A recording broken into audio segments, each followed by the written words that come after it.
Hello, everybody. It's Mary Lynn of Heart at Work, and welcome to the Kindness Matters Conference, Day 3. And I really would like to welcome Caroline. She's been a great support to me, and I welcome her for Day 3. So it's your show, Caroline. Go ahead. Thank you. And I'm really happy and very honored to be a part of this intention. I love what you're doing. I know that there is so much scope for us to be able to activate, but not only that, to be able to cultivate the environment of kindness. So I'm happy to facilitate and guide this a little bit more and a little bit deeper. Um, Are you able to see my screen? Yeah. I got you in speaker mode. So what can you see right now? Here's PowerPoint presentation, meditation and enduring kindness. And then you're on the right-hand side. So you can see the PowerPoint right now? Right.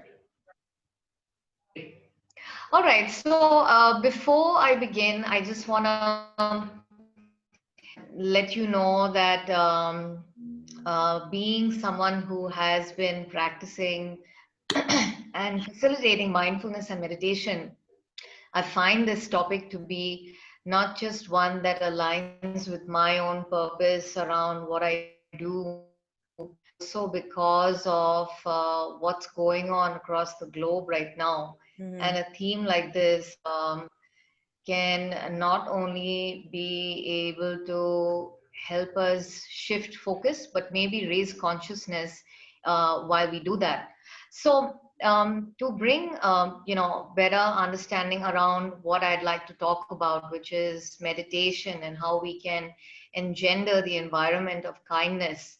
Today we are living in times when our emotions have been compartmentalized into good and bad. And depending on which ones we play out, we then internally feel good and we feel bad, or we're worried about being judged that way. Really, our workplaces and our communities are not yet truly inclusive from this perspective. We have still probably not understood what diversity of perspective and life can look like. And so managing emotions to transform from feeling shame, guilt, and several other things which are lower on the frequency scale to move into compassion and kindness is a process and needs individual as well as collective intentionality towards this becoming. And even just by thinking about this process allows us to be more mindful of ways in which we are showing up and ways in which we can show up for ourselves and others. Like many external skills that we learn and we develop, the inner environment for such progress can be cultivated, and it can be nurtured through the establishment of the intention to be kind, and then to express it in the way we show up. It starts with the inner environment. So I'm introducing this story of what happened several years ago when cardiologists started to work with heart patients to rewire circulation from blocked arteries so that they could decrease the incidences of angina and heart disease. And what they discovered was that several of the patients had shown signs of significant recovery. And a while later, while some of these patients passed over for other reasons, their hearts were taken in for study, and they discovered that in these patients, there was an almost immediate reconnection of the blocked arteries towards the heart. And these findings made their way into medical journals that brought about even more fear, doubt, and resistance towards how effective the procedure was. I'd like to take a pause to probably ask the question, so what was it that really led them to recover despite the reconnection of the arteries? And so we look at the world of placebos being probably what we might say is intention in the form of medicine. And such is the power of intention, and such is the power of desire for something beyond the tangible, beyond seeing it, but just by wanting it and knowing that it already is. So, setting the intention allows us to bring our awareness towards a thing with more awareness. It is the intention to manifest it. Are you still able to see my PowerPoint? Yeah. Perfect. So, for kindness, in many ways, we may want to establish the reasons why kindness truly matters. What are some of the things we are going through that can be positively impacted by the experience of kindness? Let's look at our workplaces for a minute. We're living energetically in a field that has a feeling tone of domination, of getting results, of aggression to compete, to win, and also about dismissing feelings. Because in many unstated and stated ways, we have labeled many of our emotions as wrong. And what this has resulted in doing is that we have walking, talking, but not feeling human beings in our workplaces. We shun emotions as though they must be left at home and dismiss them in ways which we view ourselves and others as being weak for having them. Yet addressing what seems to be a conflict between two people at work, taking a pause to recognize managers or leaders who are stressed, or even job seekers who are not able to express their needs during an interview, can lead to tremendous stress, anxiety, and even illness. And it shows up in different ways. This stress manifests as emotional turbulence if it's not managed effectively. It can lead to burnout, lack of focus, emotional volatility, resentment, anger, poor productivity, and even affect our closer relationships. We see these things, we see that these things don't limit themselves to just workplaces and they find their way into our homes. So let's talk more about intention and attention. We already know that these things are important: our relationships, our jobs, our peace of mind. So, why is it we don't do anything about it, even though we know it's important? Why is it we still slip into habits that lead to destructive ways of behavior, taking it out on other people, or just feeling internally sad, angry, rage, depression, powerlessness? Our brains have an old reptilian part that dates back and is responsible for protecting us. And it gives us what we term as reactions, the flight or the fight mode to things that might seem new and might threaten us in some ways. But as humans, we also have a part of our brains that are newer. That's the prefrontal cortex. It is responsible for providing us with the power to imagine, the power to reason and rationalize, the power to create. It is exactly the way in which we are in a time where innovation has been made possible. And so, by understanding this ability that we have as humans, we can begin to break free from many of the limiting habits that don't serve us anymore. If there are coaches in the room, you probably are already aware of this fact and how using this can enable yourselves and your clients to build the muscle of being more intentional and creating more productive habits. Repetition and consistency provides the channels by which we break down and dissolve old ways of being and offer scope to show up differently.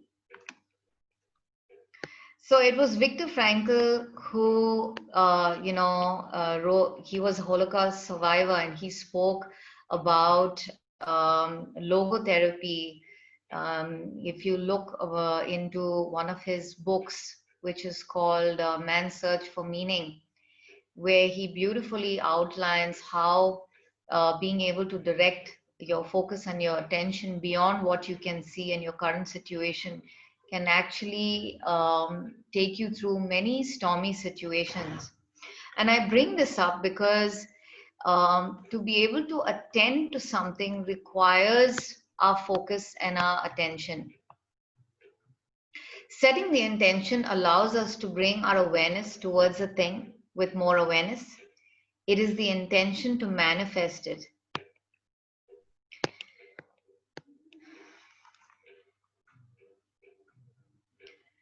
So, I want to introduce to you one of the ways that we can engender this, the habit of kindness, and that is through meditation.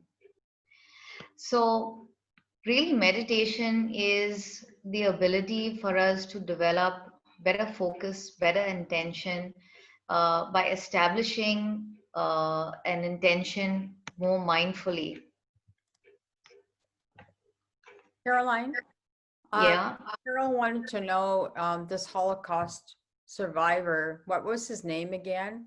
And do you know if His he? name is Viktor Frankl. I'd be happy to share that in the chat, once I'm done with the Sure. And Viktor Frankl. Yeah. yeah, and Go ahead. yeah, and he's not alive, is he still? No, he's not alive. Okay. So, this is something that, has meditation as a practice has really shifted my own way of thinking through many of the adverse situations that I have been through, and that is why I'm such a huge believer and someone who endorses this even through my coaching practice. Beyond the mind, it also helps you physiologically increase levels of your antibodies to flu, and the practice helps decrease the severity and lengths of colds. You'll notice that from a productivity perspective, after an interruption, the mind of participants who meditate are able to return to what they're doing much faster than non meditators. You're able to fall asleep better, at least 2 times higher than a non meditator. 40%, there is evidence of a 40% reduction in pain intensity for those who meditate. The late basketball player says meditation is like having an anchor. If I don't do it, I feel like I'm constantly chasing the day. And so, many people that I facilitate this with or just get into conversation say, I don't have time. But I say, if you have time to breathe, you have time to meditate. It's as simple as that. And so I'd love to, one, stop sharing this, but also be able to facilitate a brief high level meditation practice with you all. Would that be okay with you? Yeah, sure. Okay, cool. All right. So, what I'd like for you to do is to sit comfortably where you are and close your eyes. I will have my eyes open because I need to see you, but I'd love for you to close your eyes. Don't worry, I can't do anything to you. So, just relax and close your eyes. Now, with your eyes closed, I'd like for you to sit comfortably with your spine erect. Make sure you're not leaning against anyone and you have your back straight.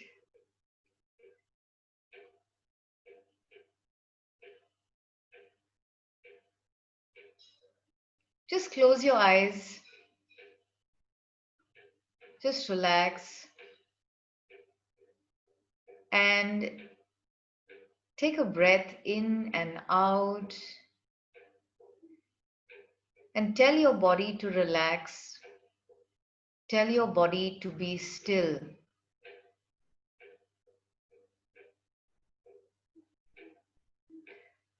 Bring your attention to your breath. Continue to keep your eyes closed. Bring your attention to your breath. And just watch your breath, how it enters your body, moves throughout your body, and then leaves.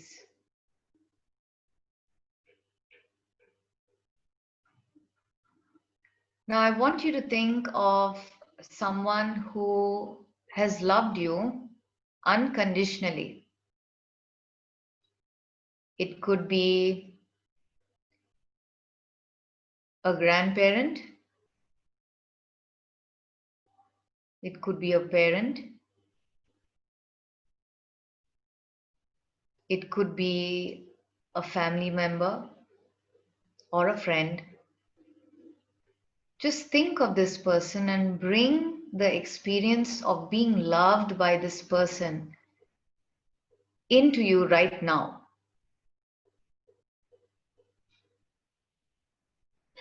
Become aware of how this person has loved you, no matter what you have done, right or wrong, whether you've failed, you've succeeded. This beautiful, unconditional love, this safe, warm feeling.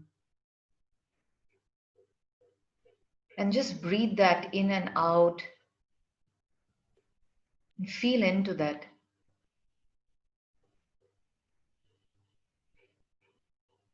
With every breath you're taking, I want you to expand this rich, safe, warm feeling of unconditional love inside of you right now. Take a deep breath in, expand this unconditional love 10x, and really feel into this expanded love right now, this warm, safe feeling. Remember how it feels. It's inside of you. And just know that if one person could love you so much, imagine how much more the universe loves you. Take another deep breath in and just expand this feeling 100x.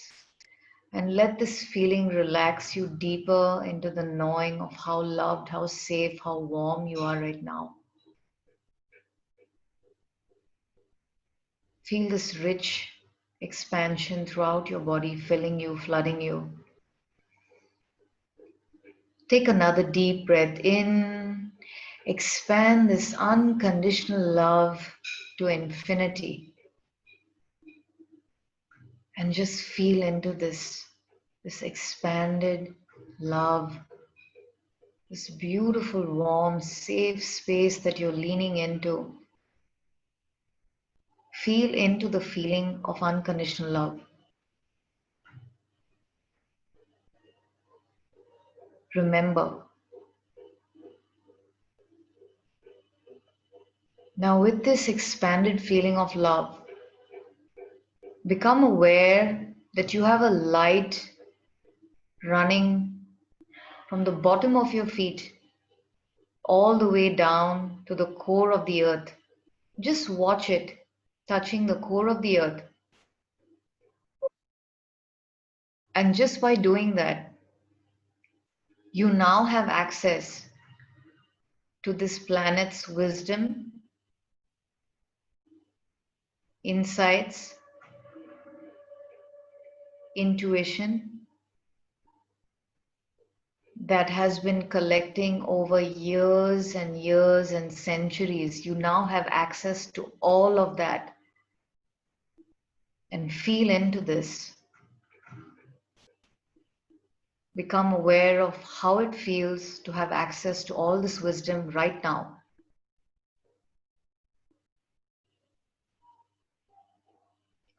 Allow this access to now run. Watch the light moving up your legs, up your spine, up your neck, through your head and out into infinity. You are transmuting this wisdom, these insights, this intuition in a way that can help you adapt to your reality.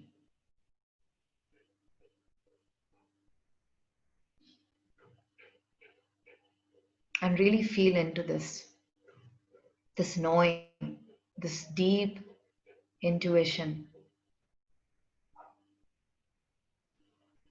I want you to think of someone that you're really, really grateful for in your life.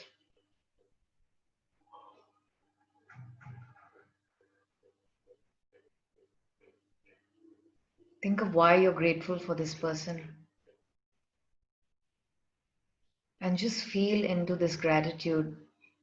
Feel thankful for this person in your life right now. Bring that thankful gratitude and appreciation into you right now. Become aware of how it feels to feel grateful. Become aware of how it feels to appreciate, and let it expand and fill you.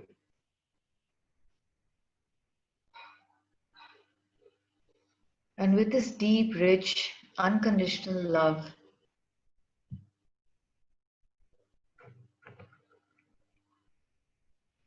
all the wisdom and insights,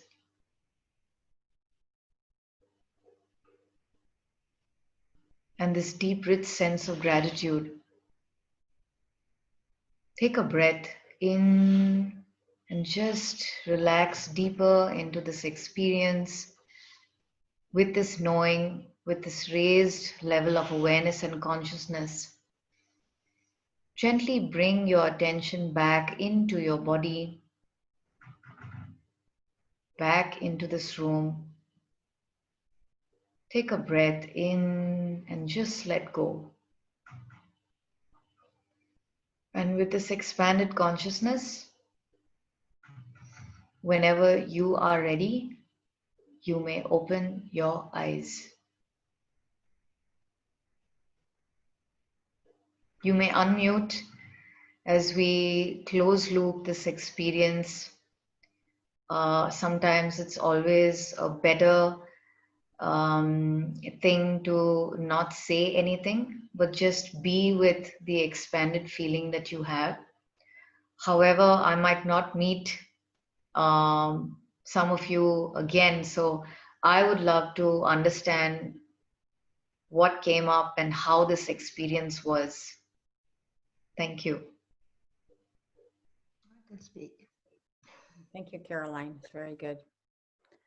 Actually, what came up for me was when you're asking about somebody that loved you unconditionally. My dad came up and I went, he never loved me unconditionally.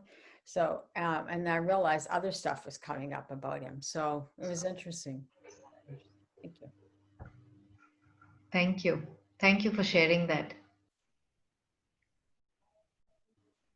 Anyone else who would like to share something that came up?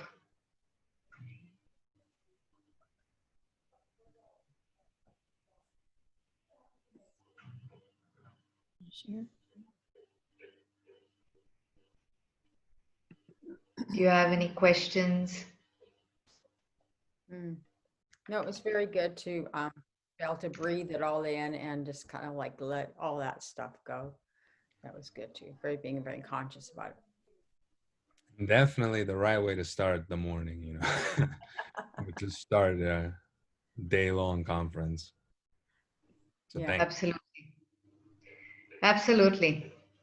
And the beauty of these practices, I mean, what I facilitated is at a really high level, because, you know, we don't have enough time and this is just one conversation. But um, I mean, imagine that just by practicing and the idea of whatever I said all that to say this, that what you just experienced can be an ongoing process no matter what is going on in your life if you practice these kind of techniques. That's how powerful it is. Let's go back.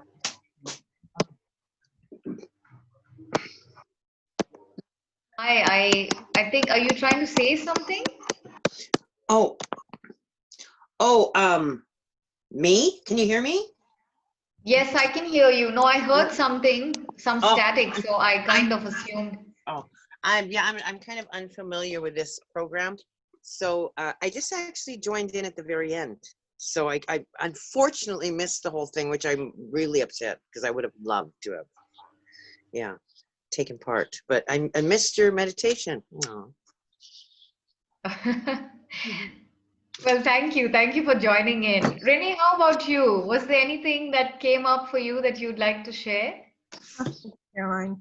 My husband and I, my husband especially, practices this all the time, and we teach this in our classes. And starting the day with a heart filled with infinite love and gratitude, I can't even tell you how awesome it is to live a life appreciating and just knowing that people mean something. Everybody means something. And it's just wonderful to start the day that way. Absolutely. And appreciating. Sorry, because I was thinking about my sweetheart. So tears are there, but thank you, Caroline. I appreciate that. Thank you so much for sharing that. I knew there was something you wanted to share, so I thought prompting you would get you to share better. Thank you. Well, Marilyn, thank you so much for the opportunity. You know, I'm always here on your side to support you, anything that you need, even on LinkedIn with my networks. I'm really honored to have been invited by you here and to meet your tribe. Yeah. Well, it's a new tribe to me too, but I'm so glad that we met and we connected on LinkedIn and we're working together and having fun. So I really, like I said, enjoyed your presentation, and I meditate every morning anyway, but this was extra special. So anyway, thank you so much. Can I say something now that I'm back? Yeah. Do I have Yes, time of to say course. something? I was cut off on I lost my internet for some reason, but I'm back. Can I, Caroline, that was wonderful. Yes, of course, please. Can I say please. something? Carol always likes to say something. No, it was wonderful, Caroline. All my friends, Mary Lynn, I have daughter-in-laws and friends that meditate, and I don't know, I've just never really, at my age, I've never really been able to settle myself. I'm kind of high energy person. I know I need that a lot. Hey, you know, if I could connect with you daily, I think I'd learn to meditate. No, you were wonderful. Yeah. Really, I really connected with, I have a lot of people who have given me, not a lot, but I mean, I have people that I really could connect with that have given me unconditional love or lots of gratitude and whatnot. And it's learning to appreciate them and to settle down and really bring that into your body and think about it, not just have it and then go away. And so thank you. I'd love to connect with you. I'd love to have you come to my Rotary and speak sometime and on a Zoom Absolutely. meeting. On a Zoom meeting. You'd be perfect. I think we can settle the whole group. Yeah, I did a Rotary last month out here in India. They had invited me, so I'd love to. Marilyn and I can kind of connect. Marilyn can connect Yes. the both of us. Yeah, she knows my Rotary. She knows my Rotary. She's not in it. She could be in it, but she comes to a lot of the meetings on Zoom. So where do you live right now? I'm in India. Oh, you are in India. That's amazing. We just talked about that with one of my Rotarians last night, because I've been program chairman for 3 years, going on 4. And I said, you know, I think it's time for somebody to step up to the plate. So the Rotarian who started our Rotary 40 years ago called me and said, you know, Carol, I'll come to your meeting. I'm going to have a meeting tonight about programs with 3 or 4 other people who are going to help me. Programs, and with Zoom, we can have somebody from India. I think that would be wonderful. You could be my first out of the country speaker. Yeah, I'll be in definitely. touch I'd with love you. I'll be to. in touch with you. Okay, Caroline, thank you. Thank you all so much. Have a lovely day. Yeah. Thank you. Caroline. Okay. Take care. Bye. Bye. Bye-bye.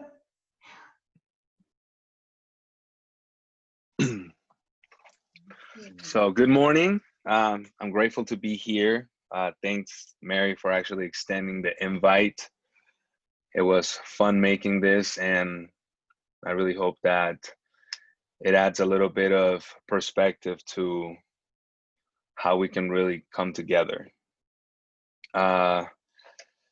Reason I picked this topic is because myself in the workplace, I happen to be diverse. I'm Latino, and also I happen to be ADHD, which I don't make for the typical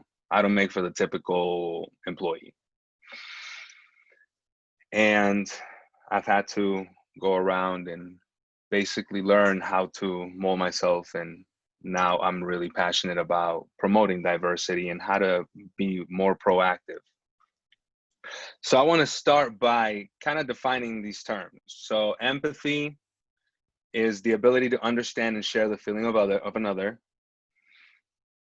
When in action, when empathy is used, it's actually creating a connection between people. Empathy is what we use to create connections. So that's kind of how I want to see it, is creating a connection. And I want to define diversity by quoting Dafina Lazarus Stewart.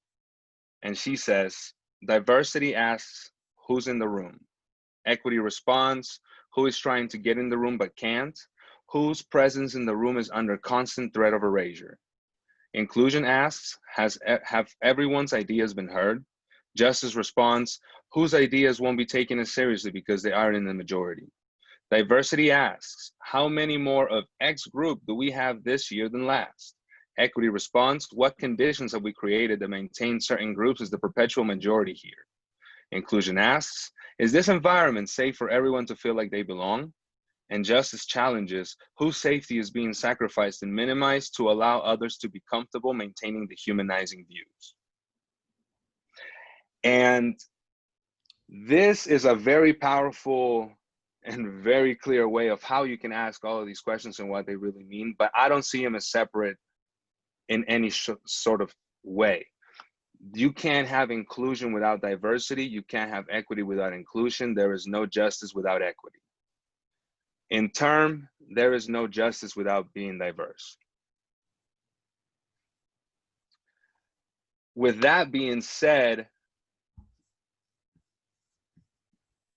that's what we want. And justice in the workplace means fair business. And we all want to be fair in the workplace, want to be fair with everybody. So diversity equals fair business.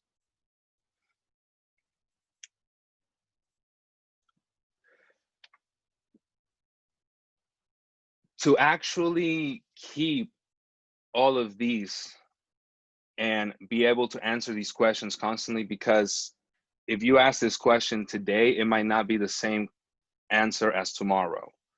So diversity, inclusion, equity is an active process. It has to be exercised daily. And how do you start that? You start that with acknowledging the difference between perception and experience.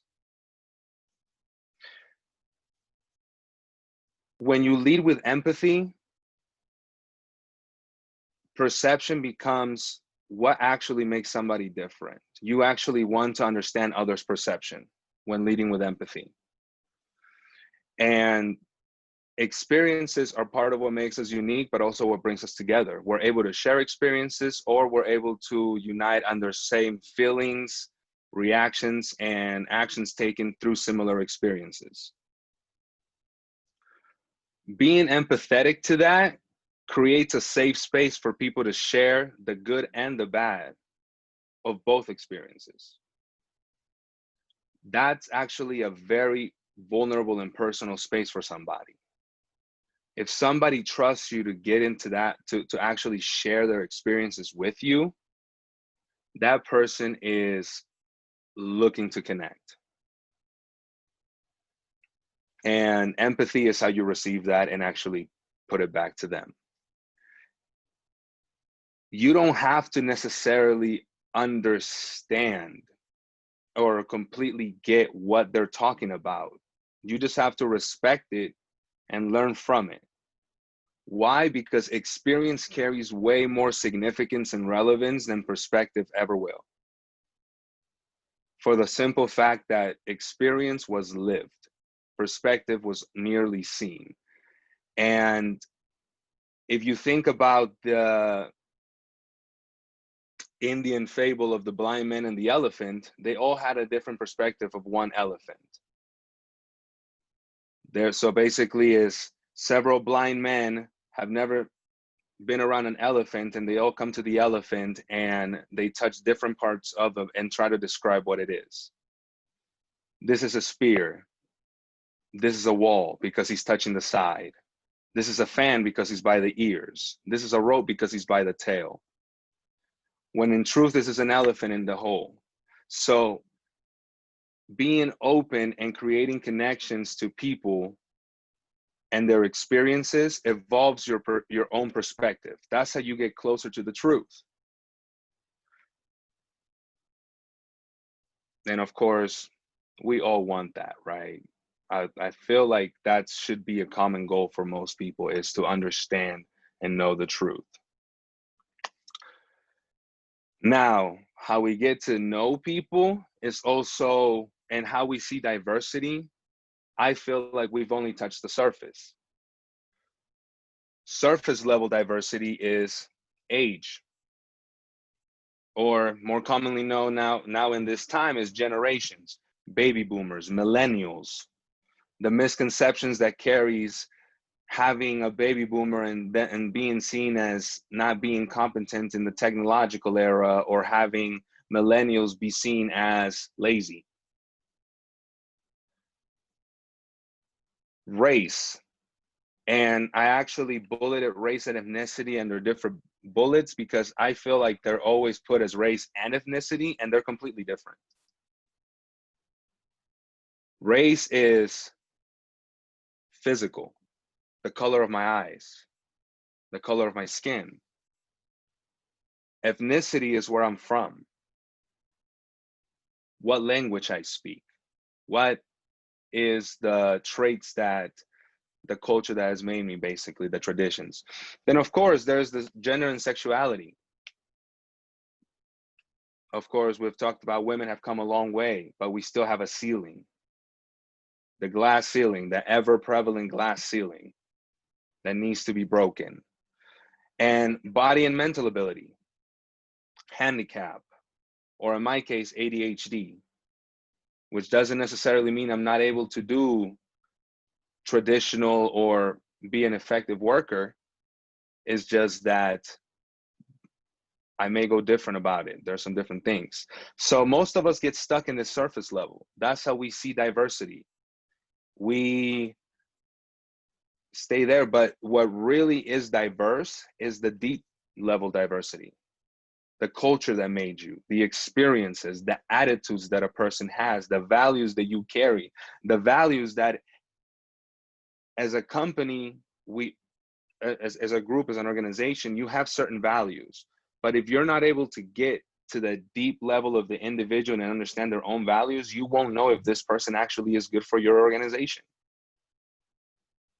You haven't understood the individual. And personality traits, of course. Surface level is what we usually go by. But deep level is the only way to understand that is to get to know somebody. And the only way to get to that level is through empathy.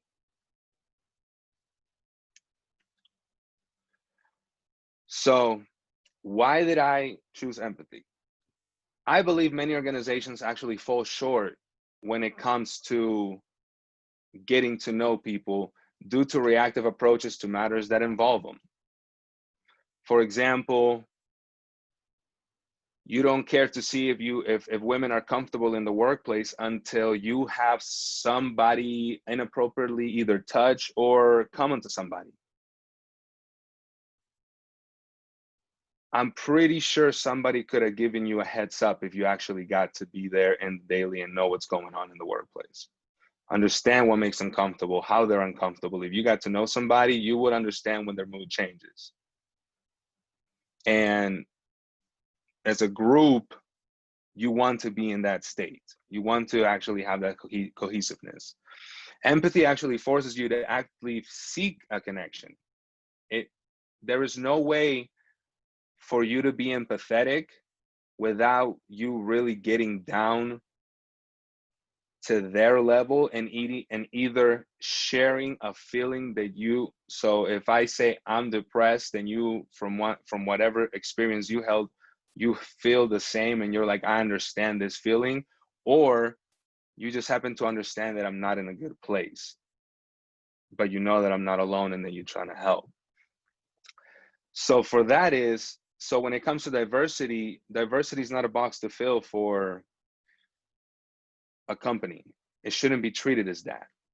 It can be oh, we have somebody, good for us. Because then you're stopped at the surface. Diversity actually means acknowledging the value of individuals, their differences, and why they contribute to the big picture. Everybody contributes something.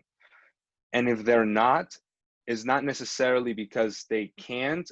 They might not have the avenue or the permission or confidence to be able to. So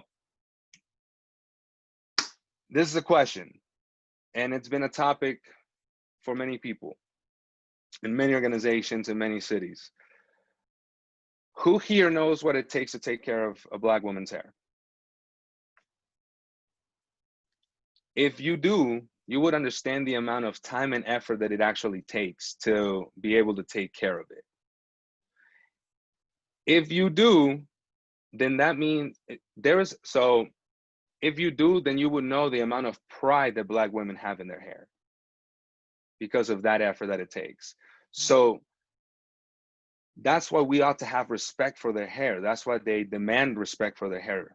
And at the same time, we shouldn't be offended to see a protective style in the workplace every once in a while, because that means they are taking care of themselves. They are valuing themselves. And if you don't know what a protective style is, please ask somebody, preferably somebody that uses them.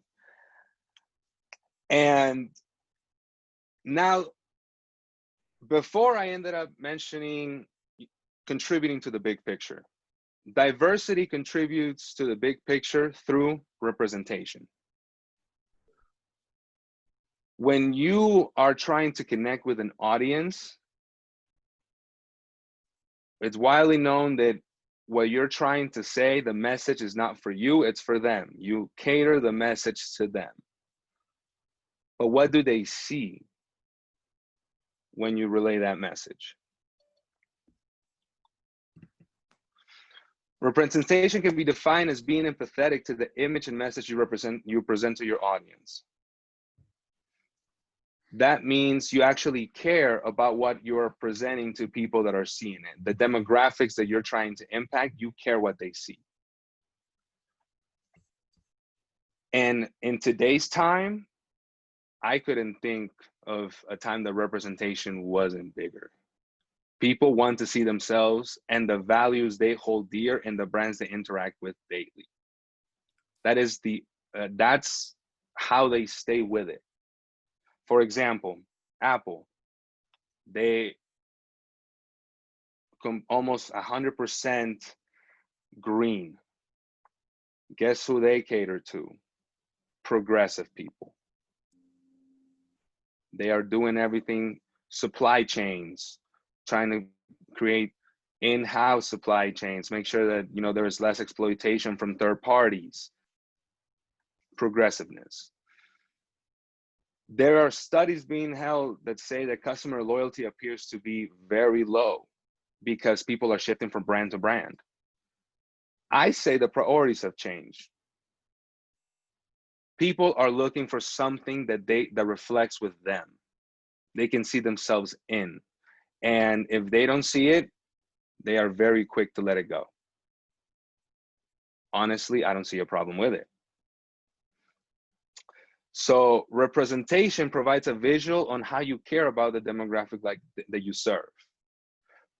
Don't go out if let's say you're targeting a specific demographic, don't go and get an actor for an ad for that demographic if you don't have or currently are looking actively for a person to fill a role in your organization that represents that demographic. Don't portray an image that you're not willing to substantially back. And that means creating opportunities for the same people that you're trying to represent.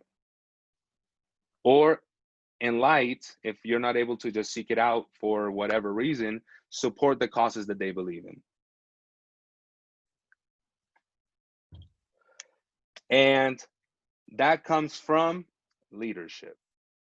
And diversity in leadership, to me, the end goal is pretty clear. You either diversify your leadership, or you ensure that the people that advise those leaders are diverse.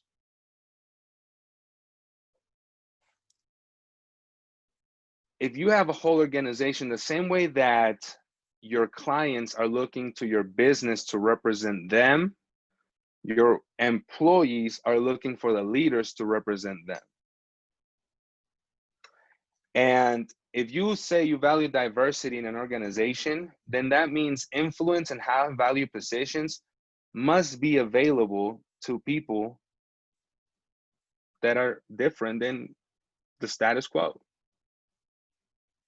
If there is no way for somebody to actually create any influence, then that means there is no way that inclusion will happen, even with as many diversity as you have.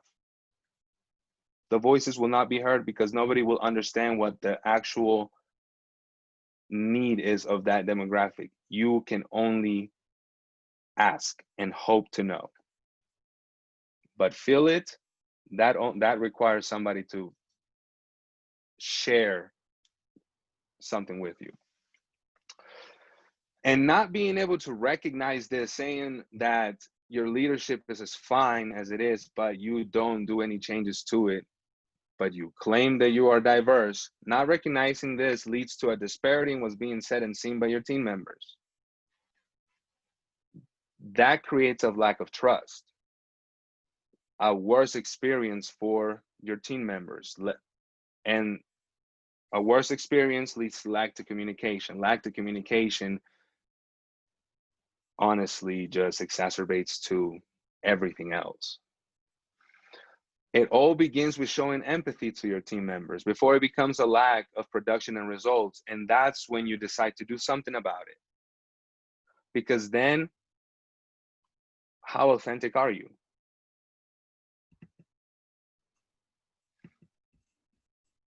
Can I ask a question? Huh? Ray? Yes. The last slide that you had up. Can you give us some examples in these categories that you presented? Just a short little story about, what happens when this doesn't happen. I know you're talking to your, repeating your slides, but can you give a little story about what you presented? Yeah, of course. So for example,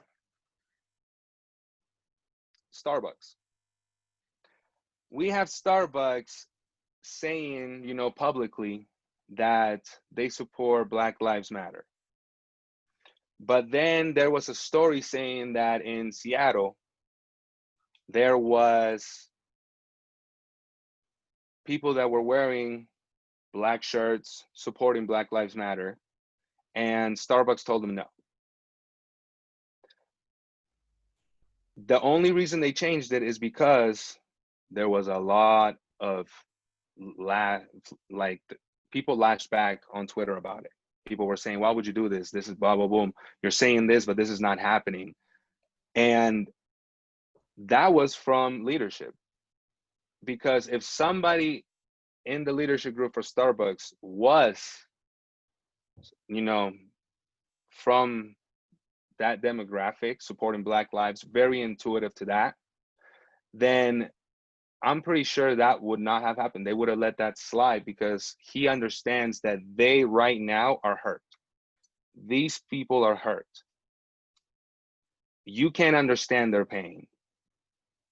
You can only hope to. So what they did was insensitive? Yes.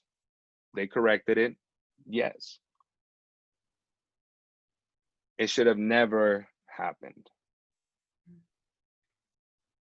Just because if they were truly diverse in their ideology and consideration, they would have seen that this is something that had to happen so the people that were their own employees could feel that they had the support of the company and their own leaders. So that's how I see that diversity in leadership. If you say that you're diverse, and of course I'm not saying go fire people. Actually, this is on the complete opposite extreme. The founder of Reddit, he is the husband of Venus Williams, Alex Ohanian, and he actually gave up his seat as the head of the board for Reddit so that a black person could take that spot, because there was no diversity in the board. He saw that as a way for him to show leadership. And it's, I mean, it didn't have to be that extreme. It doesn't have to be that extreme for everybody. And that's why I mentioned, if you're not able to just, I'm done, which of course there's pride to your work. You don't want to just give up anything. Then make sure that the voices that you hear are diverse. Hear to diverse voices. Get counseling, like counsel from them. This is not the area that you understand very well. Don't try to. Get the people that know. So that to me shows leadership. And having a congruence between what you say and how you act and what people see is the essence of what a leader is.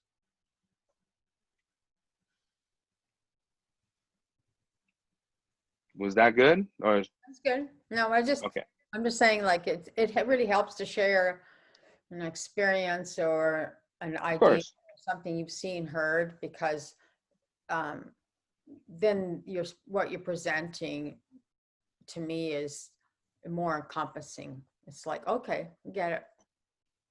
Okay. No, for sure. Thank you for that. So I definitely hear examples. I like to read about them. It's a topic that I really care about. Mm-hmm. So from leadership and how we were talking about, leadership ends up being the staple to how the culture ends up being created. Culture I don't think I mentioned, but I'm Peruvian. I was born in Peru, raised in Peru, came to the United States for my middle school, high school, college years. So culture does mean quite a bit to me. And to me, as Peruvian, culture is all of the different people, their history, their folklore, their dances, their cuisine, all coming together, making me Peruvian. And for an organization, for a business, it's the same thing. As an entity that really can stand on itself, that means that the culture is how individuals contribute to the collective values and interactions in the workplace. And all of these things have to be in harmony for a culture to be seen as a positive culture and a scalable culture. So how I see it, diversity is the sauce that makes your culture unique. That's that certain grouping, because you're just grouping so many different values, ideologies, people, and it just really does make you different.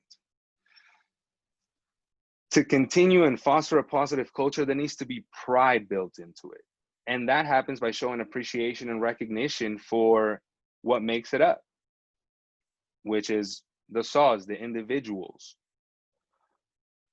So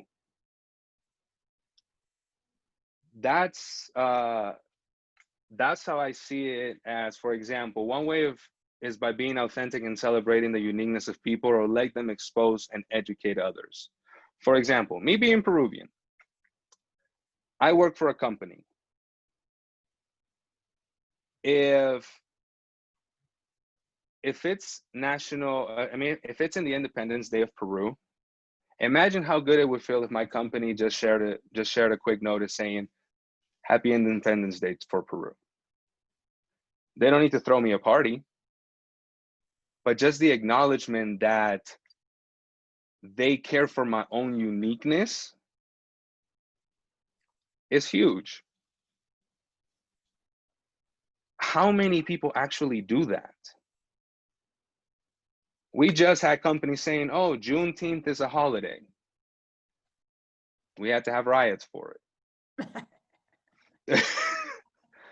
uh, and that type of, and that's why empathy is key to this. That's why empathy is key to business culture, because that is the proactive approach. That's what leads into having these type of conversations and interactions. And creating this type of environment is how we're able to create common ground between people. You know, it's not, you know, everybody likes to have the ping pong tables and stuff like that. Great. How about we actually talk and make a connection? When it comes to differences, most people just want to connect. So creating this common ground, developing the understanding between each other is what will make for a unique workplace built on empathy, which I think is the ultimate goal. Now, oh, I actually messed up my slides. Okay, so here is a study from one of my colleagues. He did it, he's doing it for his PhD. It shows that employees who engage with their employers and managers daily almost always stay beyond a year plus. And in this, well, right now, I don't know how it's going to shape up with, you know, everything that's going on, but right before this COVID mess happened, staying a year beyond a year was actually seen as a big accomplishment. Most employees quit before the year. It is hard to actually set long-term goals, strategies, and develop growth strategies when your own workforce and employees can't be relied to be there for the entirety of the time. Because people is a key to growth and having people aligned. Every time you have to bring somebody new in, have somebody, people churn out, that takes time, that takes effort, instead of being able to just continually grow the people that you already have. So that's a big thing. Now, not everybody is really good at empathy. Not everybody's built the same. There are some very empathetic people. There are people that just don't get it. But there is hope. You're actually able to develop empathy. Empathy is, it's almost like emotional mirror neurons. You're by using it daily, you strengthen it. And it becomes easier to be able to empathize and create those type of relationships and connections. Now, the one thing about empathy, that's harder than most things, and it's almost like working out, that's why I call it a muscle, is that it has to be deliberate. It is very easy for us to say, for example, and there's going to be a video that I will show you here soon. No empathetic response begins with at least. I'm getting a divorce. Well, at least you were married. So it is very easy for us to get into this self-satisfactory or trying to silver line or try to just find a response quickly and be able to try to push people past this or what they're going through or their own individual struggles. So it does take daily exercise, and the way that you can do that yourself is by first creating self-awareness. You have to understand where you fall short. What don't you understand fully? Who don't you understand fully yet? Who haven't you even given a chance to know? Educate yourself. Don't try to make it awkward.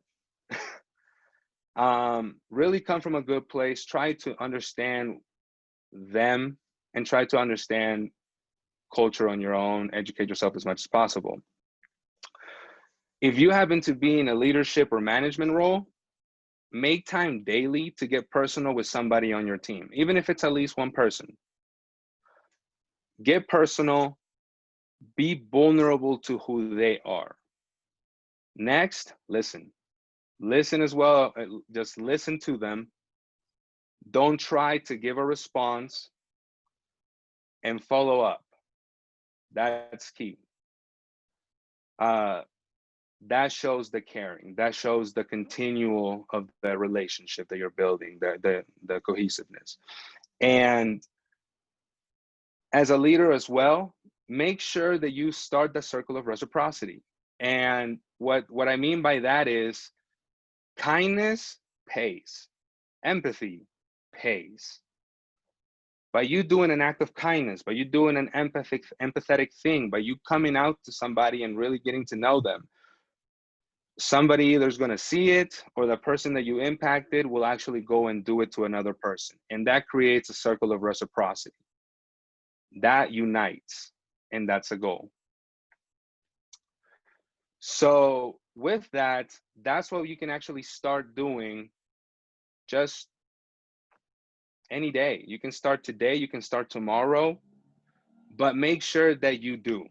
Start it and devote yourself to being empathetic to others and strengthening that muscle. Eventually, it'll just be reflex. So with that, I actually want to play this video.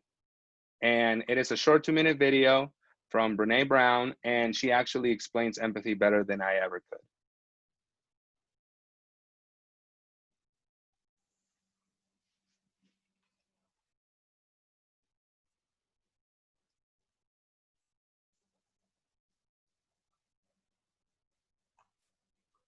We don't hear sound yet. You can't hear the sound? Not yet.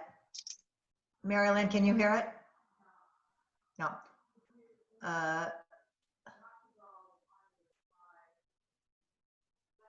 Hold on, let me see if I can bring that in here. Oh, I just realized that I wasn't even in full screen view. Okay. Whoops. Can you hear it now? No. Yeah. I don't hear it. You have to go on your screen and check at the very bottom of the screen. Let me take this off. You have to check really off quick. audio. Exit. Maybe if I make the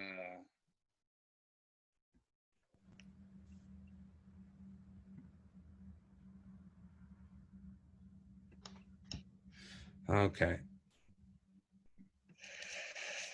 How about now? Yeah, good. It's playing. You might show us the slides too while you're at it. There you go.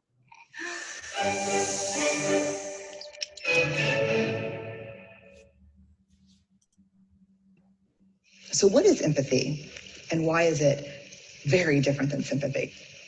Empathy fuels connection. Sympathy drives disconnection.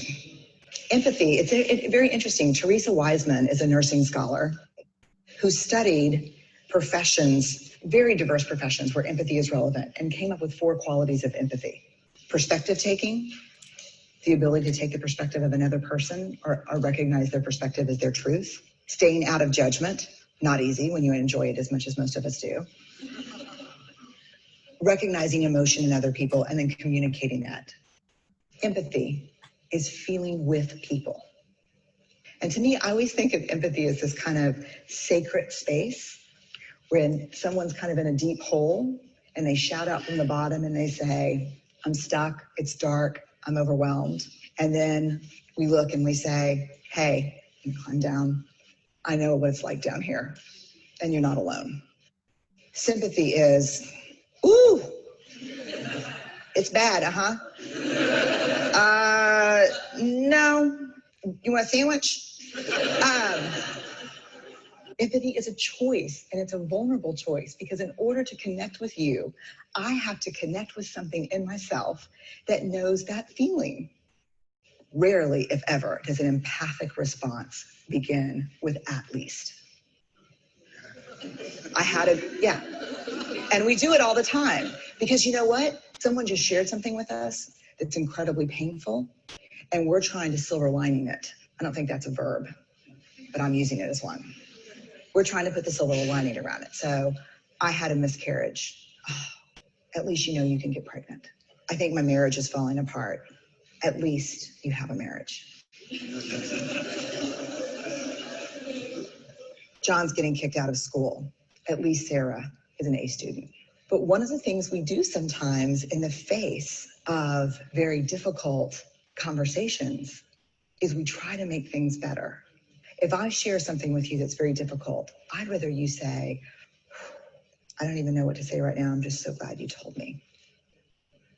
Because the truth is, rarely can a response make something better. What makes something better is connection.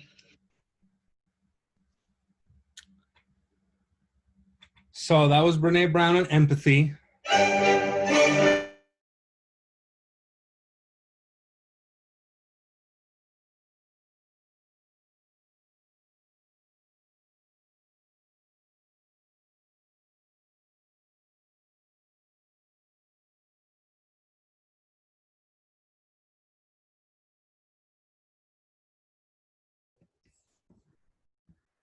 You get lost, Andre? Guess he just paused for a moment, but he'll be back.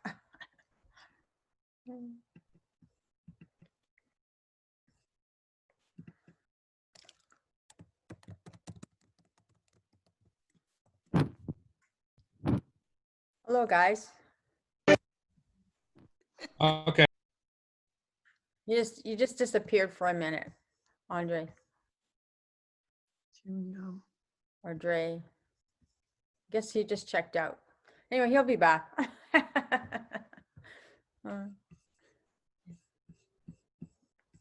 Can you hear him on your side? No, he's checked out. He's checked out. He Okay. dropped out of the call. He could come back. Maybe his wife. Okay, you're What back would, yes. What would a live presentation be without issues? on. So that was Brene Brown on empathy. I love the way she explained it. And I just wanted to end everything with, wait, am I sharing anything right now? No, I'm not, am I? No, We hear you.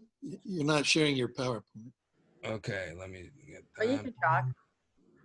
So, Okay, so last thing, I just wanted to end my talk with this quote from Gandhi. I think it's prevalent to what we're going through right now. And I believe this happens to be literally the ultimate goal for when it comes to people in any organization or society. And that's my talk. great. Yay. Anybody have any questions for Dre? I'd like to make a comment on this. Yes.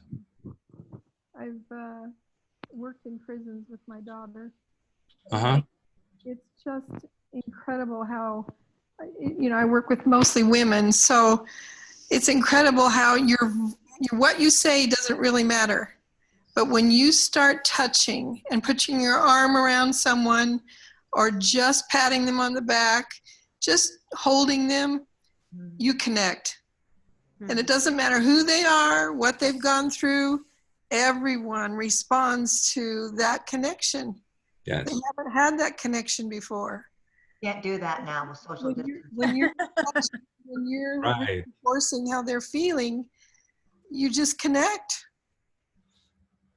You Yeah, just- and it's true. It's so much harder now. And to your point, Carol, that's why empathy is even more relevant now than ever, because we can't touch each other like that anymore. So now we have to be able to really feel I can't somebody. identify with what these women have gone through because I've never done things like that. Mm-hmm. I can feel them and they can feel me and feel my heart just by the touch. Yes. Nice. By far the best, yeah, by far one of the most comforting and best things that we can have is human touch. Mhm. And now it's become even more precious. Absolutely. Mhm. You mentioned about the employees getting in touch and engaging with the employers. What about the employers getting in touch and connecting with the employees? Doesn't it work both ways? Well, actually, the way that the study was done is the managers and employers took, this is the result, but the approach was that the employers and the managers actually took they made the interactions. And that is the key and I talked to it in my podcast with Mary earlier, is that the open door policy to me is not effective. To expect employees to come to you when you put everything on them, don't expect it. So yes, this has to come from the employers. Employees can, but at one point, But you said employees to stay a year to engage. Employees who engage with their employers. yes. Employees who engage with their employees. So it's the employees going to the No, manager. I guess in a sense, it was hard for me to word it and it was hard for me to word it. So I had to word it that way. Because if I was going to, it's basically employers and managers who engage with their employees daily. Mhm. And I just needed to not make a long sentence. That's okay. So, yeah, that's kind of how it came out in the wording. Communicating with each other is important, right? To keep them Yes. Yeah. engaged. So basically, employees who are engaged daily stay. But most people stay because of management. Or if they leave, typically is because of management. So that's why the weight of the burden is on management. Yeah, there's a lot of people who complain about their bosses that are controlling and they can't work with them. Don't listen to their views or their concerns. And I haven't had that happen because I was a teacher. I wasn't even in a business, but I hear that a lot, that they can't work with their bosses. Okay, thank you. People do business with people. But yeah, any other questions? Vanessa here. Hello. Hi, Vanessa. Yeah, I think that's very true, and most managers get to the role of manager and they don't even know how to relate to people. And, and there's another whole different area too, where, salespeople become a sales manager and they're not even trained in that role, for example. But, overall, we all need people skills. As people, I think a lot, and I don't know if it's due to the way that, corporate America just kind of put forward this ideology, but as they get higher in ranks, a lot start to get a little like they feel like they have to do less into the company because, I made it. When they forget what literal definition of a manager is. A manager only oversees processes and people. Mm-hmm. That's your role. Aside from that, if you do anything else, that's what the manager is. So you're responsible for the results that happen through the processes and the people that you manage. That's it. People forget that. Mm-hmm. I loved your quote that diversity is the sauce. Ah, thanks.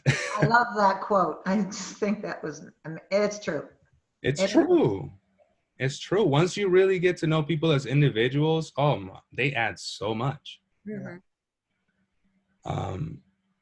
And yeah, that's going to definitely be a very big, if not in the next 10, most definitely the next 5 years. It's humanizing business. Mhm. So that's where we're at. Yeah. Yeah, so we're in California. Where are you, Andres? Where are I'm you? in Idaho.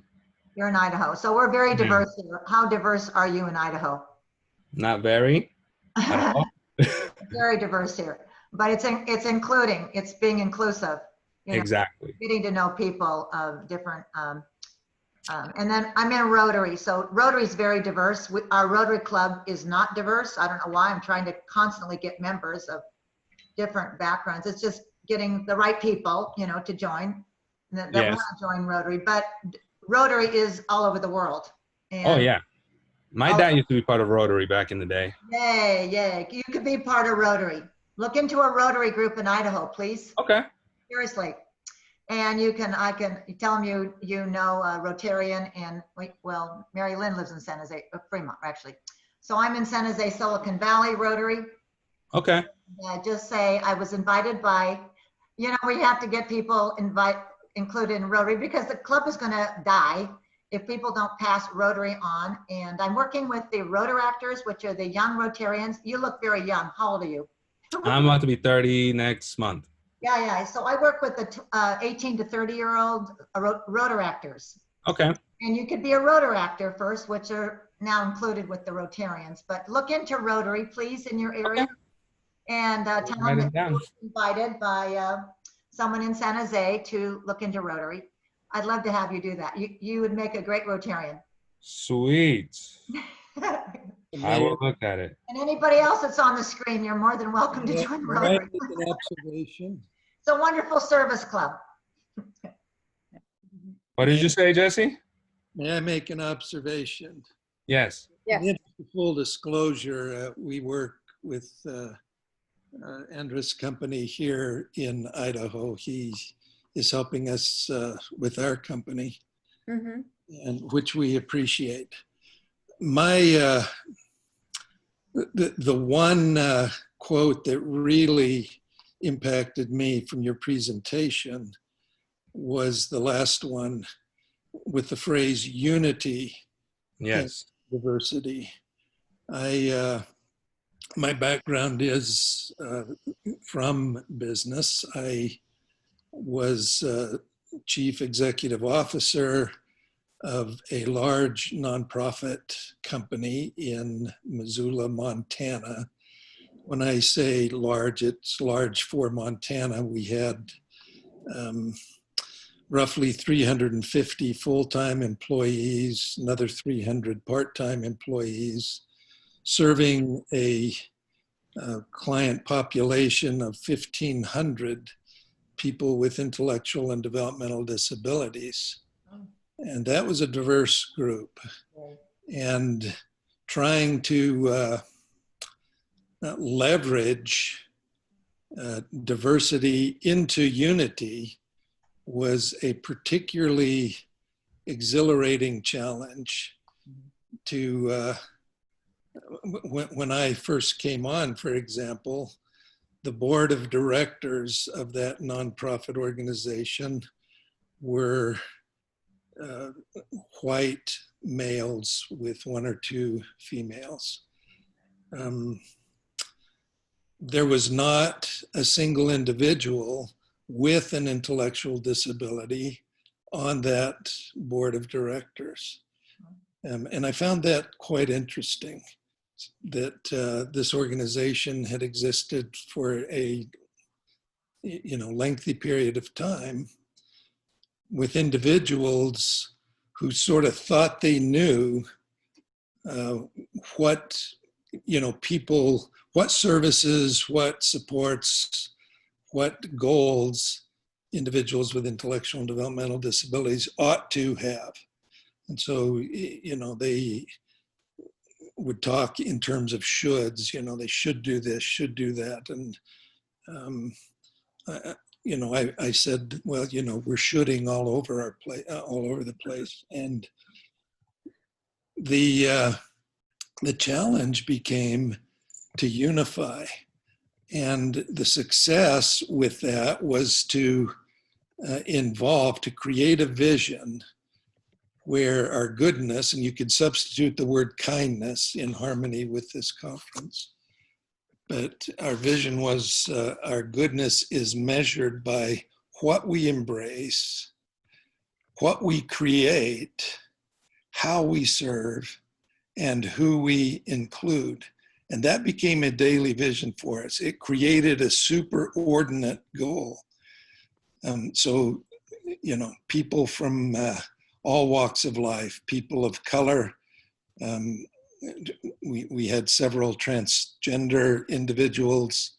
And then, of course, all kinds of individuals with disabilities. Andres, you mentioned ADHD as one of your challenges. But by developing these superordinate goals in a collaborative fashion so that there was buy-in from all these different groups, the diversity became unity. And so that particular, your ending quote was particularly meaningful and powerful and important, at least in a business context, and I think in a societal context as well. I appreciate it. No, definitely that quote summed up the entirety of this presentation and into what I wanted to say for sure. So definitely I believe that empathy and how you were saying that unity is the goal in the end, and I couldn't agree more. I see empathy as the tool to get us there. Mm-hmm. Well done. Yeah, well done. Appreciate it. Thank you. Thank you, Andres. No problem. Yeah. Anybody else have any final conversation points they want to bring up or talk? I have a few minutes. No? Oh, well, I'm sorry. I was in another meeting and I just came in sort of in that last little bit, and I will definitely be going back to watch your presentation because there was just some great thoughts in there. But I know the one that I had written down and I thought I just captured that in like the last 10 minutes of your presentation was, so I'm sure it's, chock-a-block full of really cool things, you made a comment about being from Peru, and yes. And all it takes is the acknowledgement of those special events that go on in different countries.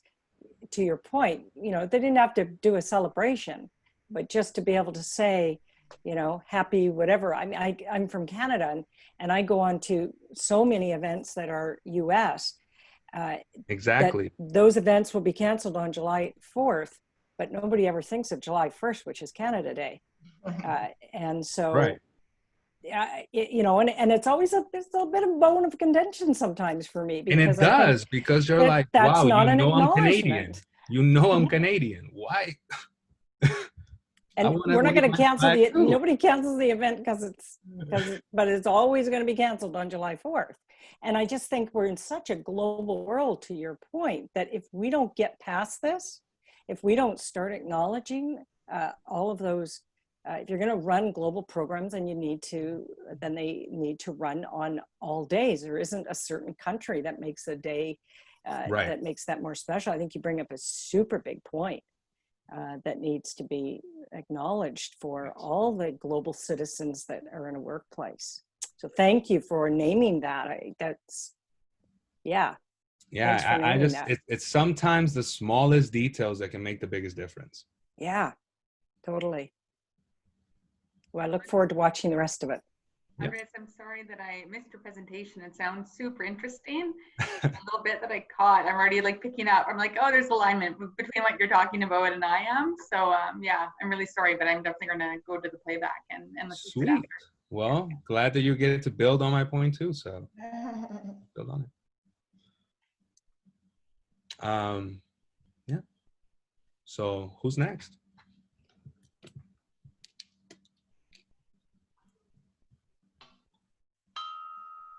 sorry. Marilyn, you're on mute. Yes, Vanessa's up next. So Dre, could you please take off co-host and I can pass it on to Vanessa. Yeah. Participant. And then I'll make Vanessa the co-host. And she can go ahead and present. Use the, you were going. Why am Vanessa, I you can- not able to give you co-host? Okay, Vanessa. I think you- I think when I read, No.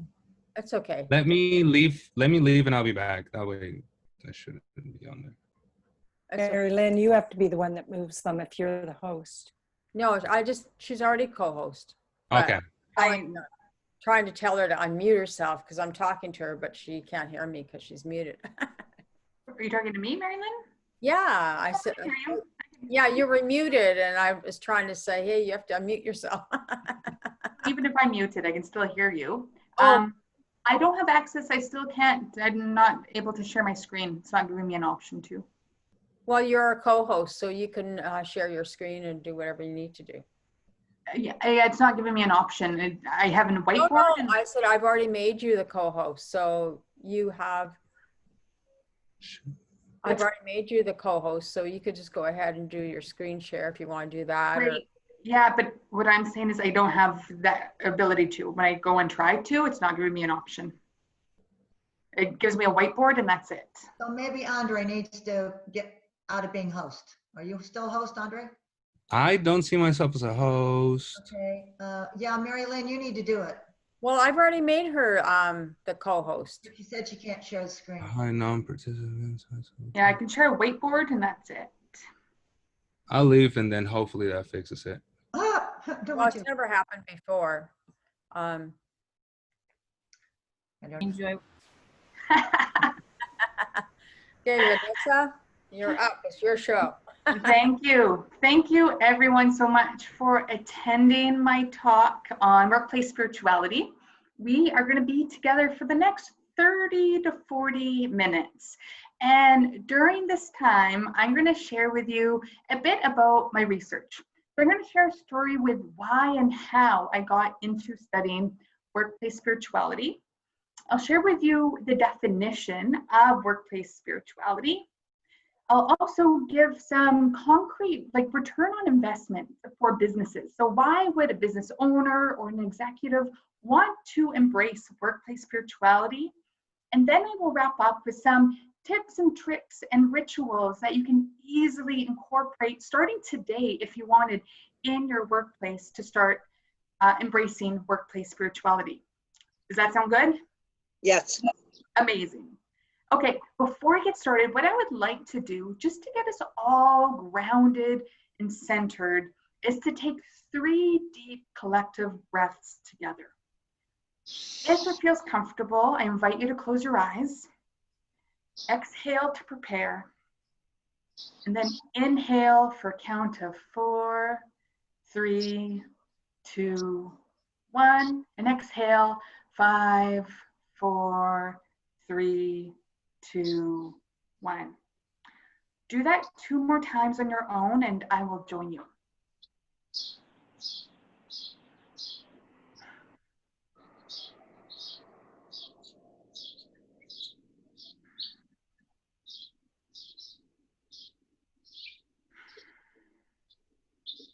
All right.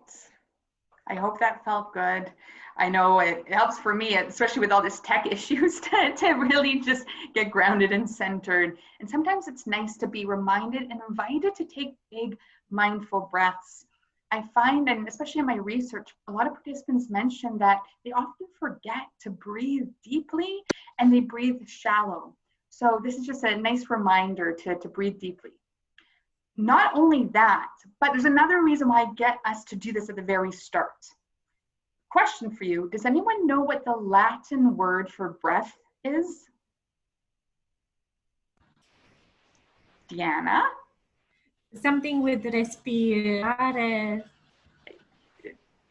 Yeah, so the Latin word for breath is spiritus, or spirit.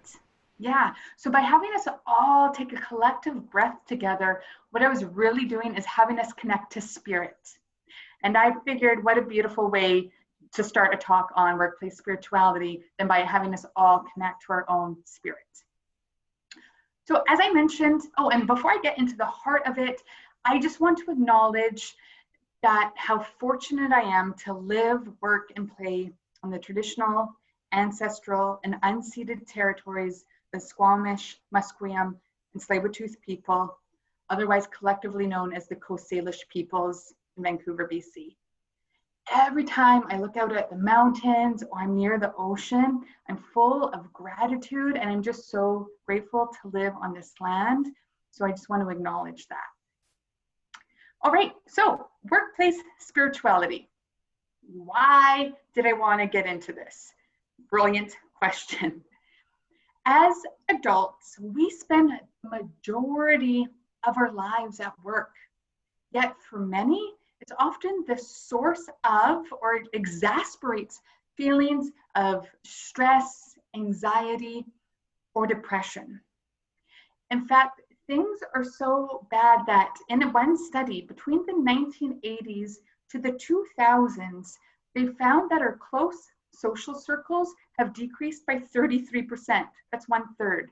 So on average in the 80s, we had 3 people that we consider close confidants in our circle. Fast forward to the 2000s, that's reduced to 2 people on average.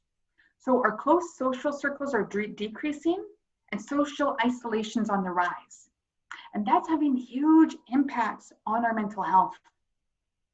Great West Insurance Company, Mary Lynn, I don't know, is Great West in the US or is that just a Canadian thing?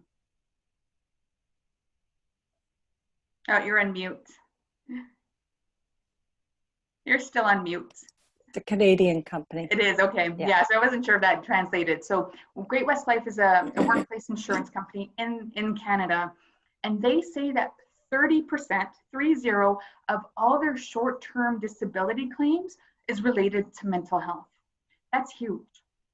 In one large telecommunications company I used to work at, in 1 year, there were 2,000 cases of short-term disability, mostly related to mental health. This is not sustainable. In fact, the Japanese coined a term to talk about deteriorating physical health, and it literally translates to death from overworking. Does anyone know what that word is? Olivia, I see you thinking.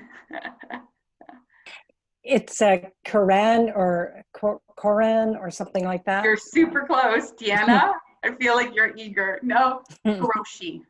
Yeah, that's it. Yeah. So karoshi, and the translation is literally death from overworking, because in Japan, they were noticing that young people in their 30s and 40s were suffering from strokes, heart attacks, and suicide due to extreme and harsh and demanding work environments. This, like I said, is not sustainable, and there has to be a better way. Add all this on top of corporate greed, corporate scandal, massive environmental impacts from, say, BP oil spills, the Volkswagen emissions scandal. I'm not sure if anyone remembers that. We need a better way forward. I also have experienced some really difficult situations at work, and I'm sure all of us has. For example, I used to, like I mentioned, I worked at one large telecommunications company. And my last year there, I was full of so much stress that almost every night, multiple times a night, I would wake up in the middle of the night with, oh my goodness, I didn't do this. Oh my God, I have to do that. Oh, what if this doesn't work? And this is unusual for me, because if there's one thing I'm good at is sleeping. Like, I'm really good at sleeping. So the fact that I was waking up multiple times in the middle of the night said something. In the mornings before I went to work, I would be full of dread, and I would hate the fact that I had to prepare to go to work. This is not a good feeling, and this isn't how life should be lived. Can anyone relate with their own experiences of stress or anxiety in the workplace? Show of hands. Yeah, I'm seeing some head nods. Yeah, so I think it's definitely common. And I see Auntie Lou giving a thumbs up. So I asked myself, what's missing? What's the missing part in organizations? What are organizations not doing that might start to enhance our collective well-being? Well, part of the answer lies in the medicine circle, which I have a pin here on my dress. Ooh, and it just came out, so I'll just hold it for you. My grandfather's ancestors were Ojibwe. And in Ojibwe teachings, they talk about wholeness and balance through the medicine wheel.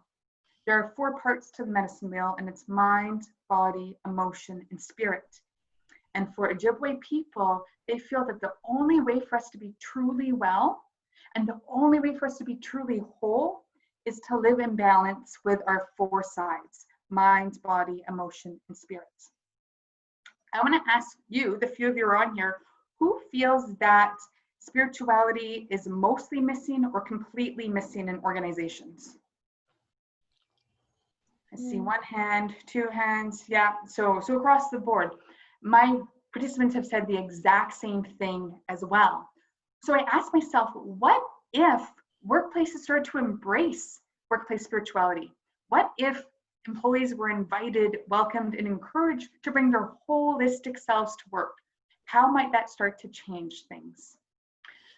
So I know most of you said the workplace spirituality is missing. I'm going to ask you to do an activity right now. Wherever you are, look around your room right now and look for anything you see that's red. Look for red. Might be clothing, might be textiles, might be furniture, might be your shoe off in the corner. Whatever it is, look for red. Look for red. Okay, do you have some things in your mind? Mm-hmm. Now I want you to call everything that you saw that was blue.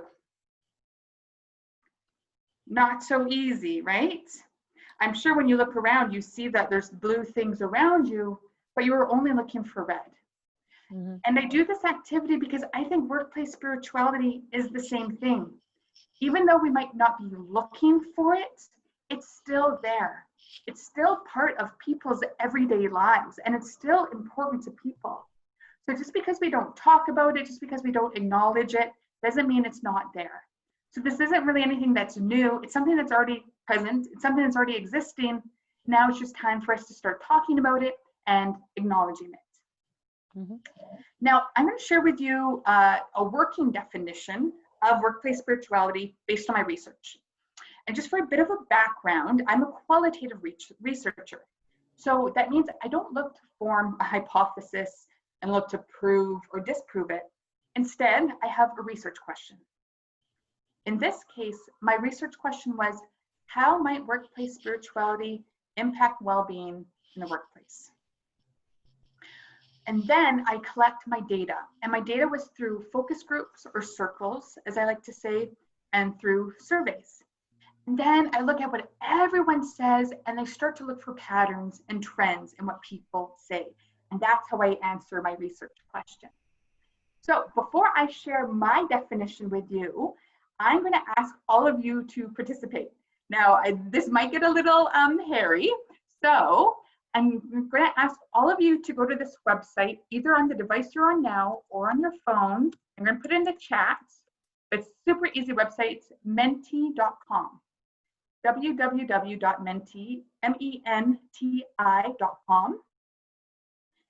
And once you're there, and again, you can either do it from the device you're on now or on your phone. Once you're there, you're going to have to put in a code, a 6-digit code, and I'll also put that in the chat. 1997-94. Okay. And you'll be prompted, I'm going to ask all of you to share 2 words that you associate with spirituality. We're going to do a little mini research assignment right now. So before I share with you my findings from the definition, I would love to hear from all of you. So again, share 2 words that you associate with workplace spirituality. And it will hopefully, I'm not sure if on your device, you might be able to see a word cloud. I hope so. If not, I'll just read out what I see. This would have been a lot more helpful if I could share my screen. Is everyone there? Did everyone get the opportunity? Yeah. I'm trying to think of a word. Yeah, no worries. Just 2 words. Just off the top of your head. Doesn't have to be profound. Doesn't have to be life-changing.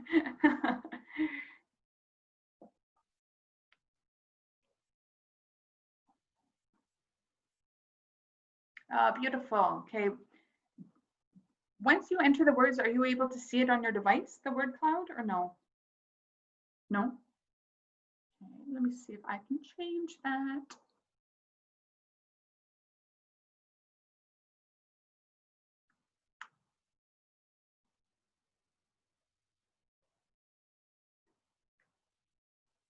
Okay, that's okay.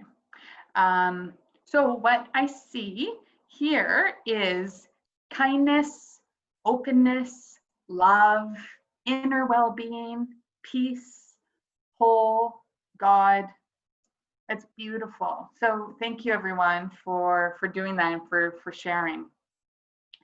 Now, what my participants have said, and after looking at my data, the working definition I have on workplace spirituality is when employees can bring their whole selves to work, mind, body, emotion, and spirit.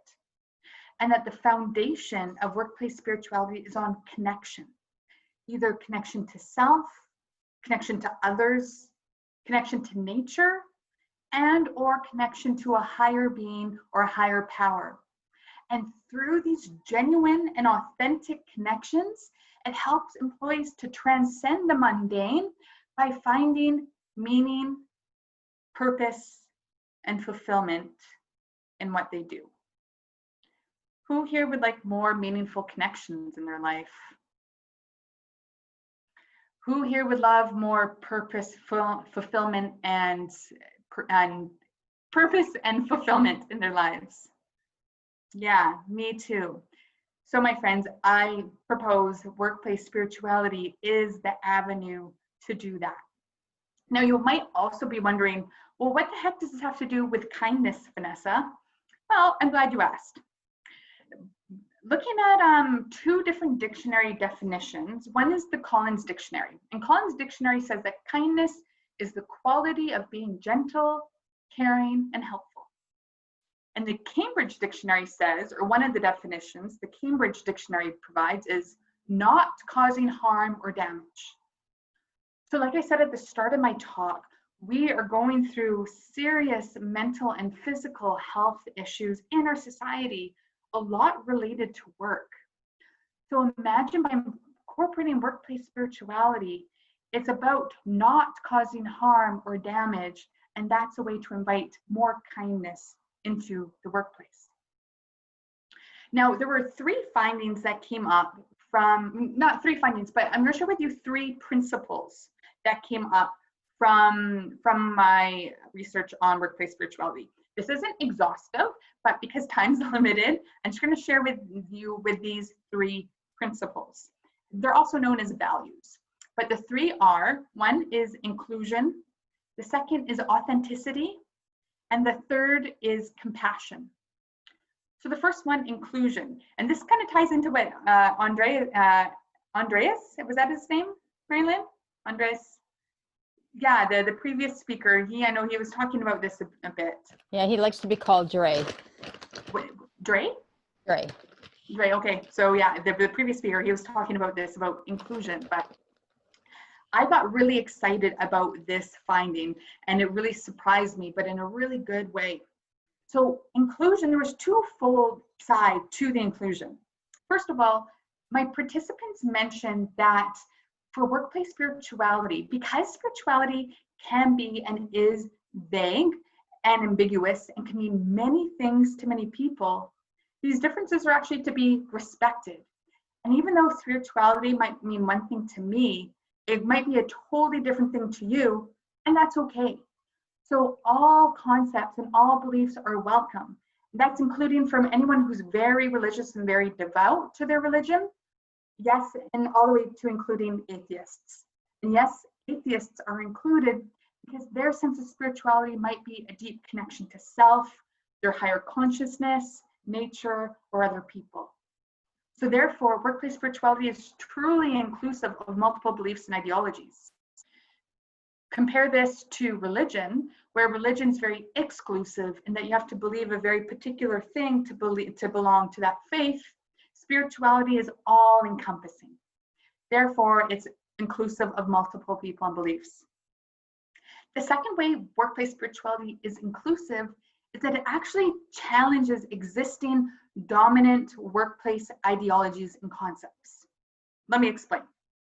So a few hundred years ago, settlers came and they created our society.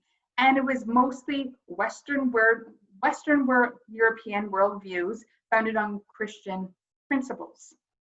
In our world today, it's largely based on patriarchy. However, when we start to embrace workplace spirituality, it gives voice to the marginalized. Other worldviews that have been pushed to the side in our society, especially and including Indigenous peoples, it starts to give them voice. It starts to acknowledge and legitimize their worldviews, including any people from any other cultures who hold spirituality really dear to them. So instead of superimposing a secular work environment on them, which is also a belief system, by acknowledging spirituality, it actually opens the doors to include and encompass much more people and other worldviews. So that's a bit about inclusion. That's one of the principles. The second principle is authenticity. My participants said that they feel their most authentic selves when they can bring mind, body, emotion, and spirit to the workplace. One of my participants shared a story how she was leading or running a meditation group at our work. And so a bunch of them were in the boardroom, they were meditating, they were in their Zen, and all of a sudden, their CEO bursts into the door. And he was like, what the heck is going on here? And my participant said he seemed quite judgmental and taken aback. This made my participant feel like she had to hide who she was, and she had to hide this meditation group. And she said it felt really shitty to feel that it was really viewed down upon, especially from senior leadership, like the CEO of the company. Another one of my participants, he's an engineer and used to work in local government. I remember so clearly in one of my focus groups, he said, as professionals, we hide behind this fake professional veneer. We aren't ourselves with one another. If we aren't ourselves with one another, how can we build authentic connections, authentic relationships with one another in the workplace? Therefore, when we embrace workplace spirituality, we open the door for people to be their true selves and not have to hide behind a fake professional veneer. And lastly, principle number 3, compassion. Even though spirituality can be and is a very personal, private, and insular thing, what my participants said is equally important is how we treat others.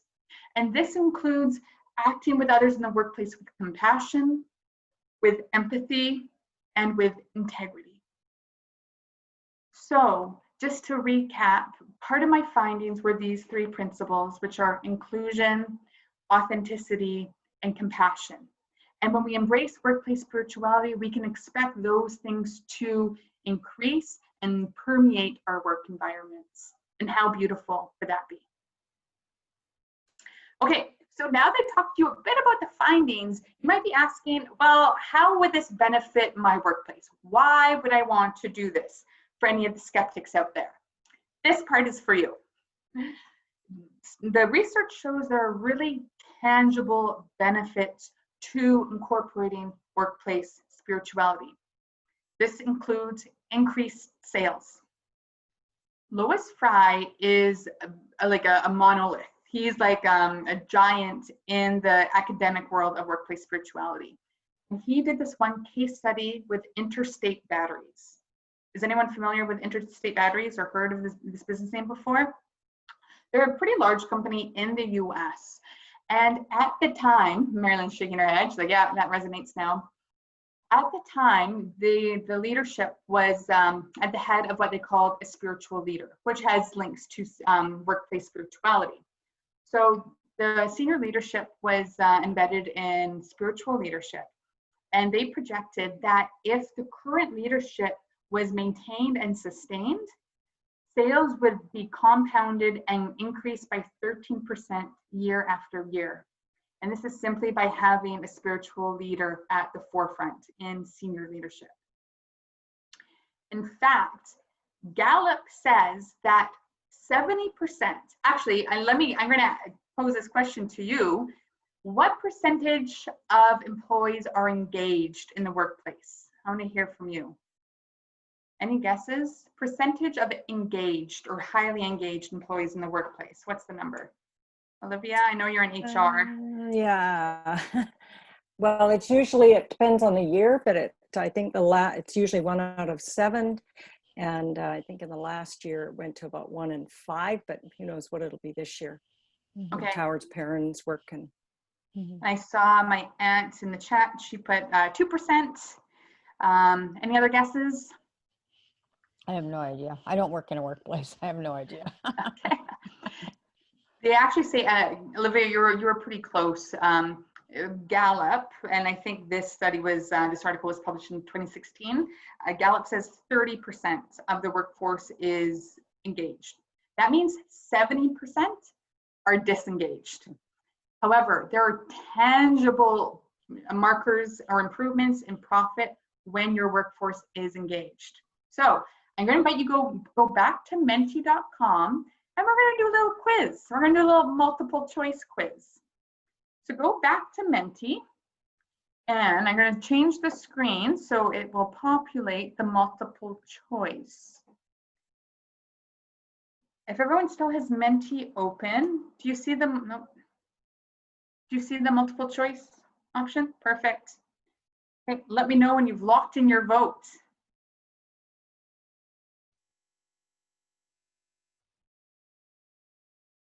Yeah, and I got thumbs up from you.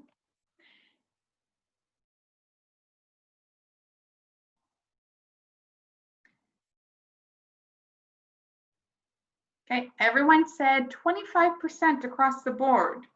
Close, but no cigar.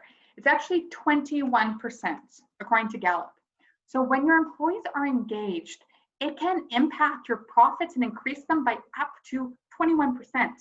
That's significant.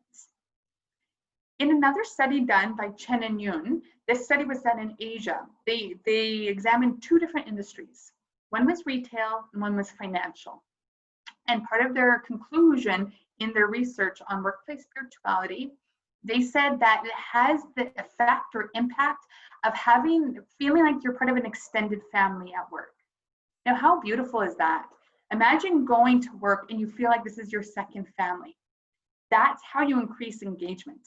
And that's how you go after an extra 20% of profits in your business. In fact, they said not only is it like an extended family having workplace spirituality, it increases altruism. So employees start to help each other for no other reason by just being kind and compassionate and having empathy to one another. And that elevates the entire team, department, and organization. Lastly, last pop quiz, and then I won't be making you guys do any more quizzes. This one's timed, so you have limited time, so you gotta be quick. There's gonna be another multiple choice. And the question is, in a study done by Arnett, they found that the presence of spiritual values decreases what? So spiritual values in the workplace decreases something. And I'll put up the multiple choice. Remember, this one's timed, so you gotta be quick.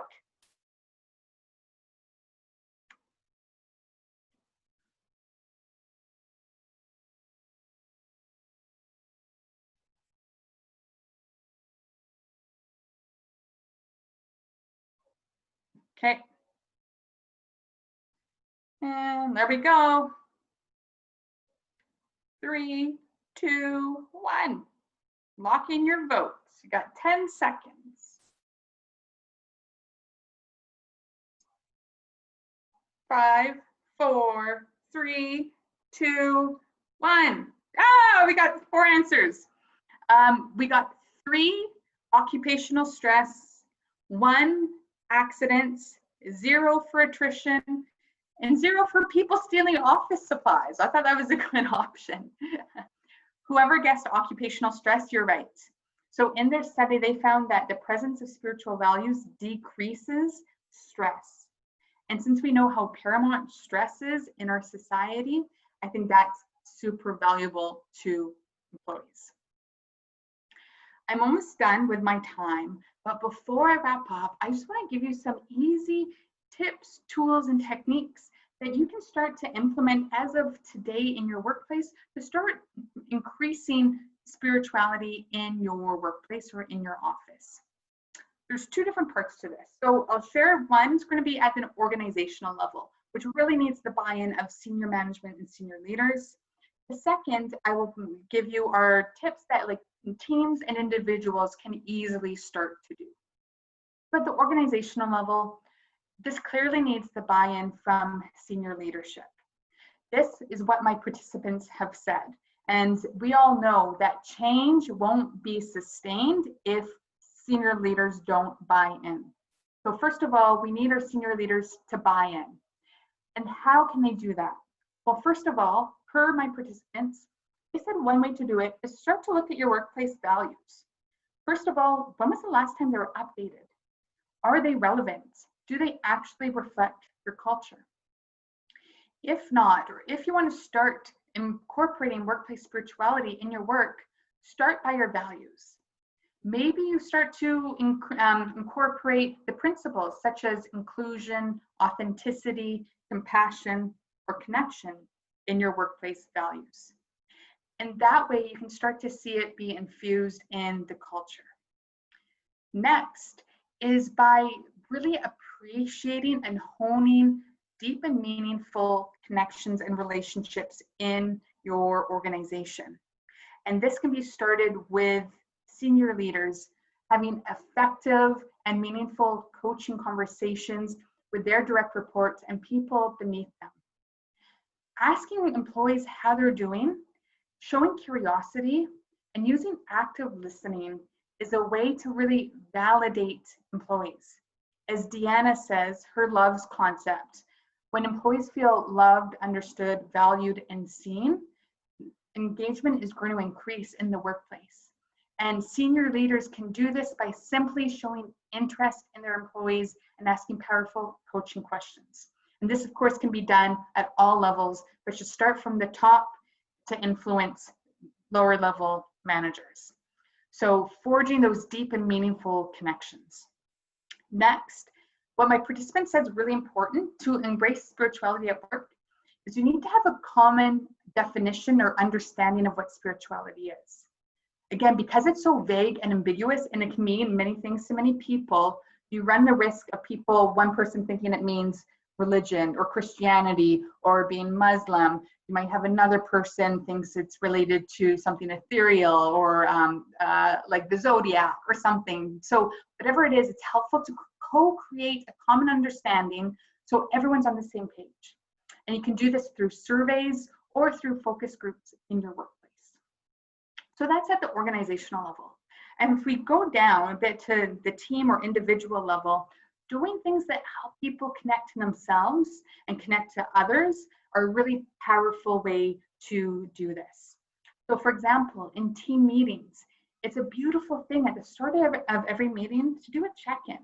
So just have everyone go around the circle and just share a word, a feeling, a sentiment, a song, a highlight from the weekend. Whatever it is, it can be short and sweet, but it really humanizes the work environment and helps us to start forming personal connections with one another and really addresses who we are as human beings and not just employees. So doing check-ins at meetings.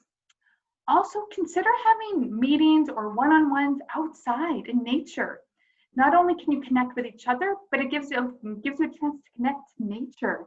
You can feel the sun, the air, the breeze, you can see the trees, and this really elevates our moods. So take your meetings from indoors to outdoors is a beautiful technique. In addition, doing gratitude exercises with the team. So you place someone's name on a board and the whole team goes around and writes one thing or a sentence about what they're grateful for that person. Then the next name appears and the next name. And eventually the whole team has their name appeared.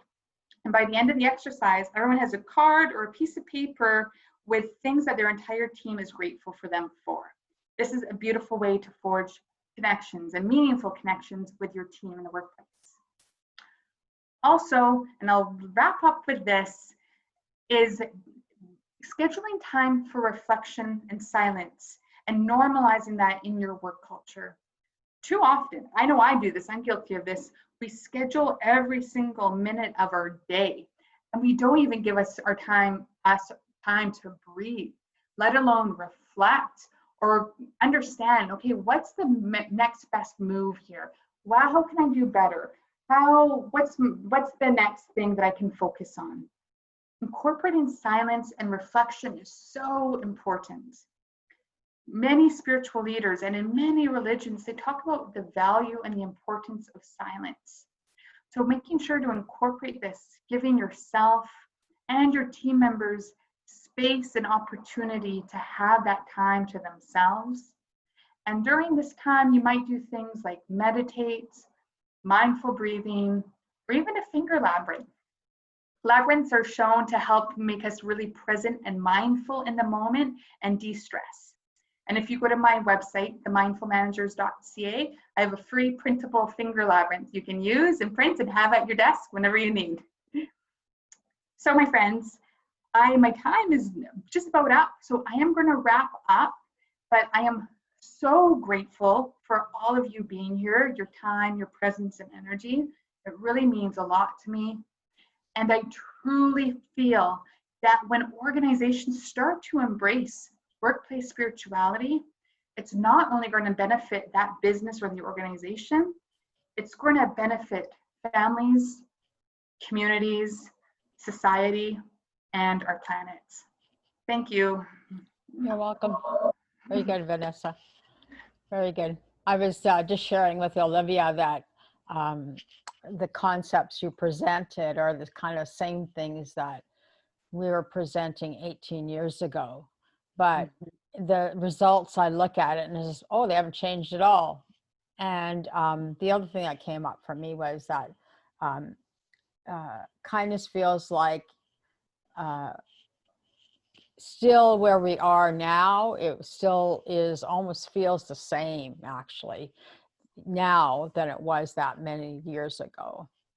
So, because when I got before kind of jumping back into the kindness business, I asked a lot of women in IT companies, like, do you think we still need kindness in the workplace? I'm thinking it's probably advanced a lot, we probably don't need it.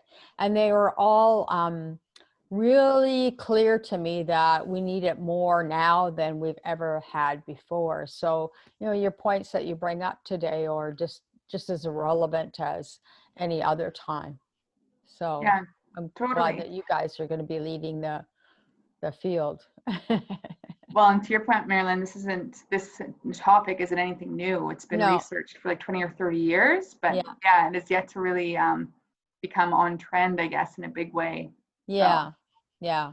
No, it was just interesting, the women from the IT field, just saying that, oh, we need it more than ever because our bosses aren't really there for us, so nothing has really changed. So it's like, okay, what can we get more change happening? So as Jay said, it's about the unity that we all can come together. And when we have unity, then we can further advance, all of us at the same time. Yeah.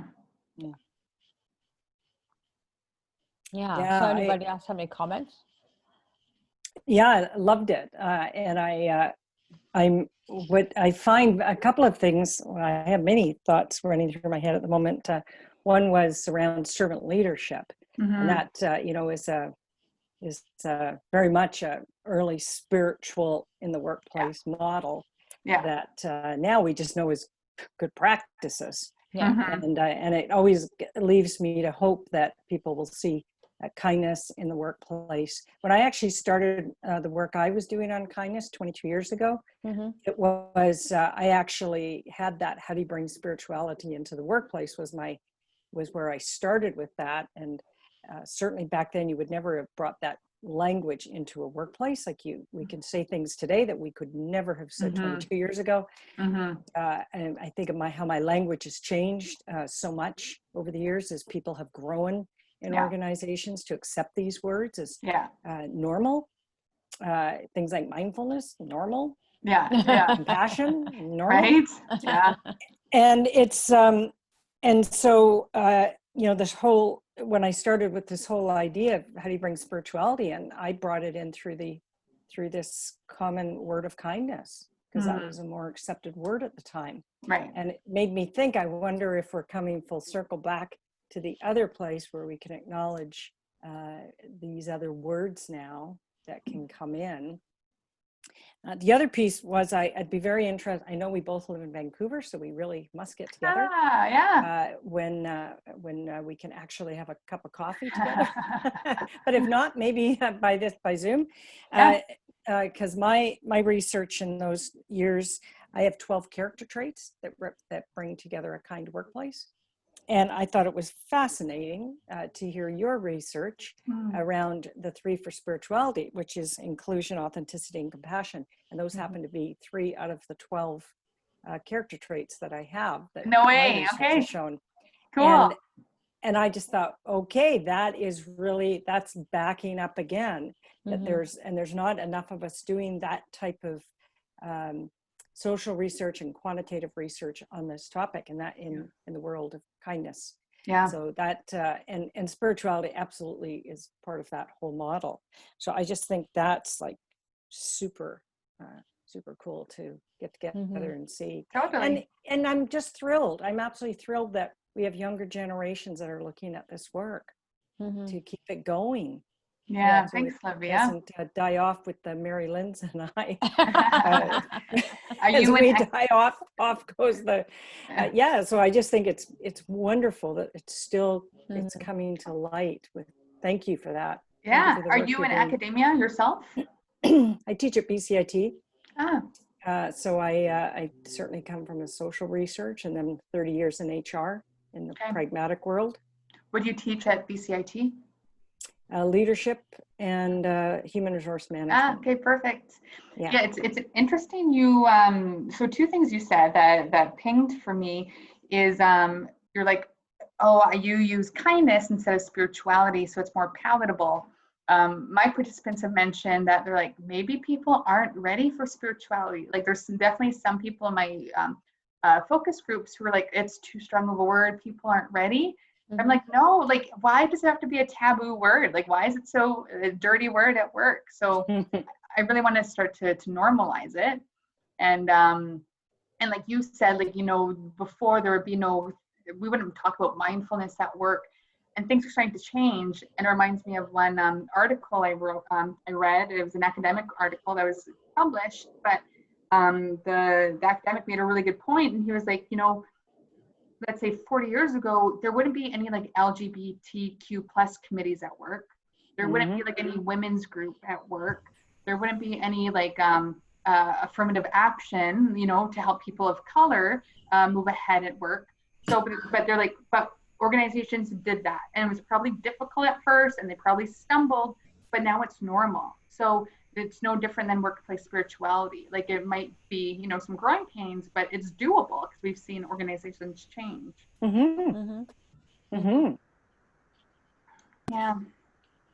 I think after your talk, I believe spirituality in the workplace, that is a good word to use.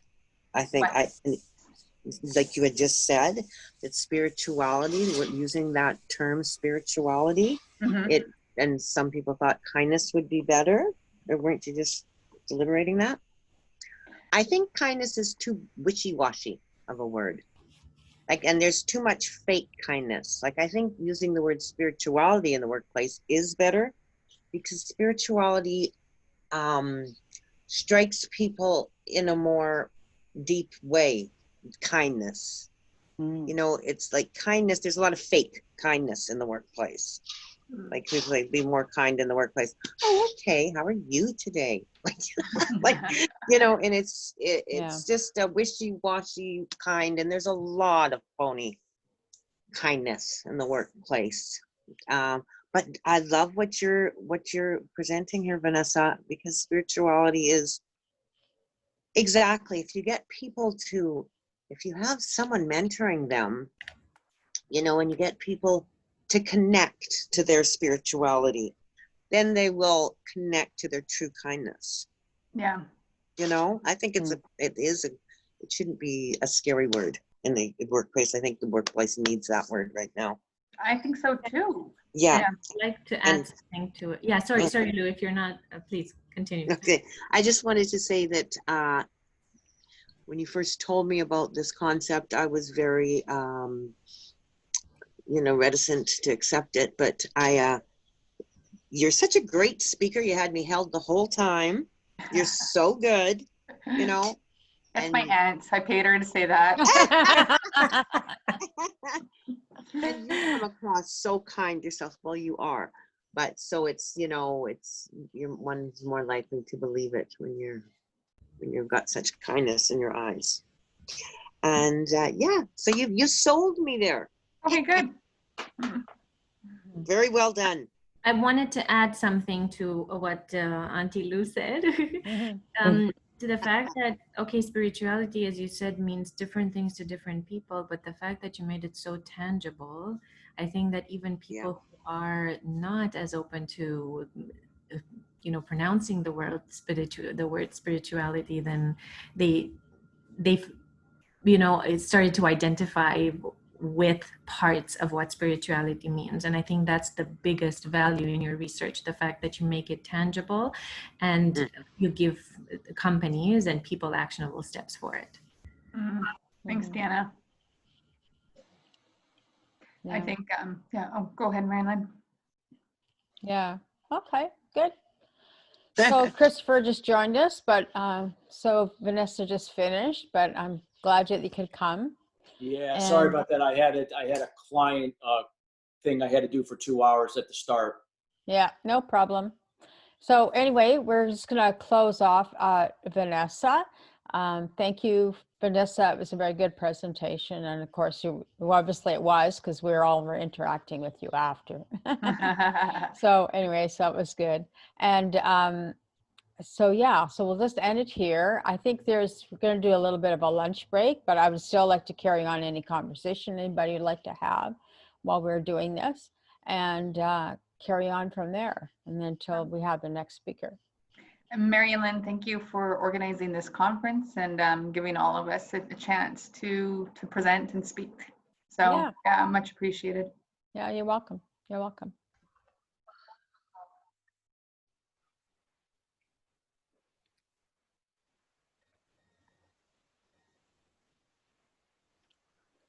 So I'm going to welcome Mercedes to the conversation today about compassion. So Mercedes will begin in a moment. Thank you.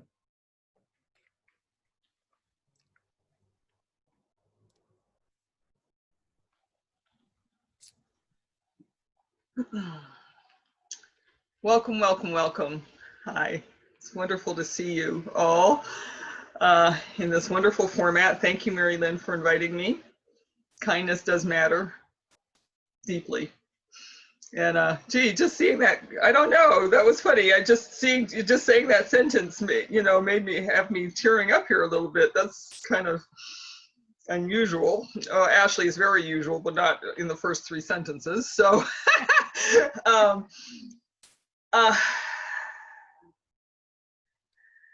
I am a spiritual intuitive, and I have a language that I speak, and the language comes through and then the English comes. So at some point, I'm sure that the language will emerge. And please don't try to figure out what I'm saying, because the English will come, and our thinking mind wants to say, what is she saying? And where is that language from? And all of these other things. But if you close your eyes and allow the vibration to flow through you and I always say that we should be in divine discernment. In these times right now, you are the guru. You know we're having a deep inner awakening that is coming to the surface and becoming a way of life. We may be bringing things in to our lives, feelings, emotions, convictions, thoughts, new talent, a new way of thinking. And in my circles, with all of the tension that's going on, a new review of ancestry has really been going on with a very diverse group of my clients and friends. The compassionate presence came to me through healing, stage 4 breast cancer, 2017, October 1st in Las Vegas. And it was the first time that I heard the voice. It's not the first time I heard the voice, but it was the first time I heard the voice say, just be here now. I had 1,000 milliliters of fluid filling up my left lung, and I was in distress not because I could have been dying that day. I was in distress because I couldn't connect into source, because the way I connected into source was through the breath. There was no capacity for me to expand my breath and take a deep breath in. So my guidance kept saying to me, just be here now. And over the course of these 4 years, almost 4 in October, I have come to learn how to rest in that compassionate presence. And my guidance has talked to me about the frequencies of God. And I had a very deep characterization and personality identity with God. God comforted me. God would put me to sleep at night. God would walk with me. So when I heard, think of God, think of source, think of the divine as energy, frequency, and vibration, that's how you're going to survive this. Because you must understand the subtle frequencies in order to be able to navigate the natures. And the natures came when I got that instruction. Welcome, welcome, welcome. That's the guidance. And when the natures came, they came with a true understanding of exactly where I was, so that I would be able to make in the moment choices about how I wanted to react or respond, how I wanted to love myself, how I wanted to be an appreciation of cancer that had invaded my body. And what were the lessons? What were the blessings? So before we get started, I want you to write down 3 words, if you can. The first word is an awareness, awareness.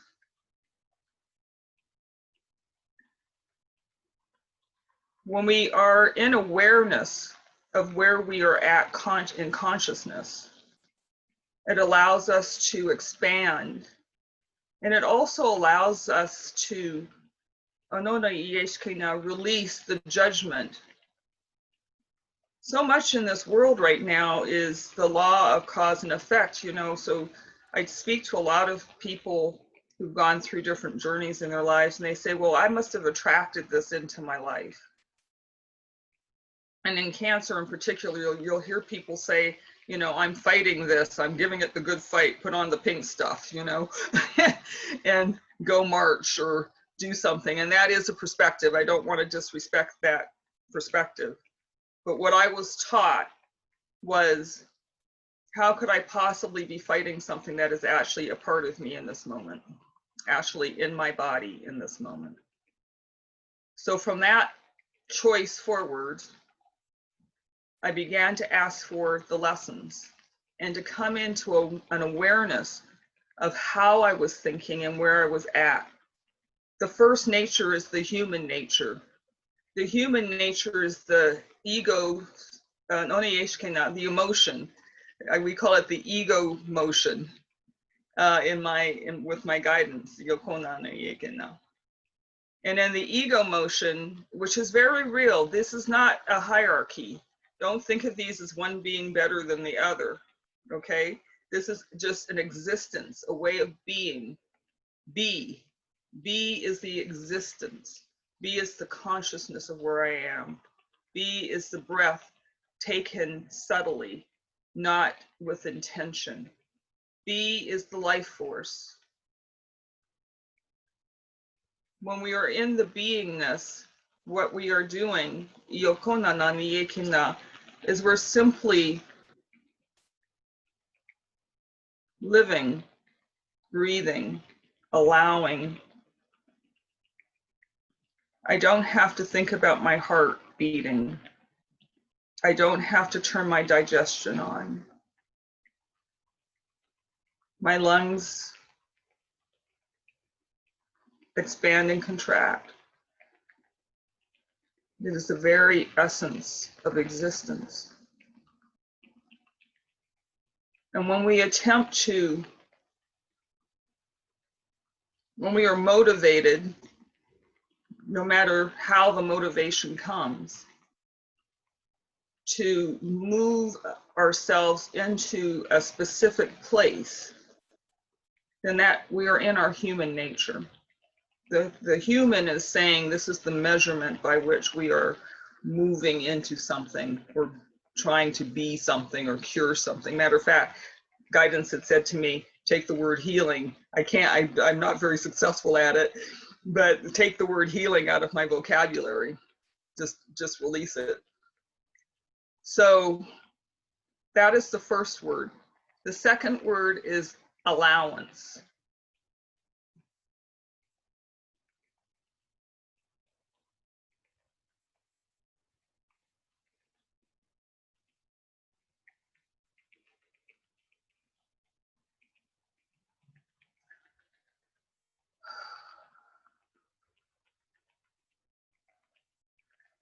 When we bring ourselves into the beingness of allowing source, the frequency, energy, and vibrations of God to just come forward, to be present with us, as us, and through us. The allowance is different than surrender.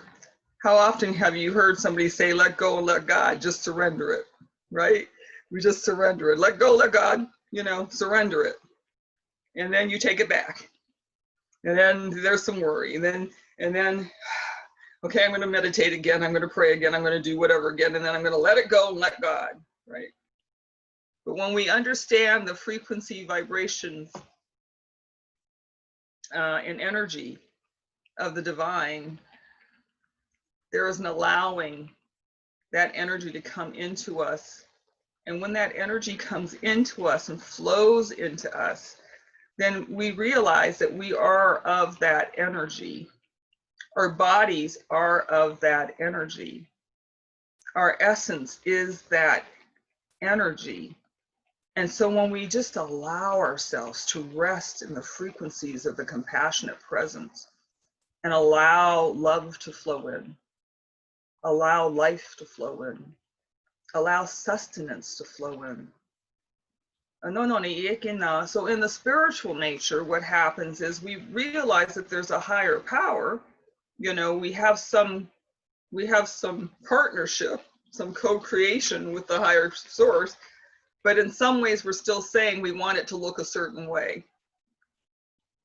And we are, I had a beautiful, last week I was in a group, and Spirit said, Source said, the guidance said, when you are in truth, you're walking in faith. When you're in trust, when you're in trust, you're walking in faith. When you're in trust, you're walking in faith. So when we're in our spiritual nature, there are real times that we want to come together into partnership with Source and say, look, I really, Anana Yoko, need, want, desire this thing to become materialized, yes, manifested.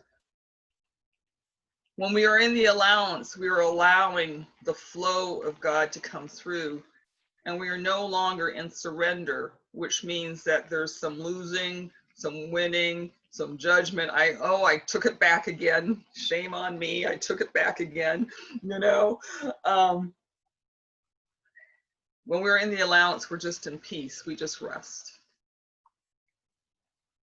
And when this came to me, I was in grave condition in a hospital. I didn't have any choice but to rest. I couldn't have manufactured or manipulated or co-created life if I tried. I didn't have the strength. I couldn't lift up my arm. So all I could do was just breathe in subtly and allow God to flow into me. I was in the hospital for 9 days and then went into rehab for 4 weeks, I think it was. It's funny, I can't remember all the details now, but anyway. And the third word I'd like you to remember from this presentation today is anchor. People ask me all the time, what is the thing that I learned the most? And most people expect me to say love because I have some wonderful love stories through this whole thing. But what I would teach a child if I had grandchildren or children around me is I would teach them how to anchor. And what we mean by that is to have something occur in your life, good or bad, what we would judge to be good or bad, but there's an occurrence, something notable has happened. And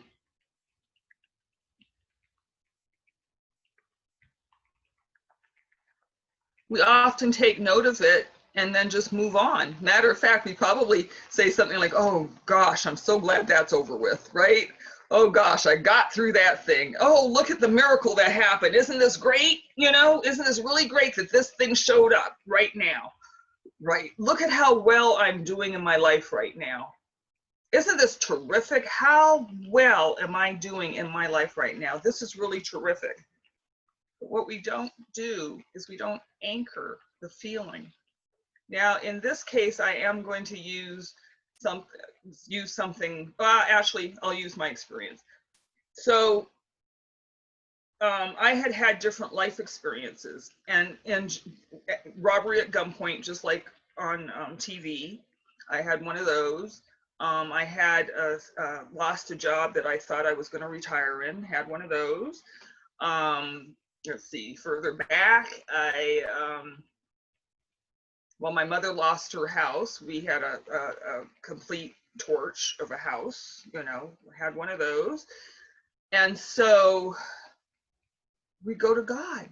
Wouldn't you go to God? If you had any faith at all, you'd go to God. You'd say, thank you, Father, for delivering us from this tragedy, from this moment, from this thing, from this person, even from this moment. And we'd be so grateful. We would be writing in our gratitude journals. That's the human nature, right? We're doing something. And then we may sit in contemplation and just sit with our hearts open and earnest in our hands and just sit there with God or on our at our altar, the altar of our life, the sitting in our garden. Just these things. Spirituality does not have to mean like a temple and altars and symbols and things. Spirituality is when you stop at the stoplight and you get to your destination on time and you're grateful, right? It's every day, it's everything, it's everywhere, everyone. It's every step that we take. So we're sitting there and we're saying, thank you, God. But we never, I will speak in the I never made note. I never made note that I was in God and thought that I could stay there. I could carry it with me from day to day to day in everything that I do. So what happened? I got another little lesson. What happened? I got another little lesson. And then guess what happened? Stage 4 breast cancer. And oh boy, did I get the lesson. This time I paid it. That was enough for me to sit down and try to figure it out. Stay in God, carry God with me, anchor the lesson. Anchor your blessings and anchor your lessons. And then from that, what guidance is saying is, if you really sit with it and don't rush, this may happen in a moment, this may happen in a day, this may happen 3 years from now. But if you really sit and say, what was the blessing in that? And breathe it in, make a note of it. See it in other situations. See the beauty. I've got some art behind me. Art arrived one day, literally arrived. I was on my knees, I was losing my house. And I said, there's got to be some joy in this. And God gave me art. I had never picked up a brush. And they're big canvases, 36 by 48, 36 by 36, 48 by 4, I mean, big canvases. God gave me art. That was the joy. That was the anchoring in of the frequency of joy, the in joy. You hear me say in frequency. So if you hear me say in joy, what I'm saying is in the frequency of God, in the frequency of joy. We say in joy, okay? So when we come into that anchoring and we release into the allowance and we become very aware of what am I hearing at that? Oh, no, like you'll sort of be what? I don't know if you've ever had this happen. You're sort of watching somebody, you can see their lips going, but behind you, you can hear this whole other conversation happening, right? You say, like, I can see them and I know they're talking, but what they're saying doesn't feel like what I should be taking in, right? So you start taking in the feeling and then you hear differently. Yes? Okay. So then your awareness becomes in more into the subtle frequencies. All this noise is happening right now. What is mine to do? How can we come into what is mine to do? We come into the beingness. We come into the awareness of who I am. And with no intention, no definitions, you just say, reveal to me who I am in this situation. Let me be life in this situation.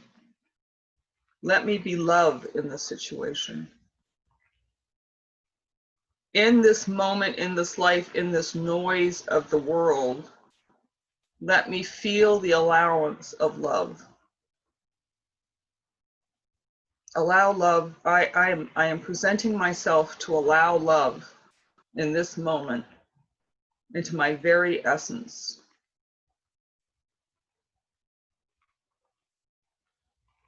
And it can happen in a split second. You'll be looking at somebody and all of a sudden they'll take on this whole new aura, or they'll look at you. People always say, you just lit up. Like, did a light bulb come on or something? There's just like, there's new light in the room. Something will happen. And then how do I anchor love into this moment? How do I anchor love into this moment?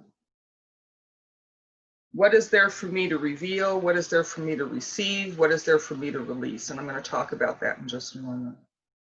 So whenever I start I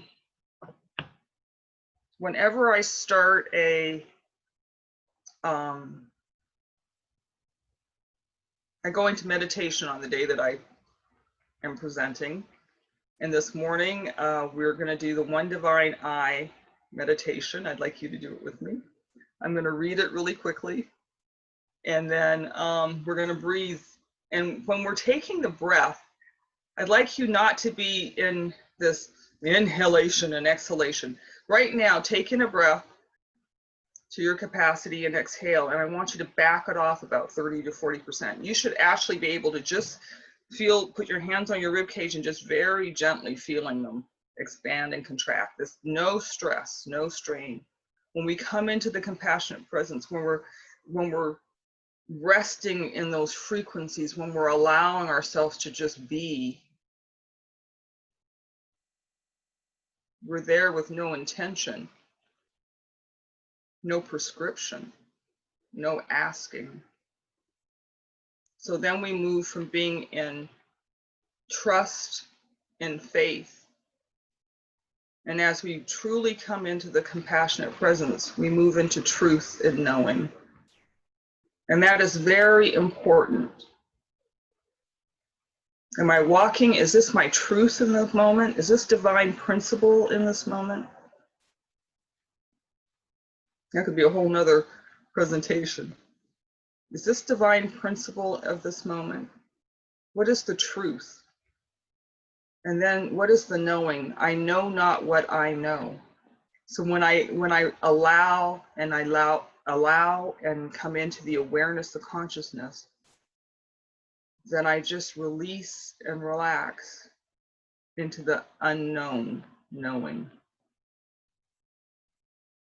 And the truth is, if you want to talk about faith at all, whatever shows up before you is what is meant to show up before you.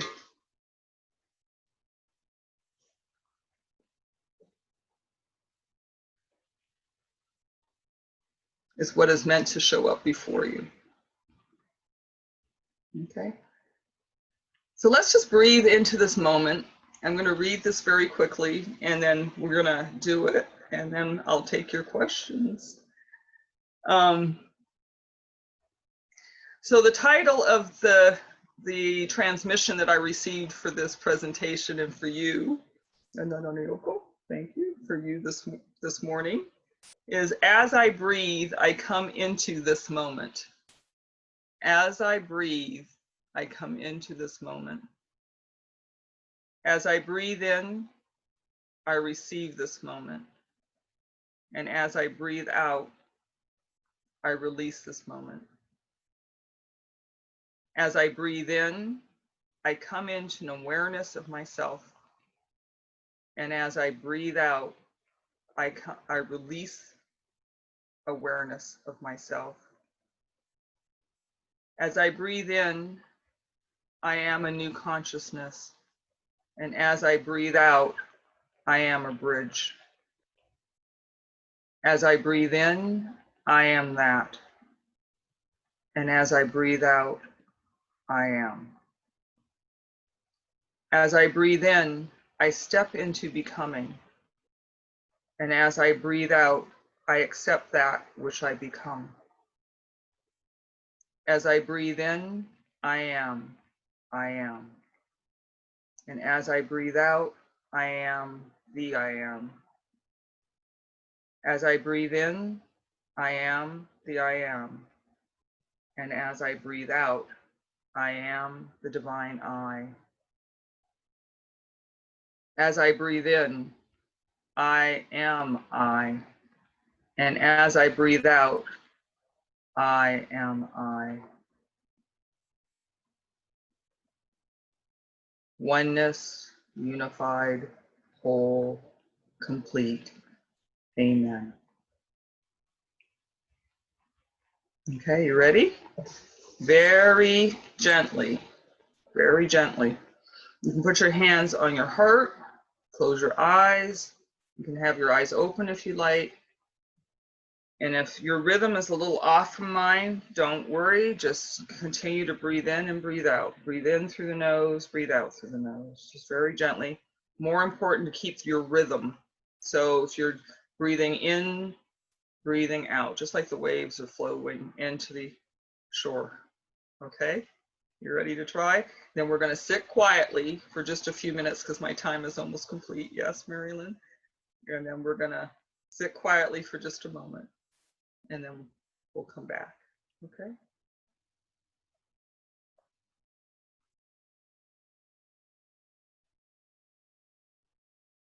Namaste. As I breathe, I come into this present moment. As I breathe in, I receive this moment.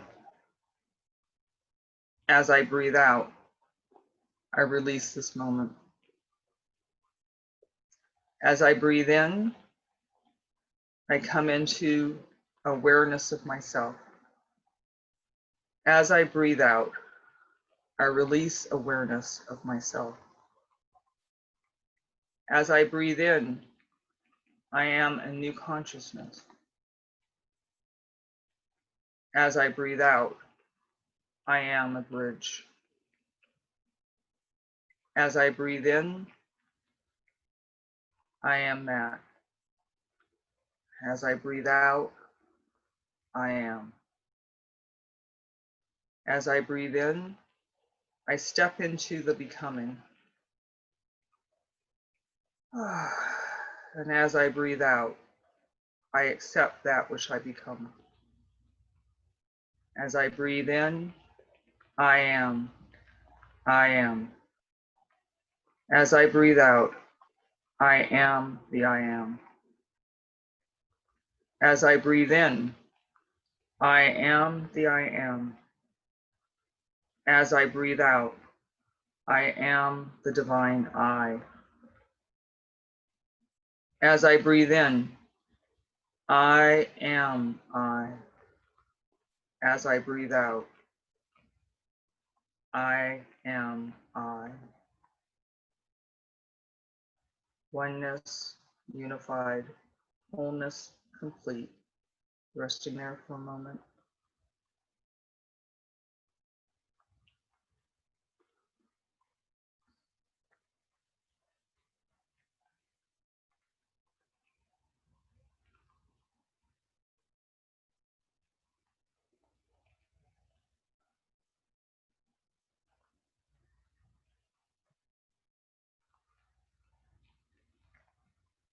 Breathe in. Amen. As I breathe out, amen. As I breathe in, amen. And so it is.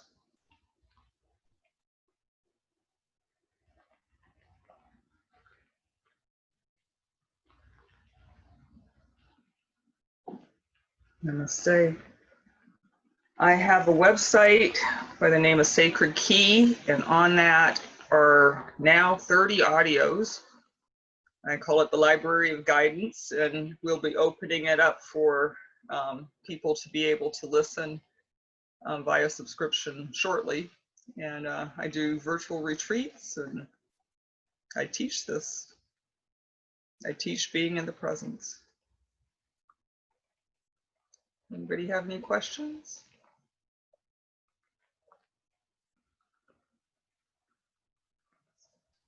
Well, it's the second meditation session I've been in today, and that's the most meditation I've done in my life. Thank you.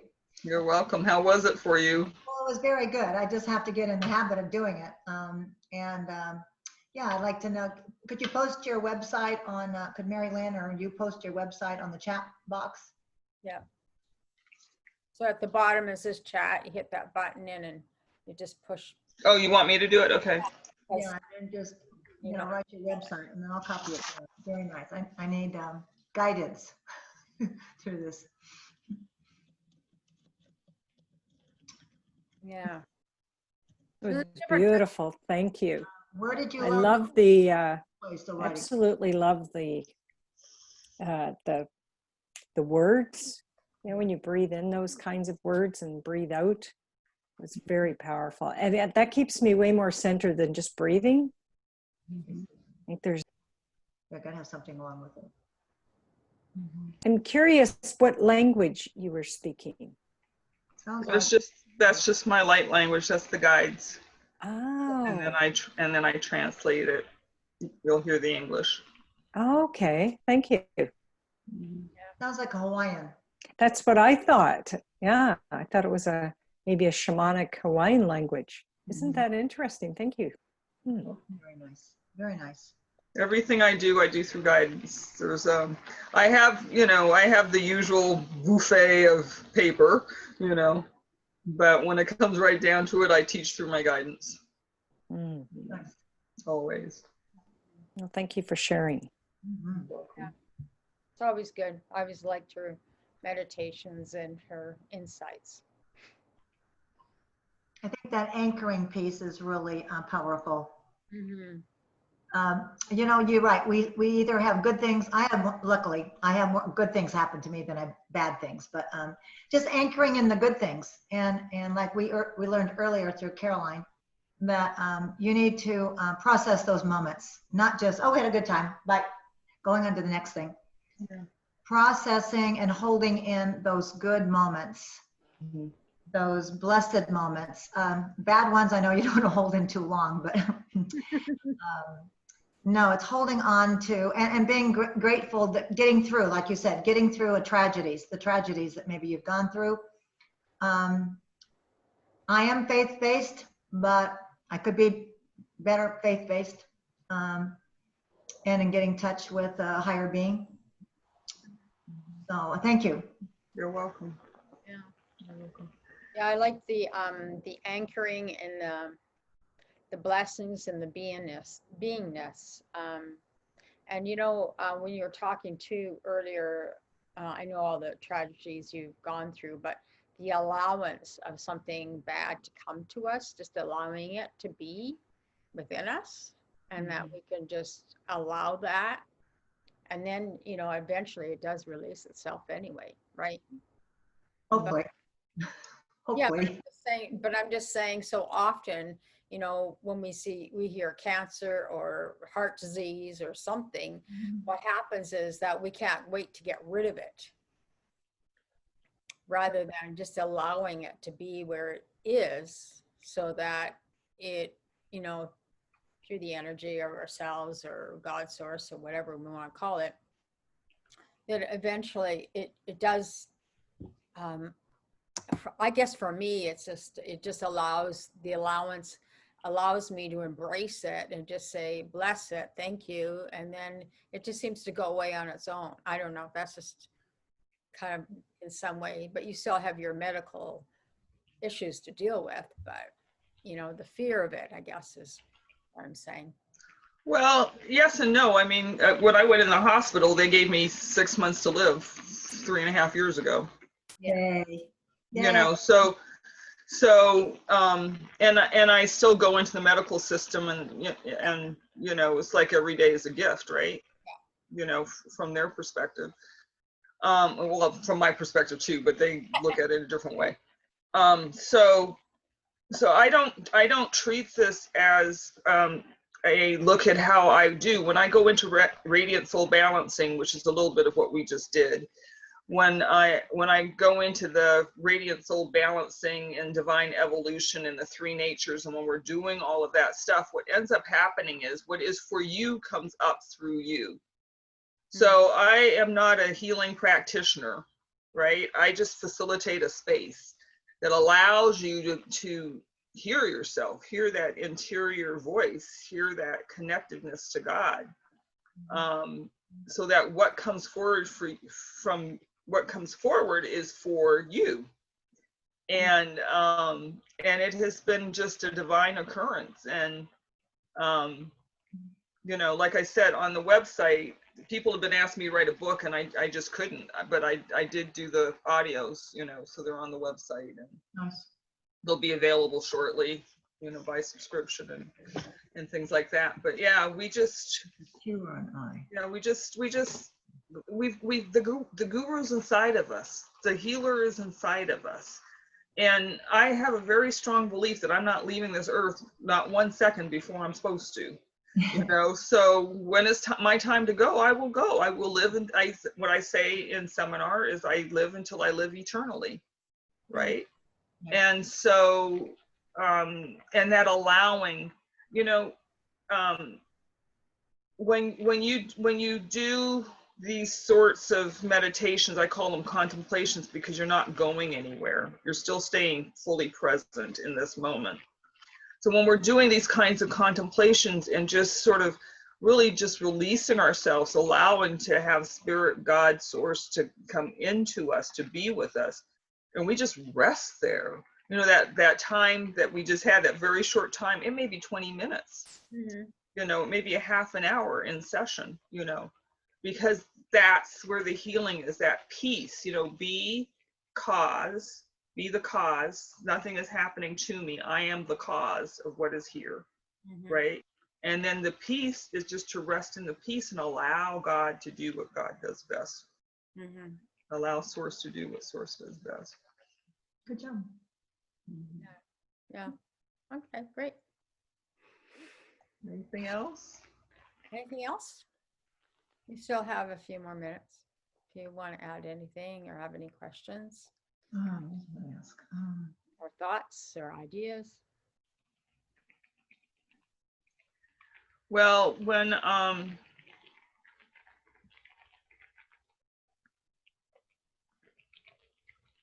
Have you worked with any of the COVID-19 patients or been asked to work with anybody in your area?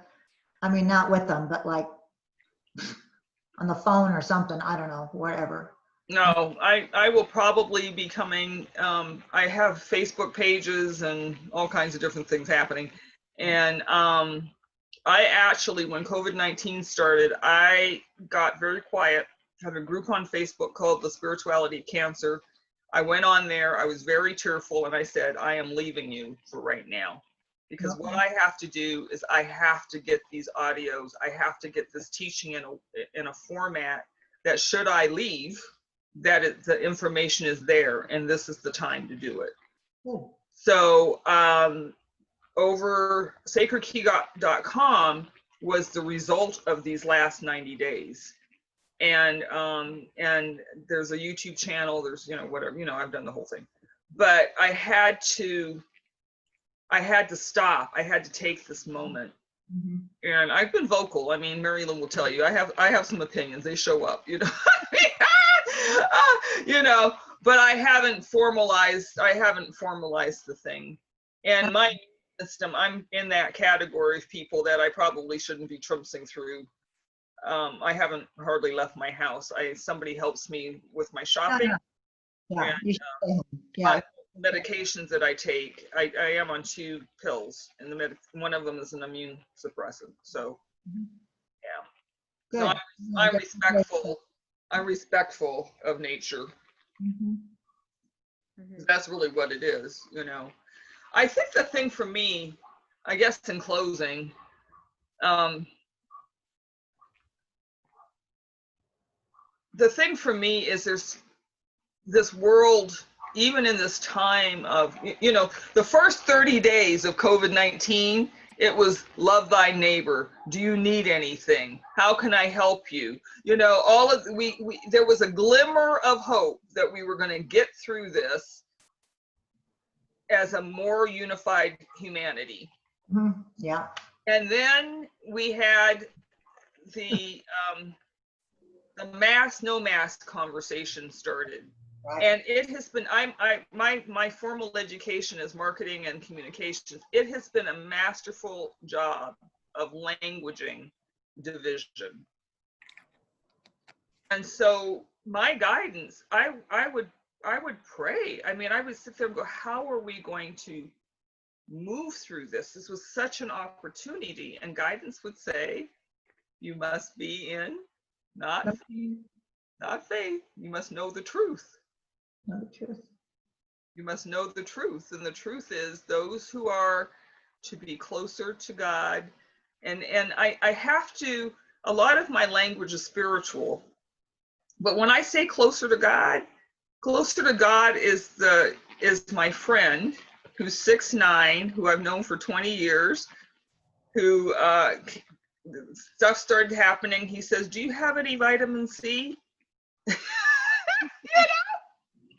And it was the sweetest thing on earth. He said, I'm going to bring you some vitamin C. Do you need anything else? That's a spiritual act of humanity. And so it's the little things, it's the subtle things. And so we have these judgments about who's speaking up in the other tragedy that's happened over these last few months, weeks. If you're not doing this, then you're this.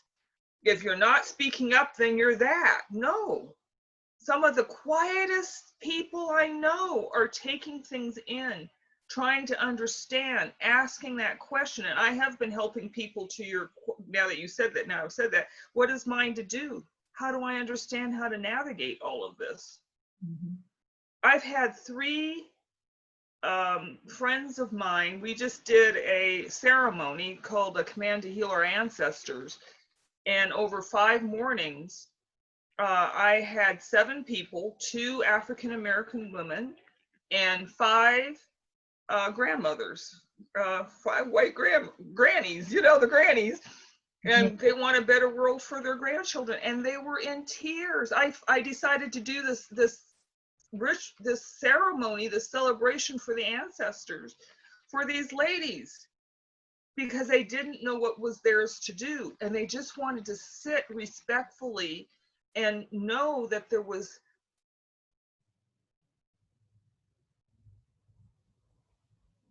that they could connect with their ancestors, that they could forgive their ancestors, forgive them.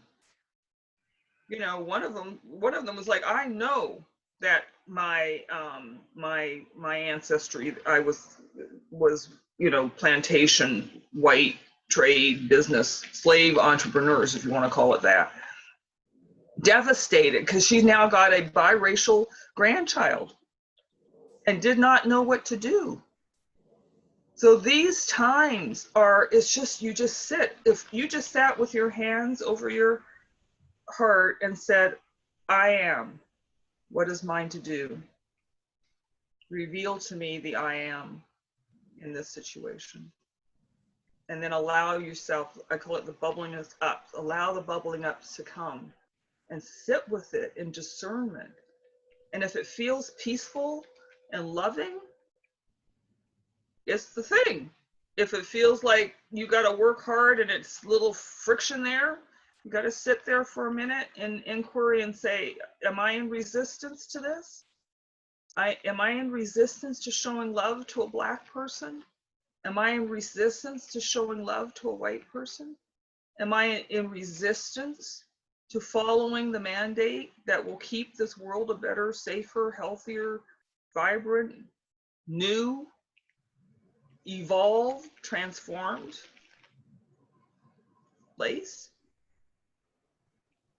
But this whole energy about if you're doing this, then you're that, is just creating more categories and more division. So as a spiritual being, as a person who is seeking, as a person who is resting in what they know to be their source, then the light will come. And then all of this noise, that peace that you just felt, that peace will come and you'll know everybody's going right, but I think I'm supposed to go left. I'm going to go left.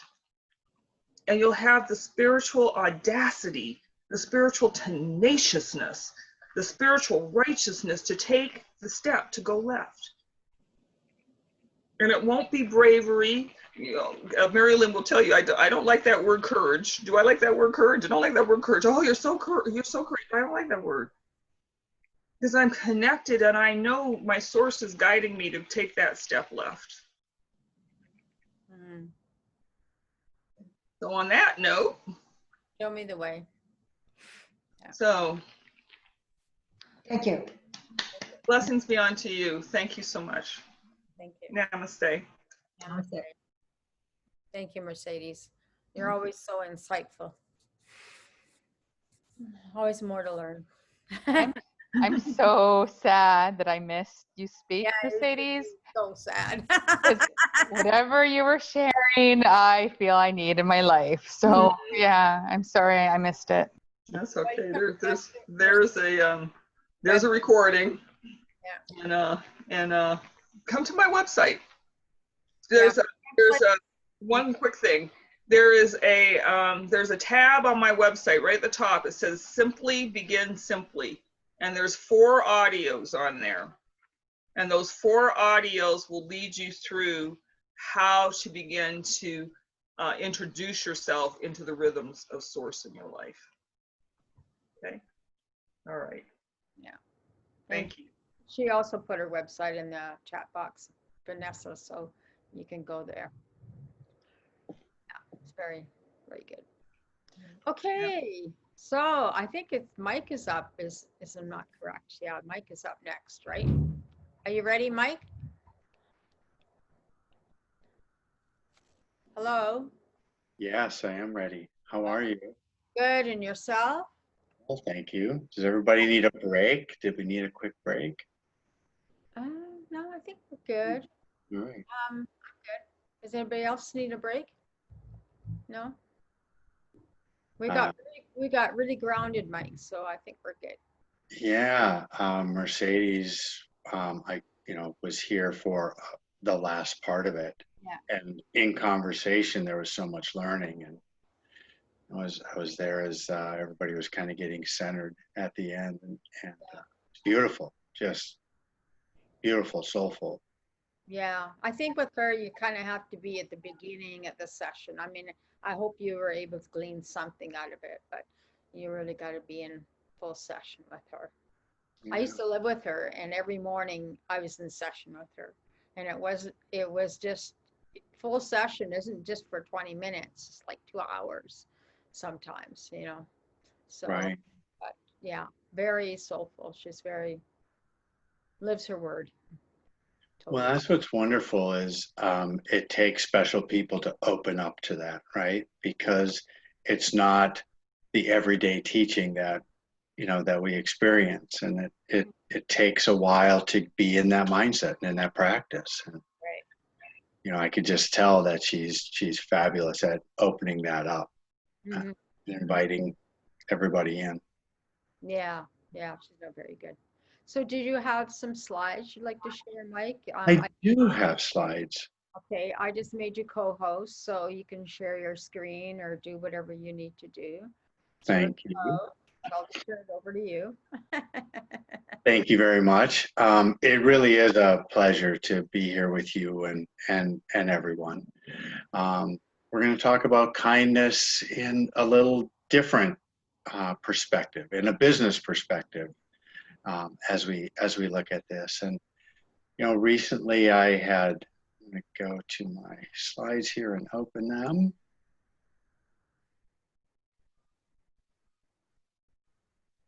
Here we go. Hang with me, and I'll figure out how to share the screen.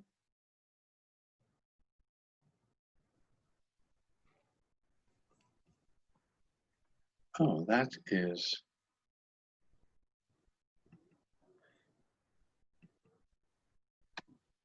interesting. Okay, pardon me for that. You know what I'm going to do is I'm going to leave them in non-presentation mode, and we'll just, because I kind of just want to visit with everybody anyway. So I'm going to share the screen like this. Okay, I just changed the screen. We'll try it again. Keeps going to some default settings, so I keep changing it back.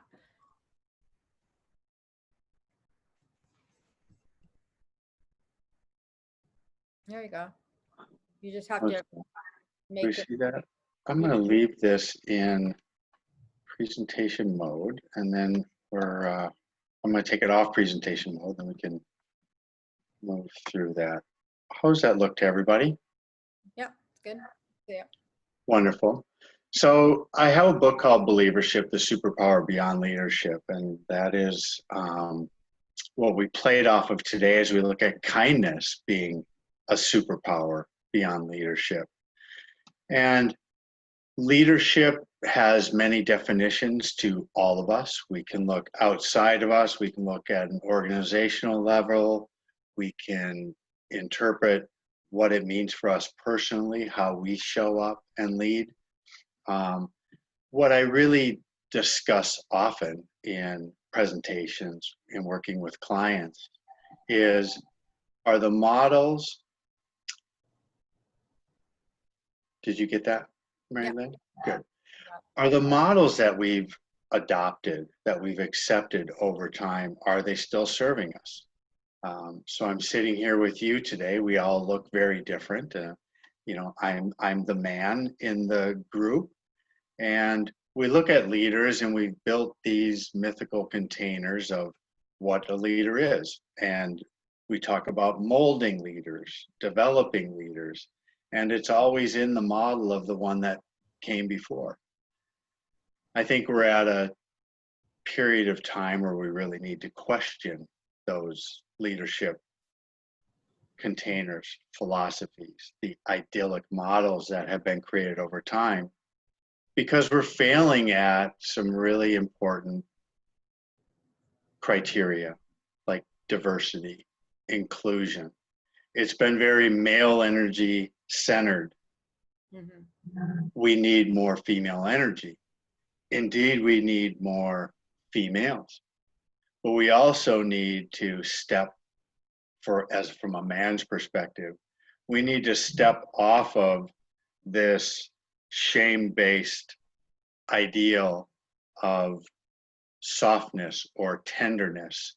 And when we say kindness, it starts moving in that direction. We use words like empathy and care and concern and compassion, and those aren't supposed to be our strong traits and our strengths. Yet what I'm really happy to discuss with you today is taking a look at kindness as that superpower beyond leadership. That the acts of kindness, the being in kindness, is actually a great business strategy. And it's a great differentiator to model the leadership that we so desperately need going forward.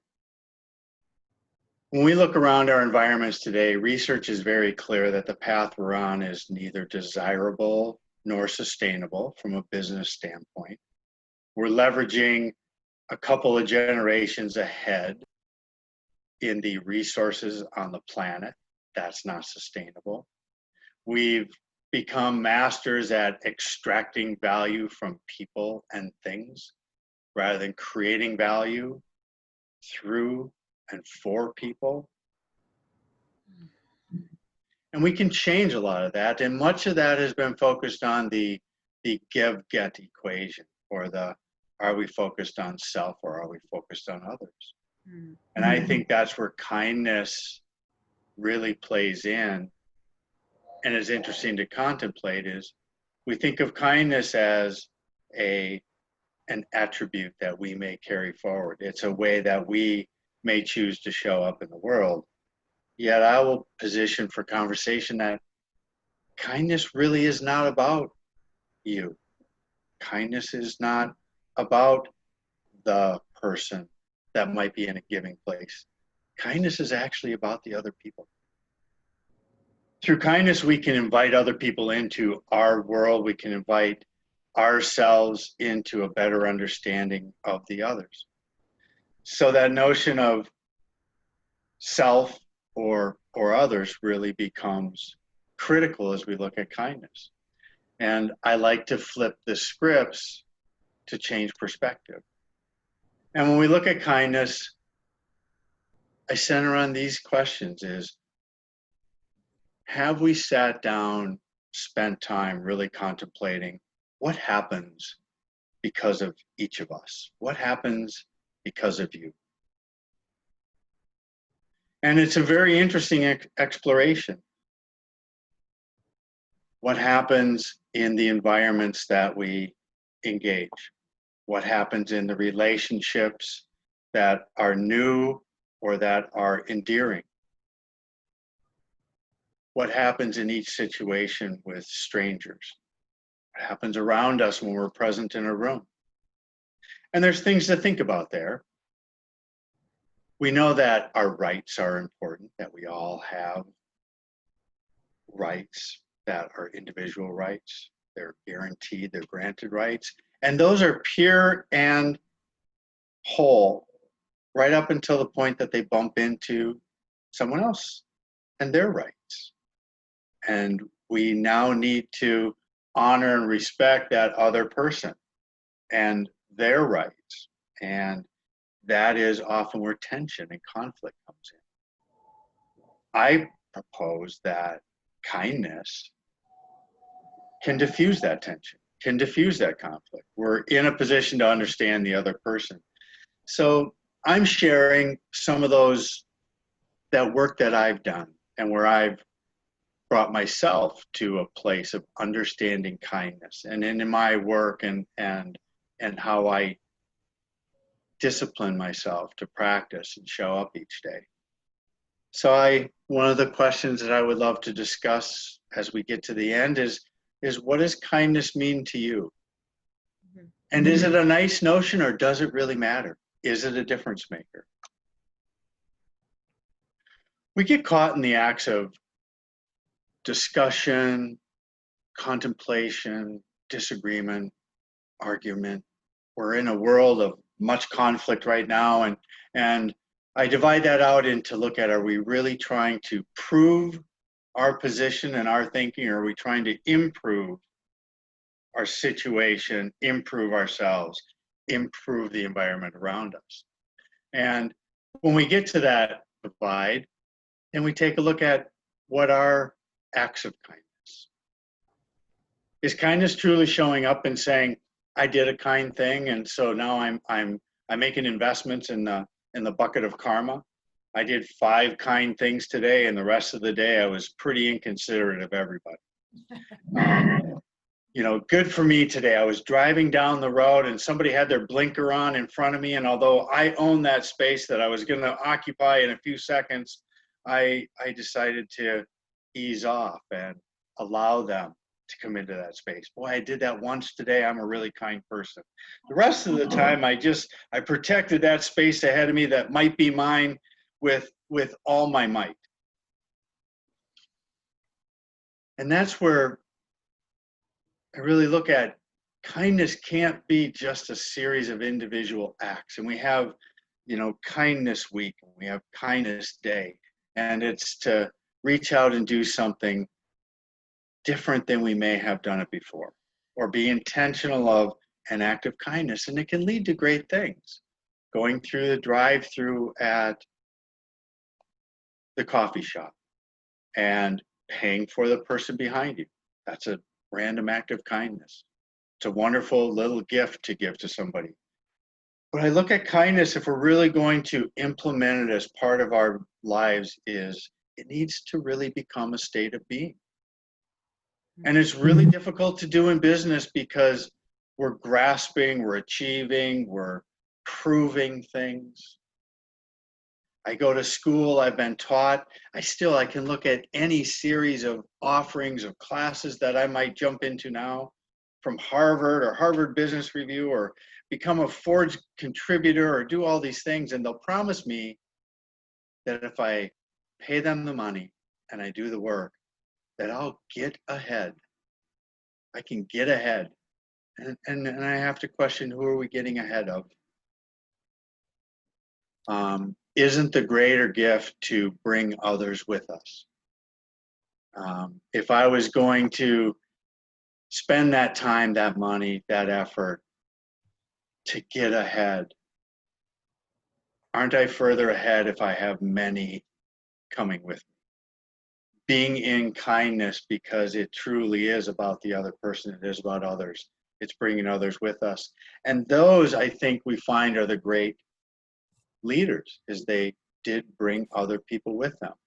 Other people committed themselves and gave their best effort. That's true leadership. That's how things get done. It wasn't the command and the control that we built our structures and our teachings and our ideals around. We can get so much more done in business if we allow people to commit through choice rather than command.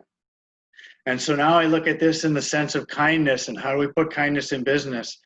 It's not giving a command with a nice voice or saying, will you please get back in your chair and get things done. It has to be more about choice, understanding. What can I help you with? What's the distraction? Is this the right time? What is going on in your life where you need to change the flow? Some people work in constant patterns, some people work in large bursts. And we need to allow those choices to have people truly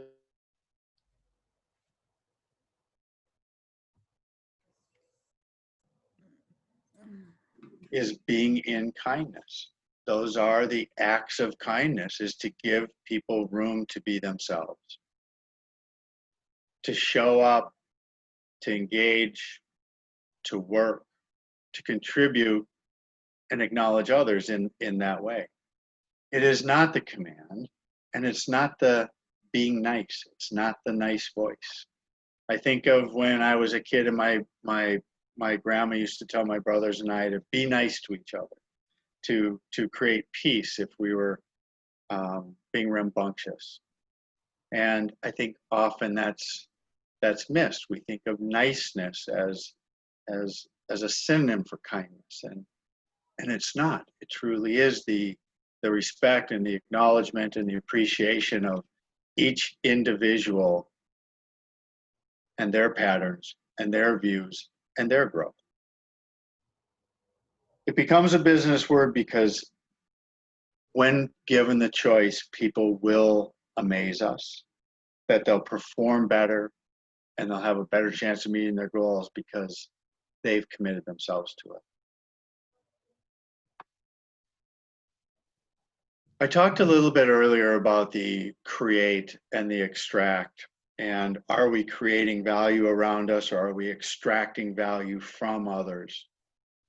And this is something that I think when we find ourselves into that position of influence, when we look at kindness as a superpower of leadership, and we say it, kindness is not about you, it is for others. But you become that person and you act in kindness. That's something you do for you, because the fulfillment that comes back in getting to that point where you're creating value with and for others rather than extracting value from others, from the environment around us. That sense of growth and fulfillment and curiosity and understanding comes right along with that change of mindset, that we start doing it for that personal satisfaction and that growth and that connectedness to not only the other people, those around us, but the work and the environment and the purpose. And much of that is lost if we can't open our hearts and connect that to our heads and live in a state of kindness.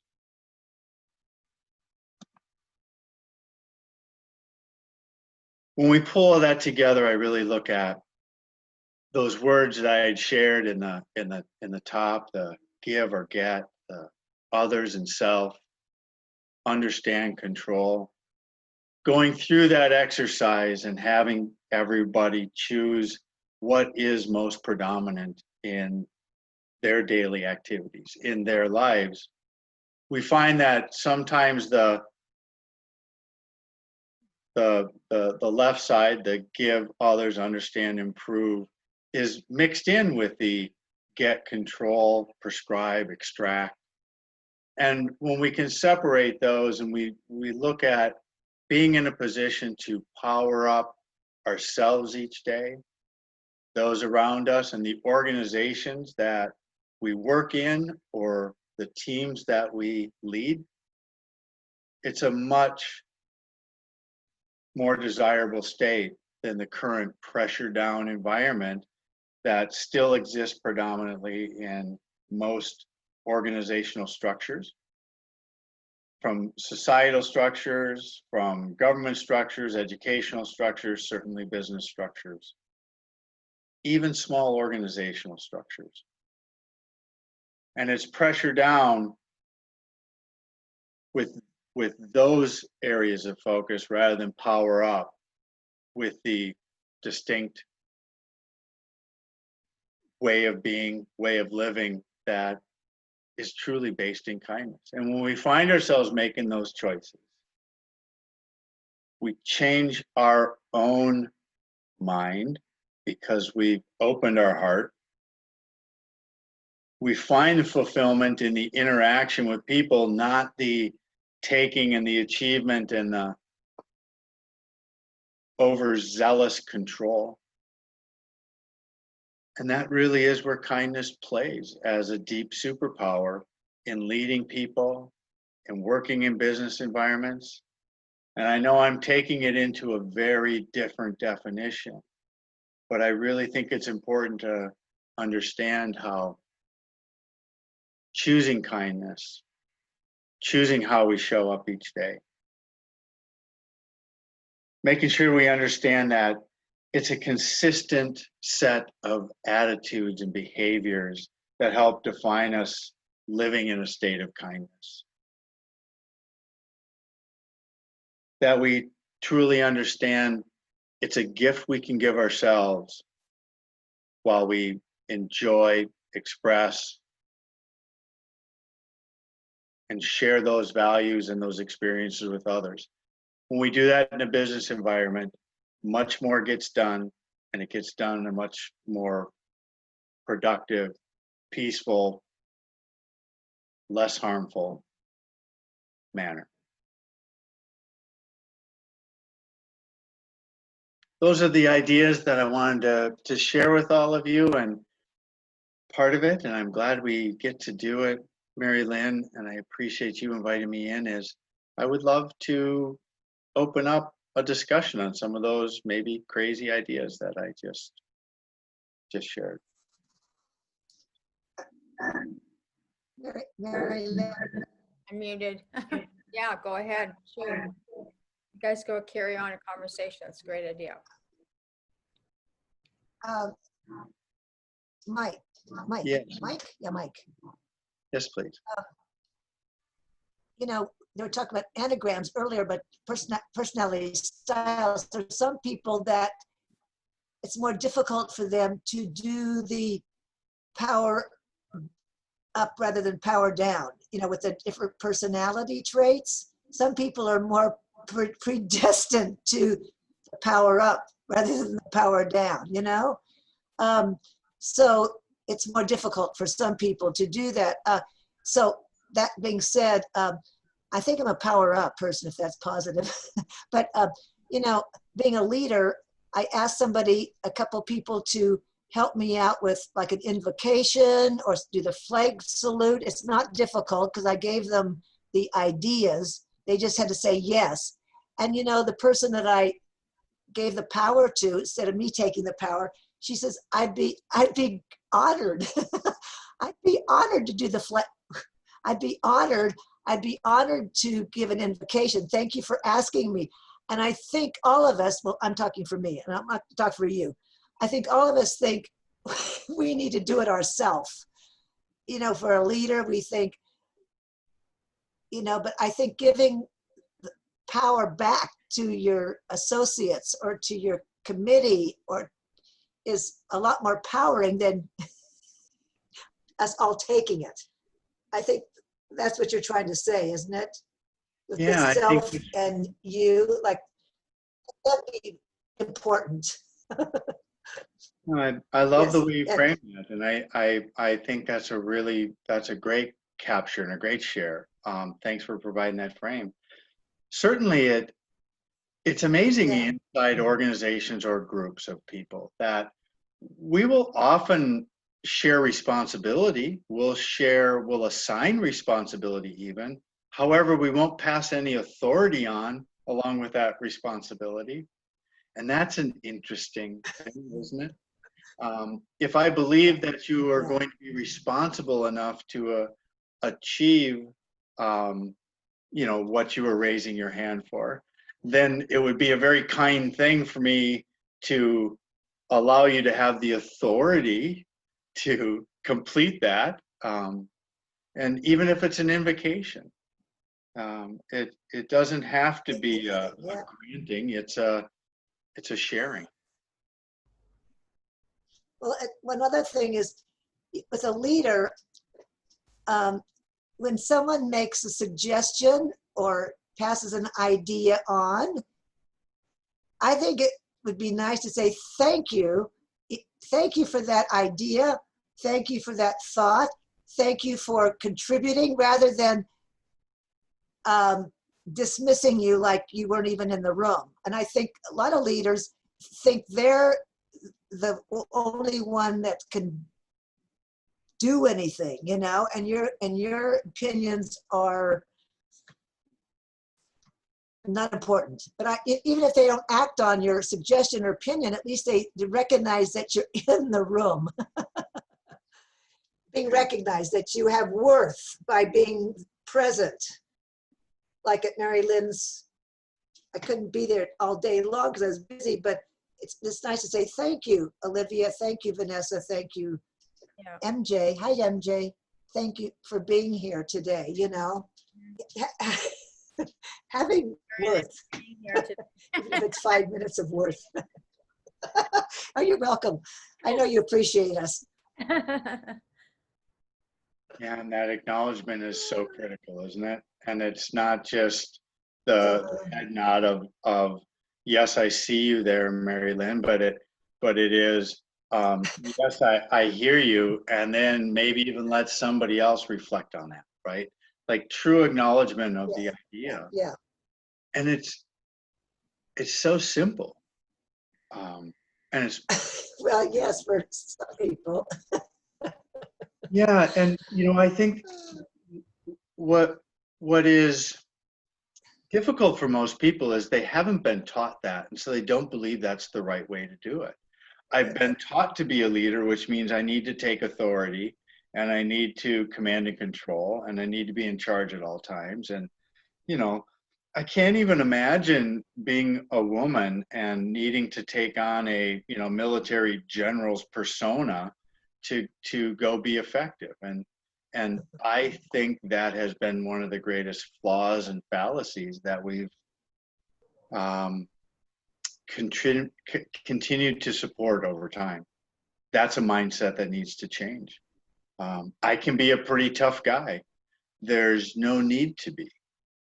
Understanding how to be better, how to allow both male and female energy to come from me as I deal with people, has nothing to do with my identity. It has nothing to do with my sexuality. It has nothing to do with any of those other things other than it's the right thing to do for those around me. There's such simple principles that we've lost through time. And I think that you captured the spirit of that really well, and I appreciate you, Mary Lynn. You're welcome. Thank you. I'm sorry I couldn't be here, Mary Lynn, the other Mary Lynn, but every time I've hooked on, I've really gleaned a lot of kernels of good ideas. So Mary Lynn, thank you for setting up all these wonderful speakers. I am very impressed with everybody. Okay, thank you. Yeah. Thank you, Mary Lynn. Thank you, everybody, for coming this afternoon, because I'm just reading some of the LinkedIn messages from people who I had asked to be a part of this, and they all said no for one reason or another. And this other girl who I know of, she said, I really want to be a part of it next time. Are there any recordings? I went, yeah, after you pay and you register, I'll send you recordings. So everybody's been asking me about recordings all the time. And so they will be out by the 24th of July, because some of them I'll want to edit. So it's going to take me time to get through 22 of them. But anyway, but yeah, thank you. You're welcome. Very kind of you to invite us in. Yes, it has been. And you know, the great act of kindness that you've shared out with the world is you followed through and you did this. And it is not the volume of people that are with us here. Exactly. It's that commitment and the diligence and the work that goes into the sharing and the intent that you provided. And you've influenced many of us, and I'm greatly appreciative. Me too, yes, yes. I thought it was a pretty ominous task, Mary Lynn took on, and I'm impressed with your ominousness, your ominousness. Mike, I have a follow-up question regarding your presentation, but I noticed Olivia went off mute. So Olivia, did you have something to say, or did you have a comment? Oh, you're very sweet. I was actually going to just mention something that you brought up, the feminine and the masculine, how women have to, you know, put on that hat. And I'm a boomer. I grew up in that era where women didn't bring their femininity to work. And I remember making a very distinct, I was moving companies. I'd gotten headhunted off to another company to manage an HR department. And I remember distinctly saying to myself, because you know, because I'd grown up with that persona, that when I went to this company, nobody knew who I was. And so this was the opportunity for to bring my more feminine self. And I think those were the first throes of me getting in, you know, to Vanessa, to your work, bringing spirituality into the workplace, bringing your whole self to work. It started on my kindness movement, was really acknowledging that I was parking part of who I was in the parking lot. And then, you know, the way that I did that, the only way I could make that transition was I spent 3 years wearing a dress to work every day. And I wasn't somebody who would, you know, I normally would have been in pants because we wore suits, or we, you know, women were told how we had to dress when we went to work in those days.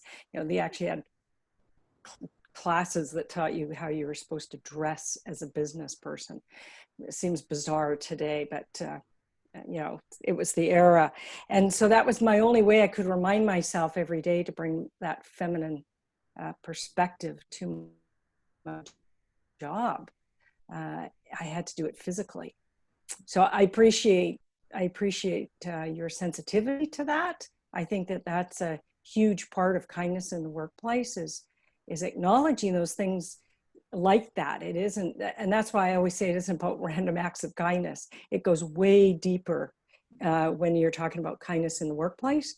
To me, random acts is an event. That's what it is. It's a nice kind of cute thing to do, but it isn't the real essence of what it is. And so, you know, these words that you have are very powerful around how do we actually get into those words in a deep, deep way, have those deep discussions. So I appreciate your perspective on that. Thank you. Thank you.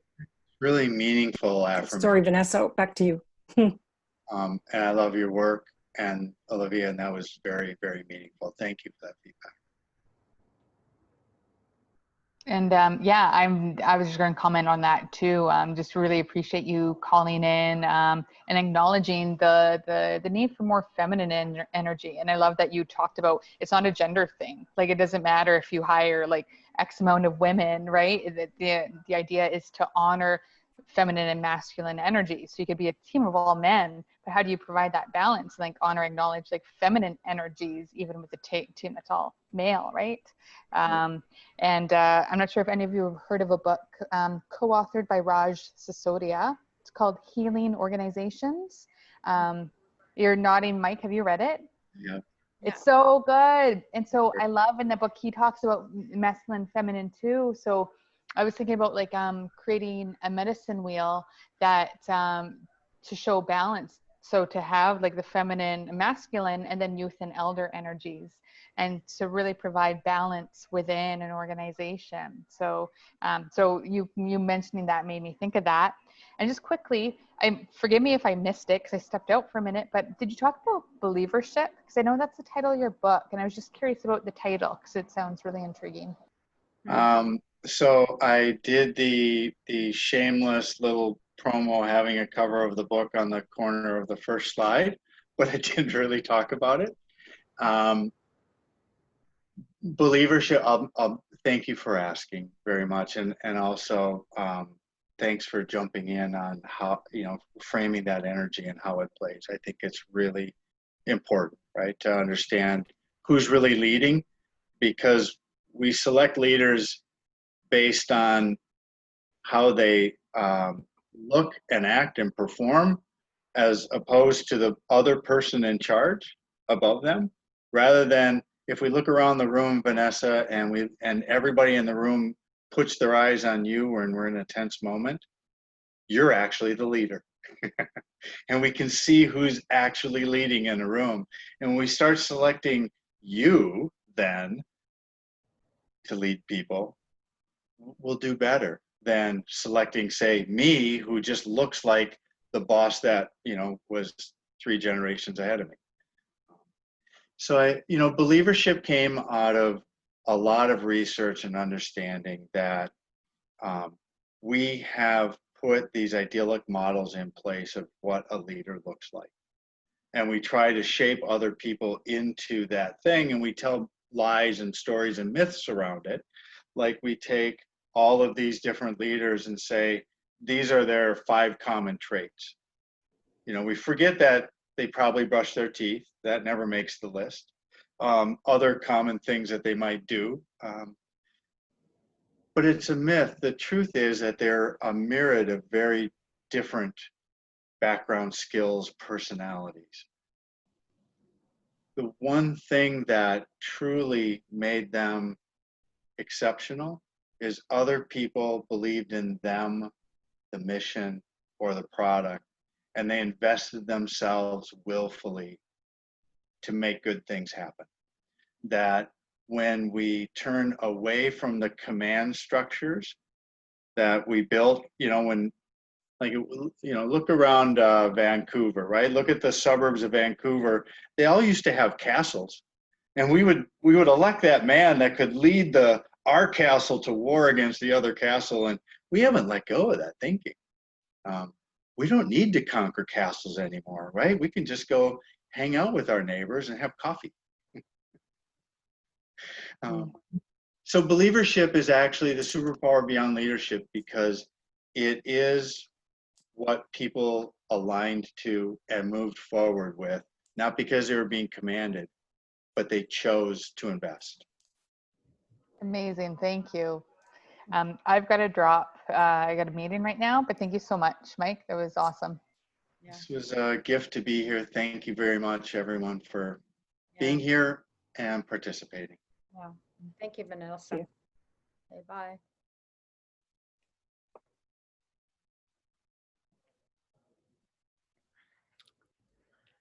So, Mike, you can unmute yourself.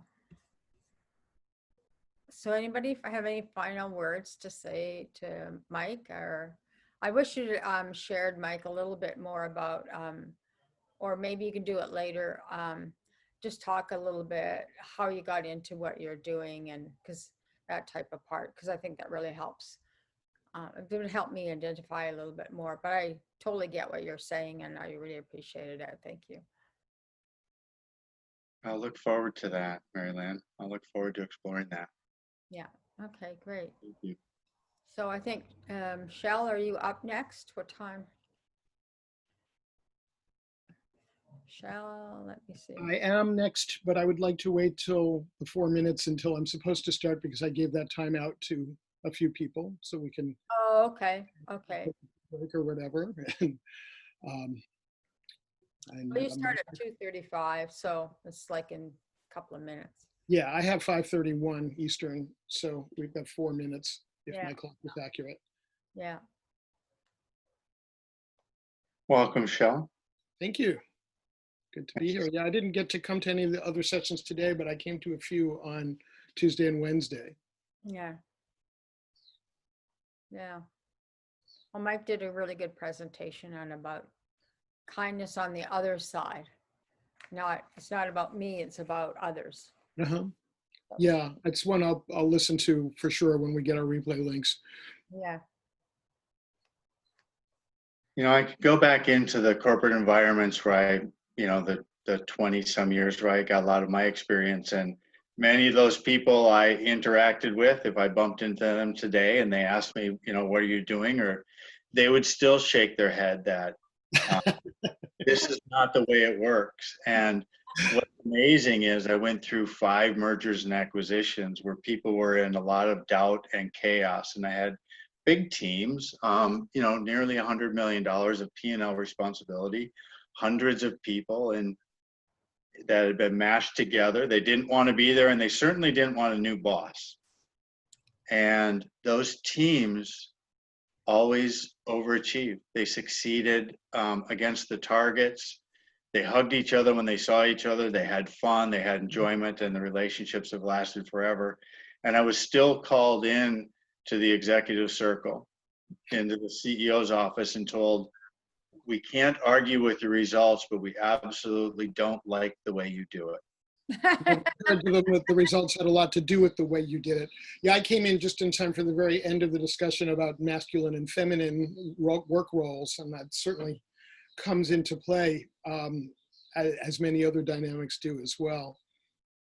It's amazing what people can achieve when they want to. Mm-hmm. rather than when they're told to. It's truly an amazing phenomenon. Yeah, you're right. Okay.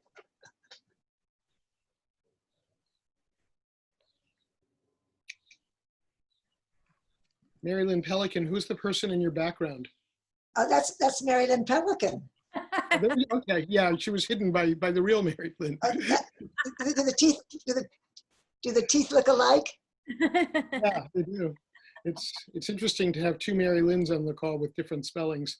Oh yeah, and then we have let's see, hang on. Then we have Carol, she's doing something. here we have I'll show you Carol. Here we go. Here we have okay. Here we have okay. There's two of us there. See the two of us?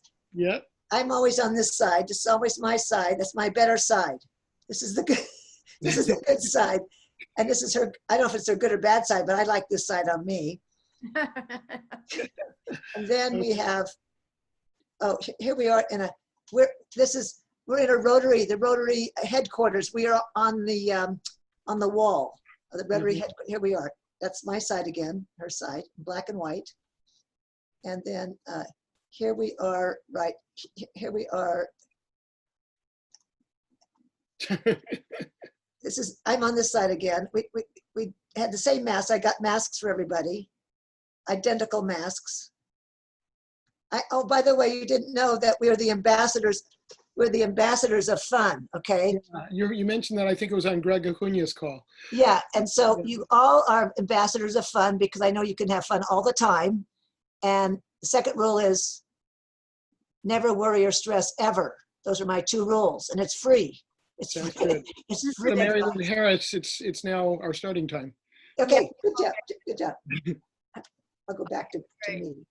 It's been recording, so just go ahead. So I'll just welcome everybody. It's Mary Lynn. We're doing the Kindness Matters Conference again, and my next speaker is Shel Horowitz. And I've known Shel for many years. He's a master at marketing and all that stuff. So Shel, take it away. It's your show.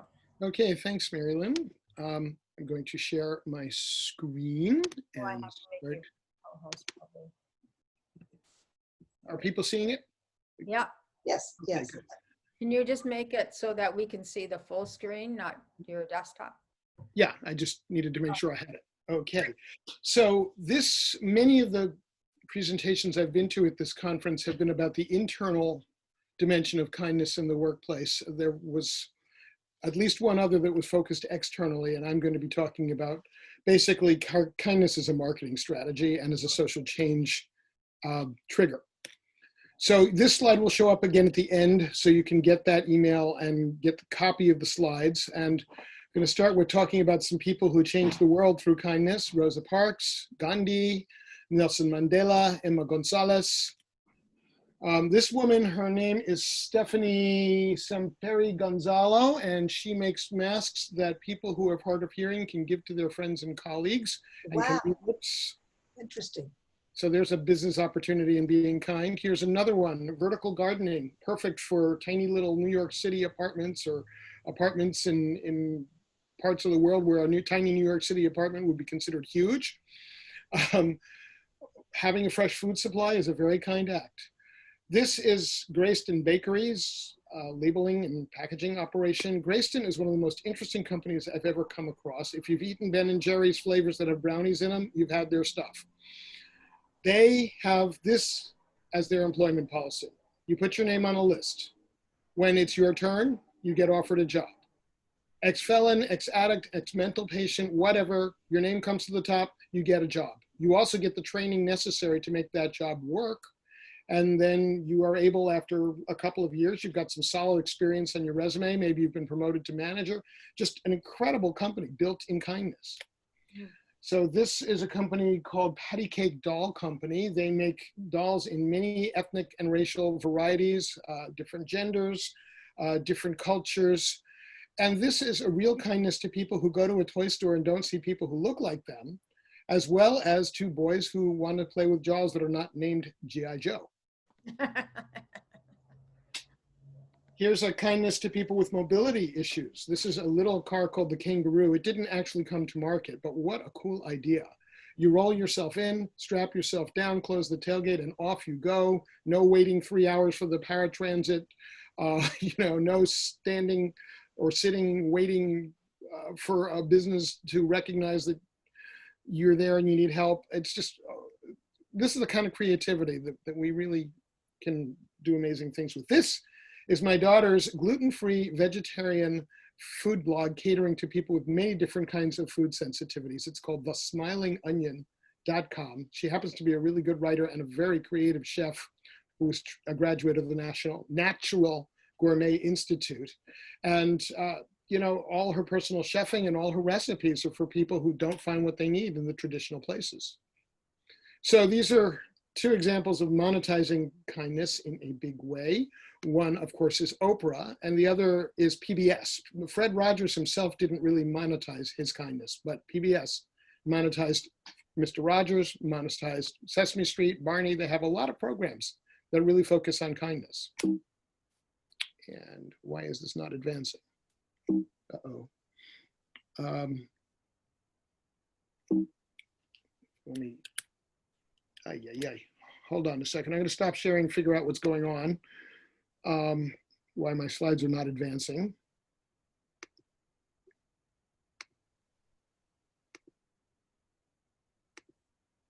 There we go. Okay, I'm going to start screen sharing again.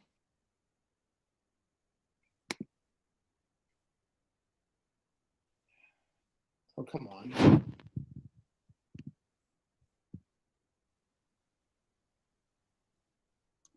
Does Mary Lynn have access? Mary Lynn, do you have access to do that, be a host?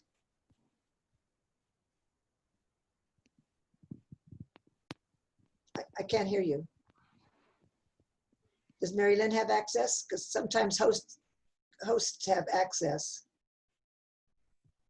No, their sharing screens are, he has full access. He's Okay. He's a co-host. But I think it's something to do with his own screens. For some reason, Zoom just stopped letting me advance the screen. So I'm going to try it again. Okay, now. Okay, what settings should I share it to? Change it to? I don't know what is going on here. We're not worrying. We're not stressing. We're being patient. Right. That's good. I think I'm going to try a different computer.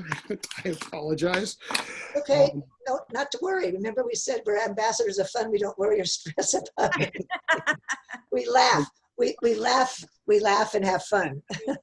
This is very, very bizarre because it's not sharing the screen. I'm going to try one more time. I'm going to. Well, one thing that this happens to me sometimes is when I have PowerPoint in presentation mode, it doesn't respond as well as if I just have it in view mode. Yeah, this is actually Google slide thing. Just gonna try one more time. Let's see if I let's try. Okay, I've got it up on the screen. I'm hitting presentation mode. And now I'm going to try one more time to share it from this computer, which will be considerably faster than the other computer. Okay, share screen. Okay. It's not there. All right.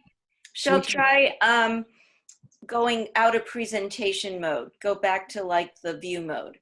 All right. On the Google Slides. And then to share the screen.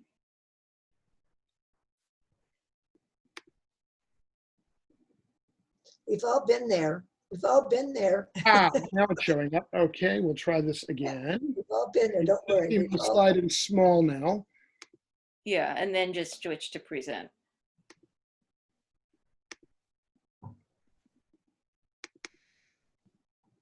Oh, I didn't. There we go. Hey. And great job. Wouldn't be a presentation without some technical difficulties, right? Exactly. So here are some of the many business advantages of kindness.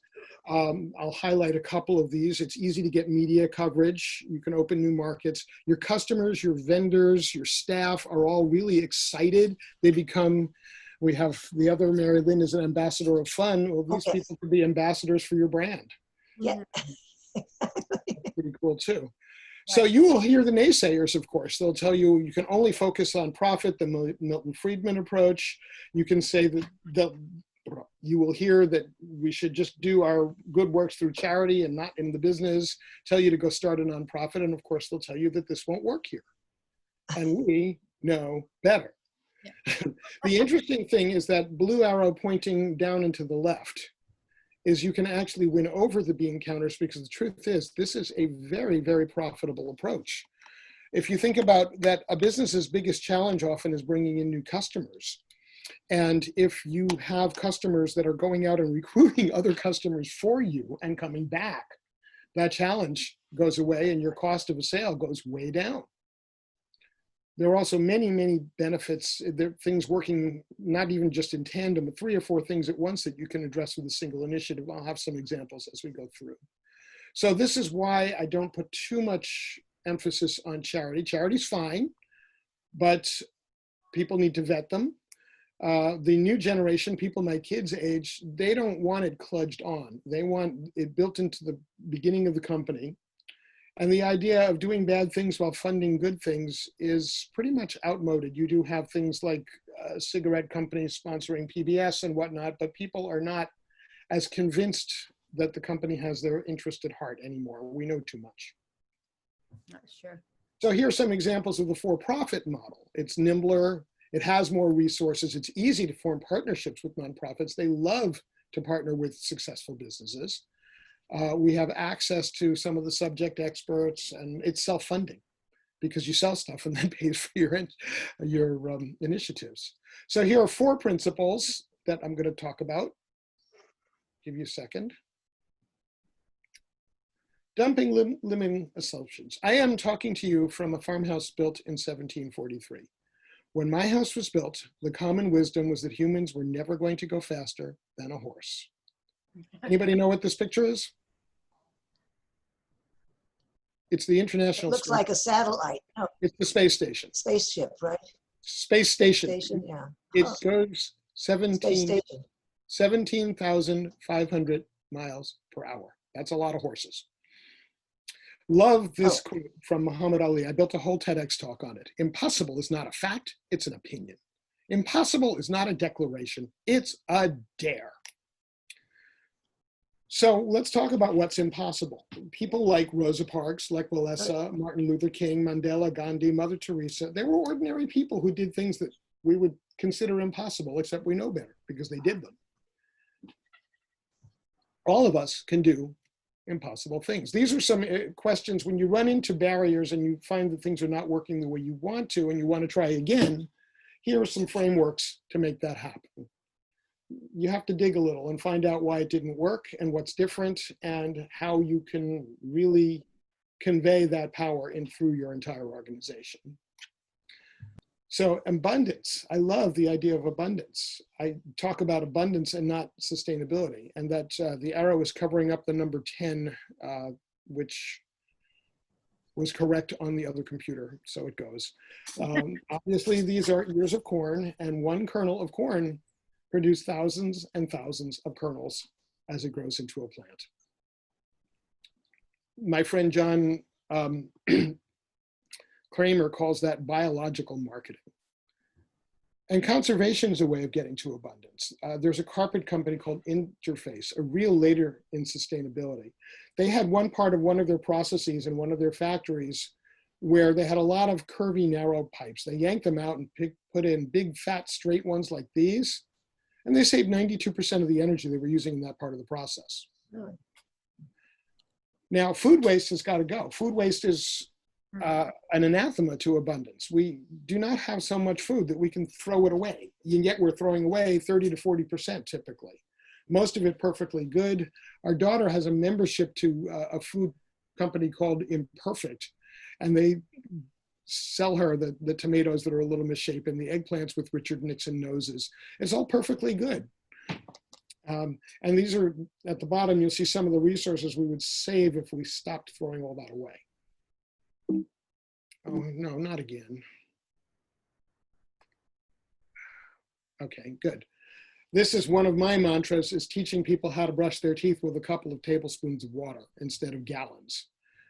Instead of turning on the faucet full and leaving it on the whole time, you turn it on, wet your toothbrush, turn it off, add the toothpaste, brush your teeth, turn it on, rinse the toothbrush, turn it off. Think about how much water we could, we could supply drinking water to the desert if everybody did that. So John Todd is a wonderful engineer. They call him the Gossamer engineer. And he said nature's intelligence can reduce negative human impact by 90%. The spider web we are looking at is a great example of imitating nature, because if you brought a spider web up to human scale, and keep in mind, this is something made only from dead flies and water, it would be strong enough to stop a flying jet plane. So when you want to know about bridges, ask a spider. So here are two examples of working backward from the goal. Thomas Edison was asked, how does it feel to fail 10,000 times? And he said, I invented a light bulb. They weren't failures, it was a 10,000 step process. And Steve Jobs' command to his engineers when the iPod was being developed is to give him something that could hold 1,000 songs and fit in a pocket, not to build a better Walkman. So here's a little creativity action that Dina, my wife, who was on this call, and I, it's already 20 years ago. Oh my gosh. This is the view from our backyard. You're looking at Skinner State Park and the Barstow Farm. And the next mountain over, a developer decided was going to be the perfect place to put 40 big McMansions going all the way up to the ridge line. And all the experts said, oh, this is terrible. There's nothing we can do. And we organized a movement and we stopped this thing in 13 months flat. I knew we'd win, but I thought it would take us 5 years. Okay, this is a company called D-Light, one of many companies that are making solar LED lights to replace horrible, toxic, flammable, unsafe, poor quality light, kerosene. So you get all of those benefits of eliminating the fires, eliminating the toxicity, giving a good enough quality of light that kids like these can do their homework, get better grades, get better jobs. Maybe their parents can start a cottage industry in the evenings after a day of agriculture. Life-changing. And their economic model is they're selling them at a profit, but they're selling it on a time basis. So if you were paying $2 a month for kerosene, and that's, let's say 10% of your monthly income, you pay the same $2 a month for 10 months to buy the lamp, and then you're done, and that 2 months, that $2 becomes part of your available net financial resources. So it becomes ladder out of poverty. They've just gotten a 10% boost in their earnings. So when you're marketing a kind company, you want to have a message of self-interest and a message of global purpose. And in your operations, you want to carry that out and do it in a way that's more economical and superior. And when you do those things, you're going to hit both of the marketing points. Everywhere you look, you see opportunities for kind businesses. Here are a few of them. And again, at the end, I will leave the slide up about how to get the slides. And any sector you can name, there's a way to do it with kindness and with green principles and with a social good. So here are a few of the specific opportunities: resilient infrastructure, selling products and services make a difference, designing multiple solutions to multiple problems with one product, training people. And we'll look at two specific industries that are very closely related to each other. This one's food and the next one's energy. You'll see some of the same points on this slide and the next slide.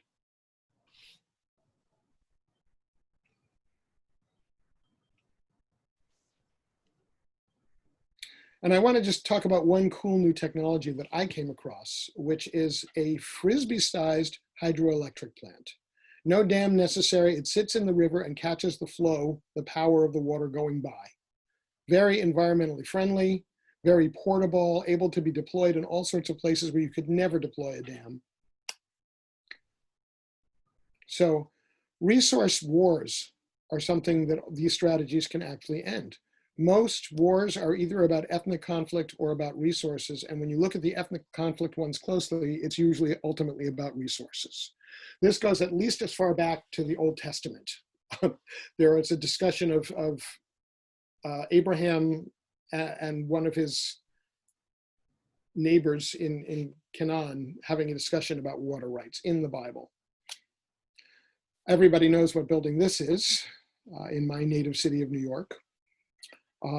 They were built, the Empire State Building was built in 1931. In 1931, oil was almost free. It was literally, you could get a few gallons for $1. But by the 2000s, this thing had a monster energy bill. So they brought in a consortium of companies to do a $13 million retrofit. It was not cheap, but it saved them $4.5 million every year in energy. And that works out to a 100% return in investment in just 3 years. You tell me any investment in the stock market or in a bank account that's going to give you 33% ROI in a year, you're not going to find it. One of the people involved with that was one of my heroes, Amory Lovins. This is his house, built in the hills outside of Aspen, Colorado, where the main industry is based on it being cold. This house, built in 1984, doesn't have a furnace and doesn't need one. It's warm and comfortable in there. Doesn't have AC either because it's cool and comfortable in the summer. He's actually growing bananas in the sunroom in Aspen. And the costs by designing from the beginning, by using multiple benefits and some of the other strategies, the extra cost in building this house versus a conventional house were paid for in just 10 months. Oh, and here's the residential portion. This is a home and office. Had, when I heard him speak, a $5 electric bill. So think about what that would be like if all the houses we built since 1984 were designed like that. We wouldn't need any more fossil or nuclear power plants. We'd have a lot of money freed up for the transition to 100% renewable, which we need to do. And we wouldn't be worried about a carbon footprint because we'd have solved it. So here's an example of an integrated system in Burlington, Vermont called the Intervale. Okay, there is a brewery on site. When the brewery is done with the grain, they grow shiitake mushrooms. When the mushrooms have been harvested, that goes to feed tilapia. The fish waste enriches greens and herbs, which in turn helps to grow the grain for the beer. And meanwhile, they're isolating, capturing, and reselling heavy metals and pollutants and the waste heat from the power plant. Pretty cool, huh? So I'm going to switch lenses now and talk about all of us as kind consumers as well as kind business owners and managers and staff. We can use all of these things, our money, our networks and connections, our organizing ability, and our influence to start and support movements. And this is some of the many, many statistics. When I was researching my book, Guerrilla Marketing to Heal the World, I found over and over again that there's a huge amount of support for social businesses. The social enterprise, if you have a choice between cold corporate Haagen-Dazs and something like Ben & Jerry's that's hiring a brownie company that will hire unemployables, where are you going to put your $4? So this link, goingbeyondsustainability.com/freebies, has all sorts of goodies for you. One of the goodies it has is an assessment tool to see how ready you are to do this kind of work in your own business. And because you're on this call, if you mention that, normally it's a 15-minute free consult. I will double that. I'll give you a whole half hour to explore what sorts of things might work in your business, what steps you might need to take to get there, what kinds of nonprofits or other corporations can you partner with, et cetera, et cetera, et cetera. And this is my latest book, Guerrilla Marketing to Heal the World. Jack Canfield wrote a blurb on the front cover. Seth Godin wrote a blurb on the back cover. It has guest essays by Frances Moore Lepay, author of Diet for a Small Planet and a bunch of books on food and democracy. And it has a guest essay from Cynthia Kersey, author of Unstoppable and Unstoppable Women. And I have to tell you, of the 10 books I've done, this is by far the best. And on the freebies page, there's a sampler which has a few of the excerpts on it, but I would encourage you to think about reading this book. It could change your life. And then these are some of the ways that I might be able to work together with you after we have that half-an-hour call. I can help you with the product ideation. I can help you with the marketing. I can help you with greening your business. and I can help you with forming partnerships, among other things. And that can happen obviously through the books, through individual work, through talks like this, through small group formats like masterminds, media training, or whatever you need. I will work with you to do whatever you need. And this is my question for all of you. And I would love to hear answers. My contact information is on the next slide with how to get copies of this presentation. And I am ready for your questions. Thank you, Shal. Very educational, but not, I've known most of the stuff already. But it was, That's because you've been following me for a decade or so. and you've been following me for a decade. Yeah, and you've done great work in this sphere of kindness. Yeah. So anyway, so yeah, I love to hear people's questions, comments, and ideas. That'd be great.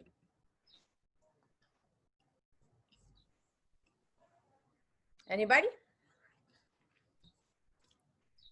Shal, would you mind maybe just, well, let's see. I'm trying to do speaker view, I guess. That's just me.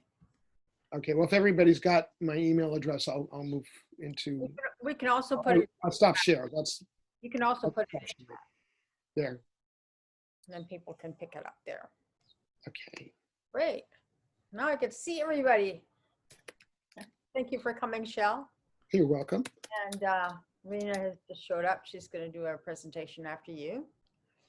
And so when you talk about kindness in business and how to make it profitable and things like that, I firmly believe in that. I also firmly believe in using your dollar to vote with. Mm-hmm. We're all voting all the time. So even in, you can't officially vote like me, I can vote with my dollar, right? Because you're buying from companies who have your values, right? With your dollars, with your volunteer hours, with your organizing ability, you can vote in a lot of ways, even if you might not be a citizen of where you live now. And you can also do things like you can contact legislators, even if you're a non-voter. You know, I have contacted governments in countries that I don't live in sometimes, and certainly am not a citizen of. I mean, I come to this work, I have more than 50 years as an activist and almost 50 years as a marketer. Mm-hmm. So for me, the ability to braid these things together has been very, very exciting this last decade or so. Mm-hmm. Mm-hmm. Yeah, no, it's very powerful. Any comments, questions, suggestions? Well, obviously you covered all the bases, Shal. Nobody has any answers. And I did it quickly too. It's kind of funny. The first time I ran through, I was like 10 minutes over and I cut out a few slides. And then the next time I ran through, I was 10 minutes short. So I put some of them back. And even despite that, 4 or 5 minutes when we were looking, I was looking for the advance button on the slides, I still ended on time. So I feel good about that. Yeah. Yeah. No, it's cool.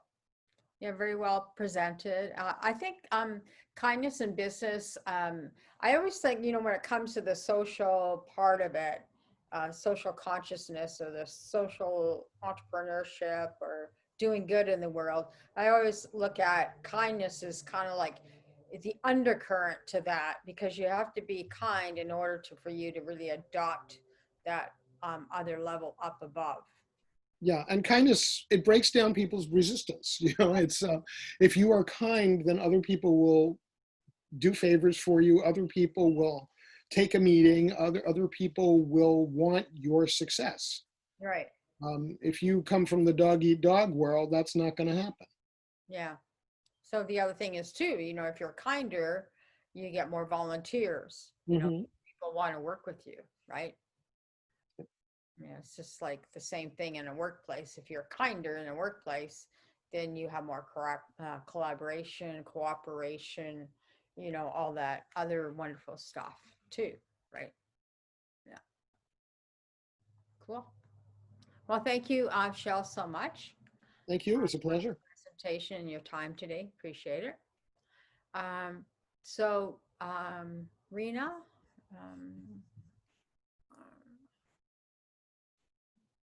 Yes, ma'am. So Rena presented, I think, the other day. Shell, were you? He's muted himself. No, I was not on her call. Oh, you weren't on her call. Okay. Well, she talked more about food, which Carol said she got a lot of value out of it. And so right now, so she's going to change the subject, she told me, about happiness and health. So is that what you're still talking about? Absolutely. Absolutely.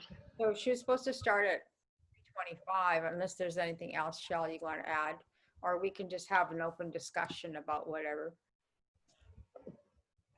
So, yeah. So I guess Mel's just start me now. I think everybody's talked out. Shall I start? Yeah, you can go ahead. Okay, I'll just say some really nice things to pep them up. How about that? Yeah, pep them up. Okay. Start. Just give me a second, Rena. Oops. That's okay. Go ahead. The networking session at 4 o'clock is happening over at Kimberly's Zoom call. So if you go to heartatworkonline.org/thank-you, the link is in there, and you can click on it and go. We'll go over to Kimberly's networking session after Rena's presentation. Okay. Okay. Can you see my slide?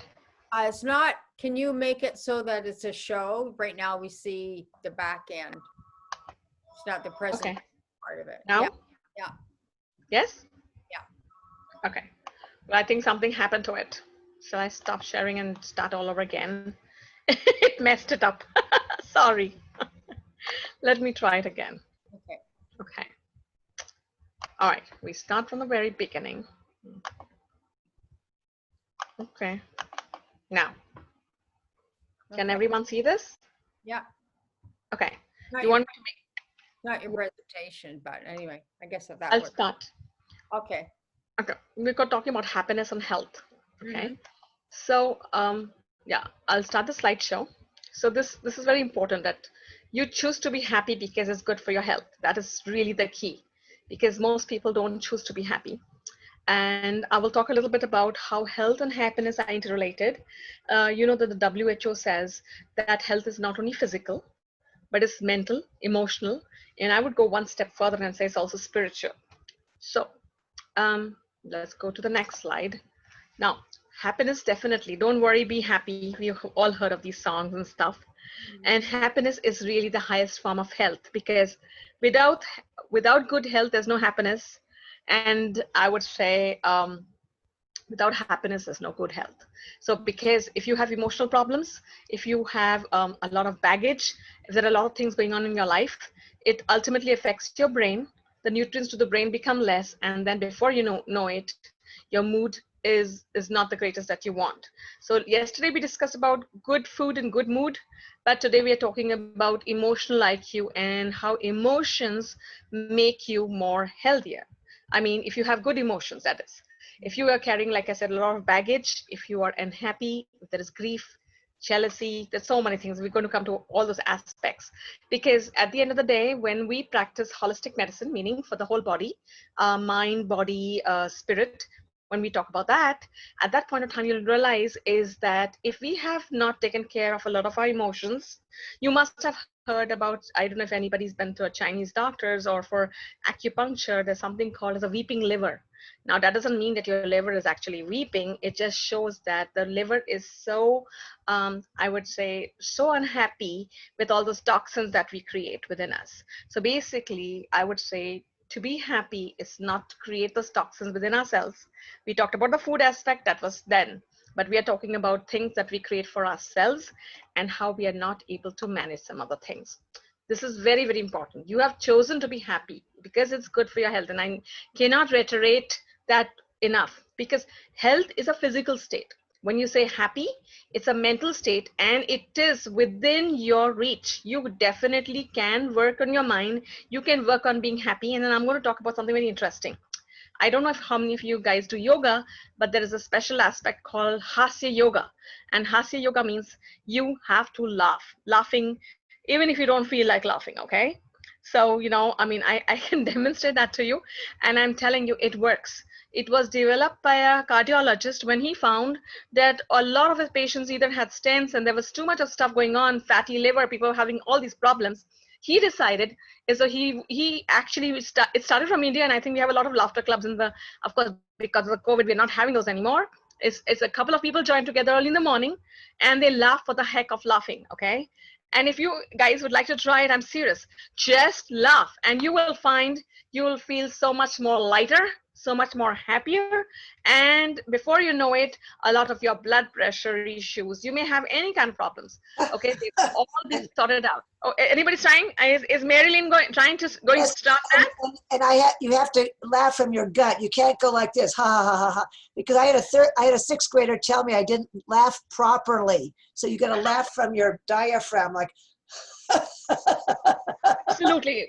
Do other people want to follow suit? What about Marilyn? Yes. Yeah, you can't yes, laugh. you just have to laugh. You can't go ha ha ha ha ha ha ha. No, you gotta laugh from your diaphragm. No, not that. Yeah, okay, that's a good start. I'm going to tell you about the happiest. Has anybody heard about the happiest man in the world? Anyone? No. Okay, that's a monk. Okay, who lives in Tibet, and his name, I'm going to give it to you, is Matthew Ricard. And Matthew Ricard, a lot of neuroscientists went to check his gamma waves, and to their amazement, they found that this man never ever got unhappy. What did he do? He continued to meditate. He never took any negativity in his being, and he is the healthiest man. He has got optimal peak performance. He's got focus. He's got memory, and all he does is smile and laugh. He does not take any negativity. And I really need to say, I know I'm not giving a talk on psychology here, but it is important. Is you got to learn to let go. A lot of us don't let go, and what happens before we know it, we have carried everything within us that creates toxins within us and starts affecting our physical body.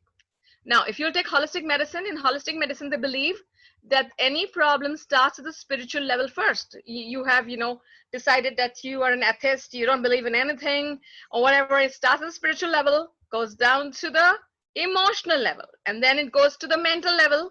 And last and the least, it comes to the physical level. The physical level is the one where you feel it the most. Because all along what you've done is you've shoved your emotions under the carpet. You decided you're going to suppress them. You decided you're not going to deal with them. And that's what happens. Okay? So let's go to the next slide. Amen. Did you say amen? Amen. Okay. What's happening to the slide? Okay. Yeah, we go here. Now, you see what is important in our life is health, wealth, prosperity, longevity, success. That's it. These are our five, I would say, founding stones in our lives. We would like to be healthy, okay? Your health is definitely your wealth, will lead to prosperity, and if you have to have longevity, and then absolutely success, okay? We cannot do without any one of them. Now, what is our happiness? A lot of people say that some people have happiness genes in them. And science has proven that some people were born happy. The rest of us, we can learn from them and just laugh for the heck of it. Then, of course, our education, our socioeconomic status, our social network, our time used in activities, stress exposure, of course, marital status and family. If you have an unhappy wife or husband, you can't expect you to be happy. Personality, and of course, it comes in a round circle. Basically, all of us are trying to achieve happiness. That is the key, right? Now, all this research has shown us that our happiness is going to lower our cardiovascular diseases, lowers your blood pressure, better sleep, improves your diet, and allows you to do whatever you want in life.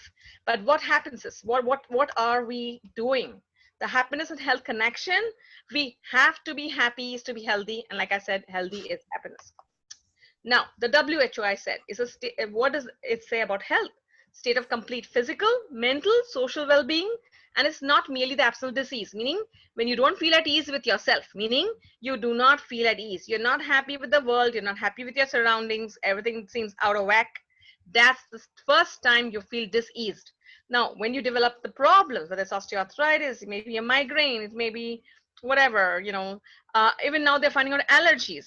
Our immune system is not able to combat the stress, and to boost your immune system, protect your heart, and reduce the pain is happiness. So basically, it is like a vicious cycle. Okay, if you decide to be unhappy, you're going to get diseased. If you decide to be happy, there is going to be no disease. Okay. Okay. What does happiness really cause? Okay, various scientists have tried to find out what do they really do. That's because happy people always experience positive moods, and these positive moods make them likely to work actively towards their new goals and obviously build new resources. Now, can happiness cure diseases? Of course, happiness can cure diseases, because it might not by itself prevent or cure the disease, but the positive emotions and the enjoyment of life and feeling this feeling of deja vu is the one which makes you combat all these chronic diseases that we ultimately develop. Because in the beginning, they are acute diseases to begin with, but when we continue with our various state of mind, we realize that we are not happy anymore. Now, there are so many things which can make us happy. Anyone knows what makes them happy? I'll tell you what makes things happy is exercise more. If you sleep well, they say that if you want to be blessed, there are 3 important things that you must have. Let's not talk about money yet. Okay. You need to feel hungry, okay, and eat well. You need to sleep well, and you need to feel this constant feeling of energy and deja vu. And when you get up in the morning, it should be like, hey, that's another day. And it does not happen to most people. They say, oh no, another day. That's the reaction. Okay. So if you want to boost your immune system, a healthy immune system is obviously going to improve your overall health. And this will help reduce your risk of developing colds, maybe even the COVID. Okay. This is all research done. And let's talk about Aristotle. Aristotle's concept of happiness is very well known, okay, because happiness consists in achieving the whole lifetime of goods like health, wealth, knowledge, friends. Hugging is important to maintain a good feeling of health. Now, obviously not in these times, okay, so let's not talk about in the epidemic times, no hugging right now, but hugging also makes you feel good with yourself. And like I say, laughter is definitely the best medicine. Now it's become such a glitch because for a reason, because research backs up each and every time. Every time that we are happy impacts the level of our health. Okay. Now, happiness and longevity. I mean, I can be talking forever and ever. I would rather have questions from you guys. Happiness and health. Okay. Every time that we have seen depression, anxiety, stress, chronic diseases, all of them are deeply embedded in our feelings of lack of self-esteem. It may be depression, it may be loneliness. There are so many number of things that I can talk about. And I need to talk about this mindfulness. A lot of us have lost this mindfulness. Mindful eating is so great that to the point wherein I think I did not emphasize it enough yesterday's talk about the happiness diet. When we are mindful, we can be especially about food, because when we are eating the food, it's a prayer. It's a prayer to our body, which is a temple. And we are saying, please eat that food so that I get enough nourishment from that food, and each and every tissue is able to get the right oxygen, the right nutrients, so you can help yourself. So I changed it, everything from total going into deep aspects of medicine into common things that we can do, is because if each one of us becomes accountable for our health and happiness, I assure you, you will have an armor to protect yourself from chronic diseases. That is your armor. Okay. We can all walk out with the armor and say, hey, I'm not going to get the COVID because I'm going to take care of my emotions, I'm going to take care of my health, and I'm going to protect myself. Like I said, laughter, good humor, it is the health of the soul, and I cannot reiterate enough. Okay. This is a joke. Okay. Be careful about reading health books, because you may die of a misprint. That's what Mark Twain said. Okay? Because sometimes what is happening is people are just reading, and I have calls from people who keep asking me, oh, should I eat this? I read this and that and that. No, sometimes just be mindful. Maybe just think for a moment, and your body will give you an indication of what it is that you need.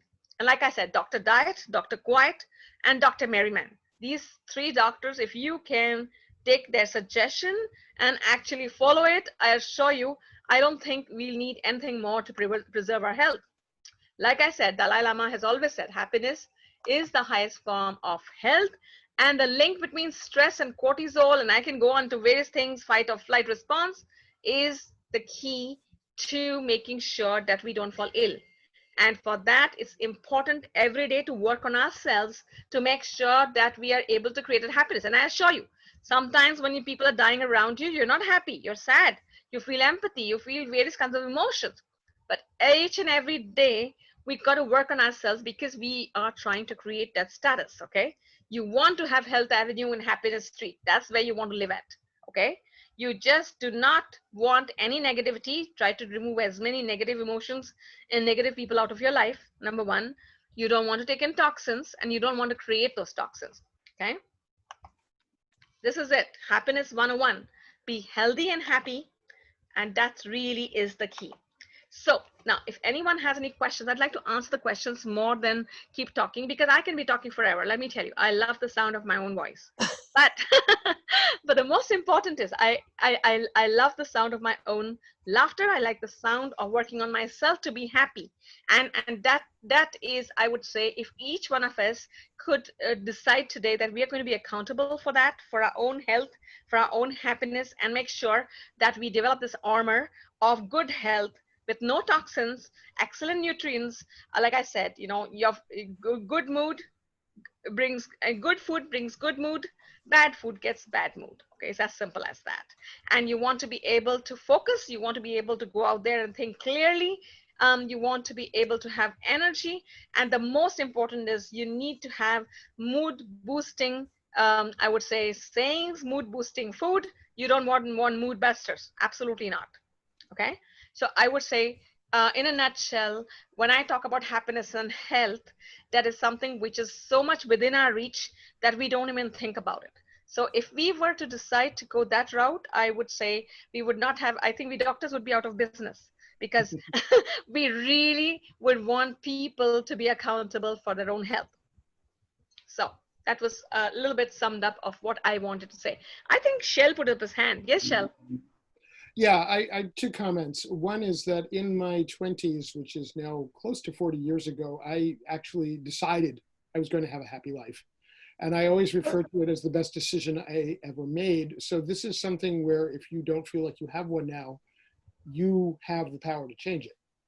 Absolutely. Yeah, and there's, of course, the very famous Viktor Frankl and other people who were just in horrible conditions in the Holocaust, and they found ways.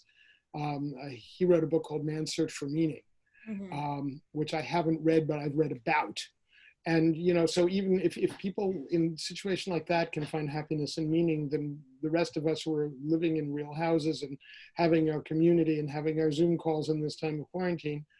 And then the other thing, much more recently, 2 years ago, I started posting a daily public gratitude journal on Facebook. And I have not missed a day. I've missed a day in posting, but I haven't missed a day writing about it. If I'm traveling and have bad internet, I might post 3-4 days at once. But every single day since March 2018, I have been chronicling the good things that happened to me that day, or the ones, or some of them. I mean, I don't really want to write 2,000 words a day, which is what it would take. But I find that because I am now actively looking for what's going on good in my life, so I have something to write about, I'm finding more. And I could write 2,000 words every day. Yeah, and there's something very interesting that I like to say medically too. When you smile, you use very less muscles. When you frown, you use a lot of muscles. So, you know, so you want to use as less muscles of your body as you want. And when you smile, you will not get those many wrinkles, because every time you frown, you know what happens, right? So if you want to maintain your beauty, you want to maintain your health, and you want to feel these endorphins and serotonin within you, and be able to help your body help itself, I would say be happy even if you don't feel like. Try smiling. You know, you may be the saddest. Yes, Marilyn, that was a beautiful smile. But you know what? You've got to smile all the time. And I have to say about these two sisters, I belong to the Rotary Club, and they make you laugh like crazy. They dress up in funny ways, and they try to tickle you don't feel like laughing, but you tend to, right? So it's important. Maybe they do have some kind of, maybe sometimes they may not have had good days every day, but they don't let you on it. And that really is the key, because they say within 21 days, you can learn a good or a bad habit. And I assure you, If you decide after hearing what Mary Lynn has been able to create with all these speakers of happiness, within 21 days, all of us will learn. If we inculcate whatever was what we heard in these 3 days, I assure you, I don't think there's any way that we cannot be happy. She has started this baton, and we have to keep this flame burning, and hopefully, yes, ma'am, Mary Lynn. So I sent you on both of your emails, Dr. Masaru Emoto. Do you know Dr. Masaru? Do you know? Emoto, are you talking about Dr. Emoto? Are you talking about Emoto? On water crystals. Yes, the power of water. Absolutely. Okay, I was going, okay. Yes, water crystals. I know, okay. Let me explain to you. Dr. Emoto, okay, he actually, what he did was, a lot of people didn't believe this. But I have pictures somewhere. If you like, I can send you a link to that, because I didn't want to go into there's some talk that I give on scientific spirituality. In that, I show that all the things that have been done in history, okay, they've been done for a reason. Like, okay, like we go to the Pope, okay, I think in the church too, they throw the holy water on you. They make you drink the holy water. In the Hindu religion, water has a lot of importance. They make you put it in this you know, big pot.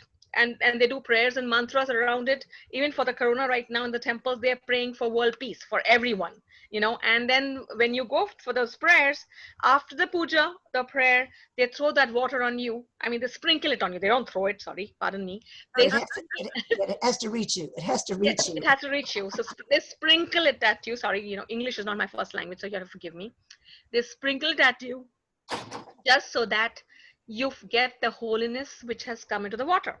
And Dr. Emoto was the very first person, okay, all along this was going on, people didn't know why, but Dr. Emoto was actually able to capture it on actual microscope, wherein you could see that when you were angry, okay, when that water was around you, you could actually see each molecule looked really angry, okay, and when you were really super happy, you could actually see those molecules. I have pictures of the molecules. If you want, Mary, I could send it to you. Oh, I read the book. No, I read the book. Yes, and the crystals, if you're saying unkind things or being disgruntled, or you have music that's not very uplifting, it's kind of negative and kind of gloomy, the crystals will not, like snowflakes, they will not be symmetrical. The crystals Absolutely. are what do you say? What's the word when it's not symmetrical? Irresymmetrical? Asymmetrical. Asymmetrical. Oh yeah, asymmetrical, yeah. Okay. Yes, very true. And thank you for pointing that out, Mary. Yes, I could have put that in this. That is very, very important, because a lot of people, see, there are a lot of people who are non-believers out there too. Okay. So for everything that goes in the right direction, you have some people who are the naysayers, as you call them. But yeah, but if the naysayers listen to the naysayers, they would never ever achieve what they wanted to achieve. So all of us have a thought and a scientific way of going about things, and if we are able to bring them in the right channel, then all of us can benefit from whatever are the things that we can. So we have to be able to segregate our lives into small compartments. And just like I like the way that Shell said, I love that. Yes, I haven't been writing the journals. My father used to make me do that, but after I lost my father, I think I forgot to do that. Shell, thank you. Yes, it's very important to write the journals, and very important to also put up affirmations. You know, if you want to go in a particular direction, or you just want to be plain happy, okay, and things don't look so happy, if people started doing this during the time this is COVID and people are sitting sad at home and watching the TV, just put all the affirmations of all the things you ever wanted to achieve, or just put affirmations of pure happiness. Even if you put smiling faces all over your room, before you know it, there's no way you're going to be sad, because you're seeing all the smiling faces looking at you. So it's something to that effect, because the mind, let me tell you, is the strongest thing there is out there. In fact, health-wise, and that's why holistic medicine is here to stay. There's no other way, because when you go to an allopathic doctor, he's not talking about the mind. He will send you to the psychologist or the psychiatrist when he thinks he cannot understand what's going on with you. But when you go to a holistic doctor, you will realize that the first thing that matters to them is, what does your mind think? What does Mary Lynn think? What does Shell think? What does Mary Lynn think? You know, once we get to know what you're thinking, what is making you tick, or the kind of dreams you're getting, those are so important health-wise. You cannot imagine. And let me tell you, the brain, the hippocampus, the cerebellum, the cerebrum part of the brain, it controls every part of your body. You've seen examples of people who may be paralyzed or in coma or having such serious ailments, and they come out of those, only modern medicine says there's no way they can be cured. But if your mind is strong enough, you can get your body to do things you can never ever imagine. We don't even use 1/10 of our brain. So Rena, my neighbor has a very rare condition called porphyria, very rare liver disease. And anyway, but he reads a lot, and he hooked me onto this book of Emoto's book. Okay. And he's hooked me onto things that I would have never gotten hooked onto, like you. And so he said, if anybody has like a disease like cancer, but his disease can't be cured. I don't care. So he said, I wish I had cancer because there's some cures for cancer. But when you're negative, if you're eating sugar, he has to eat a lot of sugar for his condition and a lot of salt. But sugar and negative thoughts increase the negative endorphins in your body. So if you have some kind of disease, the more negative you are, that creates more cancer cells or more, wrong things in your body. I don't know what it causes cancer cells. Toxins, you mean toxins. Toxins in your body. So, I had my sister's husband was kind of more of a controller, nice guy. He did everything for my sister, but he was on the negative side a lot. So when he was dying of prostate cancer, I told him to think positive thoughts, and he liked sugar. He's diabetic. So I told him not to eat things that were sweet because those toxins make the cancer cells grow faster, the negativity and the sugar. Do you know what you're saying is very true, Mary, is not only the negativity, but carrying that negative thoughts inside you. Do you know what they say is that if you're mad at someone, forgive them. You're not forgiving them because you want to forgive them. You're forgiving them to protect yourself, because all the negativity that you're sending their way is affecting you doubly. So we have to forgive people just to, like I said, let go, and because you want to protect yourself. Because if I'm going to take all that negativity, like I'm being nice to someone and they're being bad to me, and then I keep carrying that, I'm giving them more, first of all, more due importance than they're due. And number two is I'm causing all those negative thoughts in myself too. So even when you curse someone, okay, to every action there is an equal and opposite reaction. That Newton's action. So it's the theory for Newton. So we have to be very careful what we let out there in the air, what we let out there in the atmosphere. And when people talk so much about COVID and they're talking about death and they're talking about everything, what tends to happen? There is more negativity created. So I wanted to talk about something very interesting, which you guys might find a little strange, but I am beginning to see people are doing that in Africa. I was astonished. In our Hindu culture, what we do is, number one, we talk about whenever we pray for all humanity. So if you will ever go to a temple, they don't say, okay, let's pray for Rena, let's pray for E, X, and Z. They pray for everyone, all humanity, every time, always, for the universe. And for that, they do a certain kind of yagna. Yagna is kind of like, taking a lot of good sticks like chandan. I don't know what you call chandan in English, but taking some kind of good herbs and burning them out there in the atmosphere, so that if there are any viruses which are causing us any harm, will be automatically destroyed by the goodness of the burning or special burning of those herbs. And if anybody would like to learn, there's tons of videos now on YouTube where people are sitting at home and trying to cleanse their home. And even if you can't do all that I'm talking about, just get an ordinary incense stick. You get so many kinds nowadays, whether it's lavender or you have your choice, or just get some aromatherapy stuff like lavender. Do you know how good lavender is to put in your home? It brings calmness, peace, Okay, and you want that around you so that you never ever feel negative. See, life gives you these blows. You might learn, okay, I had this neighbor, oh, what happened to him? Or I had this friend, oh my God, look what's happening in the nursing home. So all the time, and I think somebody should be really offering those to the doctors who are going out there to take care of people, because if they get nervous, then that nervousness the patient feels too. So you must watch this very important movie. I don't know if you guys have seen it. When I first got fresh off the boat, I had this American friend, and she said, let's go watch this English movie. And I was like, what is the name? And she told me it's Patch Adams. And I was like, I've never heard of Patch Adams, never heard of Robin Williams in my entire life, just come fresh from India. And she took me, and I told her, if I'm bored, I walk out of there in 10 minutes. And she said, it's a deal. So we went to watch that movie because I knew she was going to buy the popcorn and we were going to have fun. So when the first 10 minutes of the movie started, she got extremely bored because she was like, oh, this is not what I thought it would be. And now I refuse to move out from there, because if you watch Patch Adams, you'll see Robin Williams. Yes. He's a patient of depression who Yes. decides to become a doctor to help people help themselves. So he wasn't giving medicines. He would, during the entire period of his medical school, he would go into hospitals Yes. with really sick patients and make them happy. So a lot of doctors have forgotten that. You know, have you ever gone to your doctor recently? He'll look at you so snootily, you know, look down at you and say, oh, you're ill. He doesn't look at you happily and say, hey, thanks for coming to me, I can save you. You don't get that feeling. You get that feeling, it's like, oh my God, I'm doomed. I have diabetes, my A1C is you know, increased. I've yet to see a happy doctor. But after seeing Patch Adams, I decided I wanted to be happy. And sometimes my patients are sure that the doctor, you know, we were crazy, but the doctor is crazier than us when they walk out of my clinic. You know, you want them to feel happy and hopeful.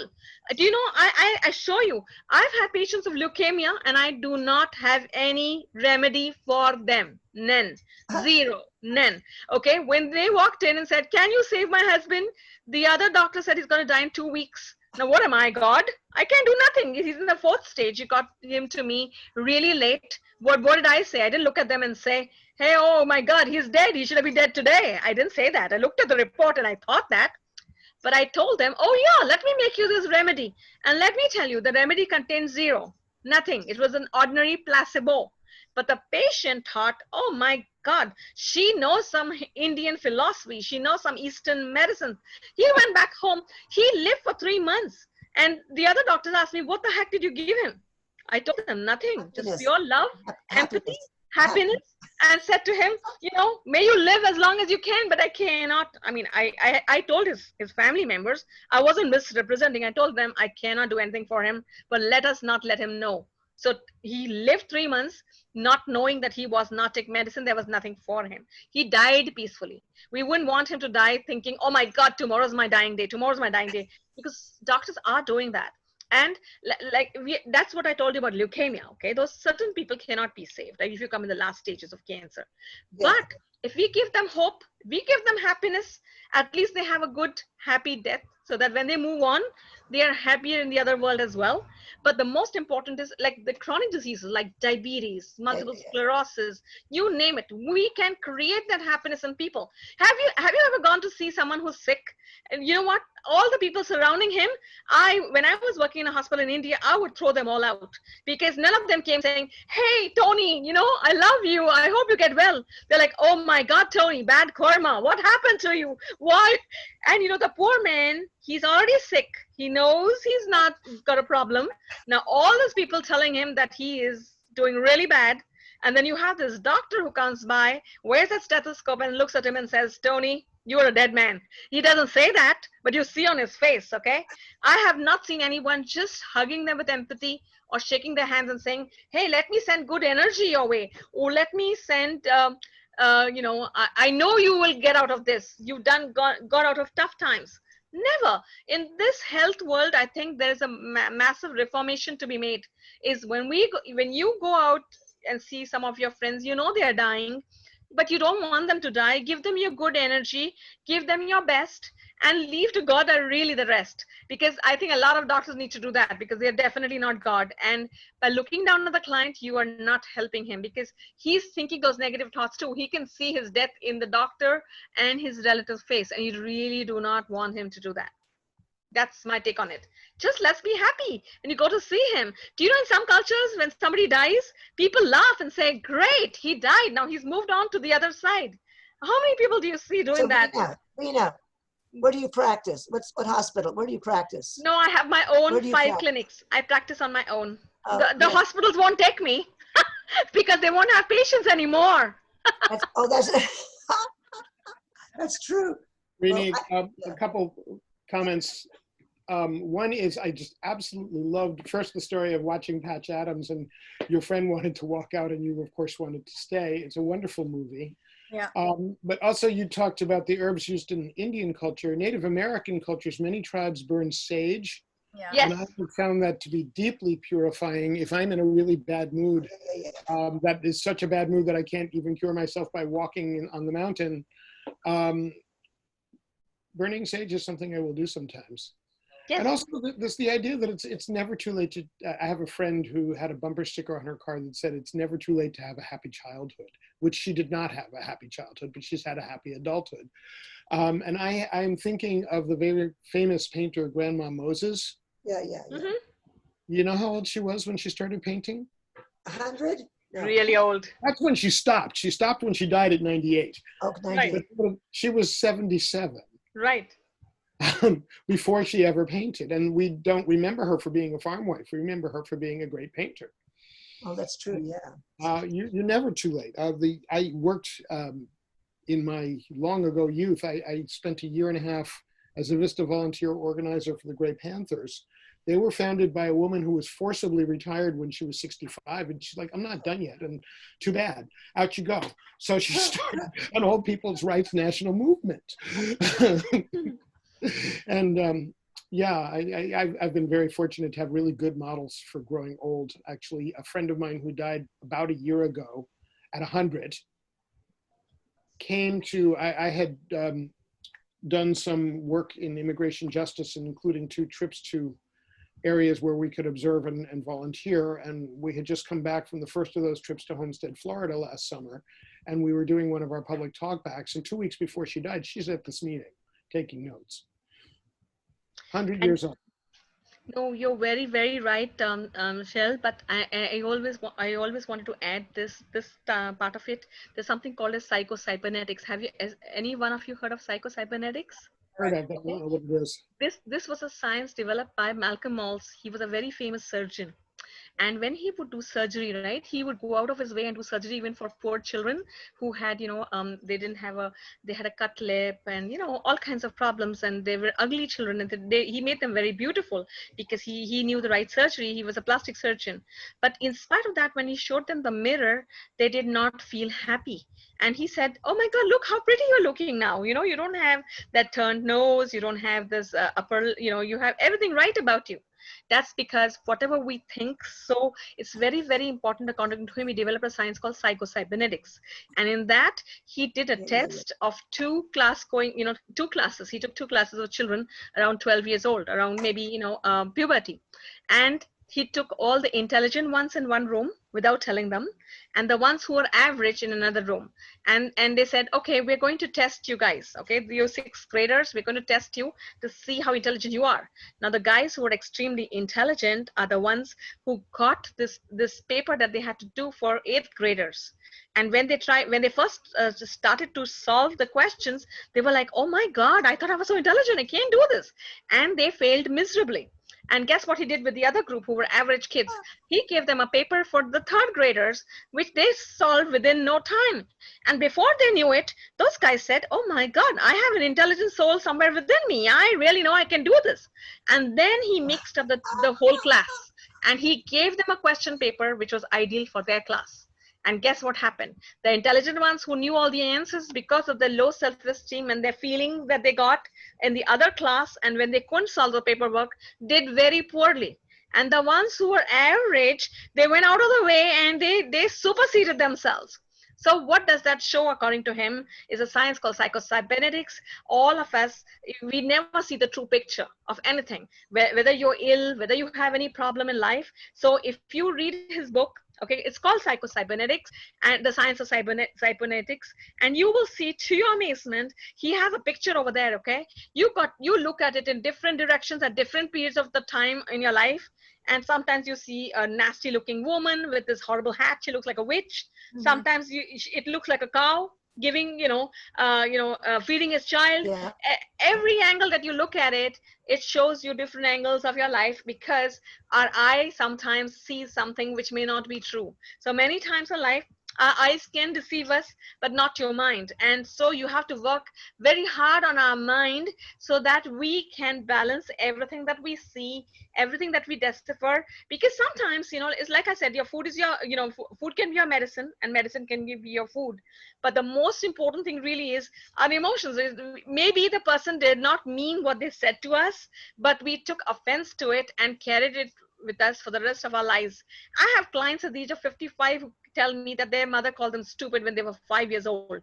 Now here, 50 years later, this woman is just thinking about her mother who's long dead, who called her stupid, maybe because she was being stupid at that point of time. Her mother did not mean that she was stupid. You know what I mean? People carry all kinds of baggages, and that's when holistic medicine is very interesting. I'll ask you what problem you come with, but I also want to know, what is it that Mary Lynn thinks about? I want to know, what is it that Mary Lynn is dreaming about, and what is it that makes Mary Lynn feel? Because whether you feel bad in a storm, you feel bad by the seaside, whether you feel bad when somebody says XYZ to you, you feel, maybe you feel just angry. Do you know there have been cases where I've had patients, the woman has said that I get so tired and stressed out, I feel like picking up my kids and throwing them in the fire. Now, that doesn't mean that I should call up 911 and say, oh my God, you need to put her in the loony bin. She shared with me as a doctor what she actually felt. And then for me to sit down and assess every factor of her life to understand what was happening. She was not able to cope with her life because everything was thrown at her, and then to help her cope. So many times when we talk about health and happiness, once you have happiness, you can cope with anything. You can cope with the COVID, you can cope with your neighbors, you can cope with being locked down, because there's a lot you can do, but we never take our mind in the right direction. I don't know if you've ever seen horses. Have you seen a picture of horses, wild horses? If anybody's holding onto the wild horses, they're going in different directions. Now, what do you think those horses are? The horses is our mind. At any given period of mind, our mind needs to be reined in, because my mind sometimes will reach India. It'll reach my drawer where I have my favorite dress. I'm like, why did I get that thought, right? Because I'm sitting right here, locked down in my room in the United States. How did I reach that one? Because our mind tends to do that all the time. We go out of focus and we need to rein it in. And the purpose of happiness, or the purpose of coping or good health, is being able to rein that mind so we can rein in our physical energy and really work with it, so that we are just these energy bombs out there, just out there helping people, doing things, and you will never ever get fatigued or tired. The only time you find people say I'm fatigued or tired, if people hear of something unhappy, or they're depressed. Oh, let me tell you, how many depressed people, they never ever feel energetic, because there is no room for energy. And last but not least, before Marilyn Harris gets really mad at me, I'm going to end it with, you have the power. Your mind can only think one thought at a time, only one thought. So it could be a good thought or a bad thought. The choice is yours. And so you have to make that informed decision. Rena. Shukriya, I Rena. can see why we connected. Namaste. Yeah, what? I can see why we connected, because we're on the same wavelength. The gamma rays. I think we both have enough gamma rays of happiness. Yeah. Yeah, I know. I think we can. I think we can't be in the same room at the same time. We'll overwhelm people. No, we'll make all happy people out there. That's a. Okay, girls, that was such. It was Okay. a very Namaste. good talk. I really enjoyed it. Great. But I'm going to end the call. I've been sitting on my duff since early morning. But It's time for us to go for your other function, right? I want to say thank you all for attending, and thank you, Rena. That was a great talk. I really enjoyed it. And Mary, great, Rena. Participation. So I'm going to end the call. So yeah, the next 15 minutes, we'll hop over to Kimberly's networking session, and take yourself a 15-minute break and take a couple of deep breaths, and then we'll hop over there and have some more fun. Thanks so much. Let's have Mary our Lynn. happiness drink. So Mary Lynn, Happiness drink, yes. Mary Lynn, Ohlone College is having their virtual award ceremonies, so I'm hopping over to Ohlone College on virtually right now. So thank you, thank you, thank you, Rena. Bye-bye. Thank you, MJ. Bye-bye. Thank you, Cheryl. Cheryl. Okay. What's MJ stand for? Is it Mary Jane? Mary Jane, yeah. Yeah. Okay. Nice to see you, Mary Jane. Okay. Yeah, sorry. Thank you as well. It stands for Mary Jane. Yeah, Mary Jane. So I wish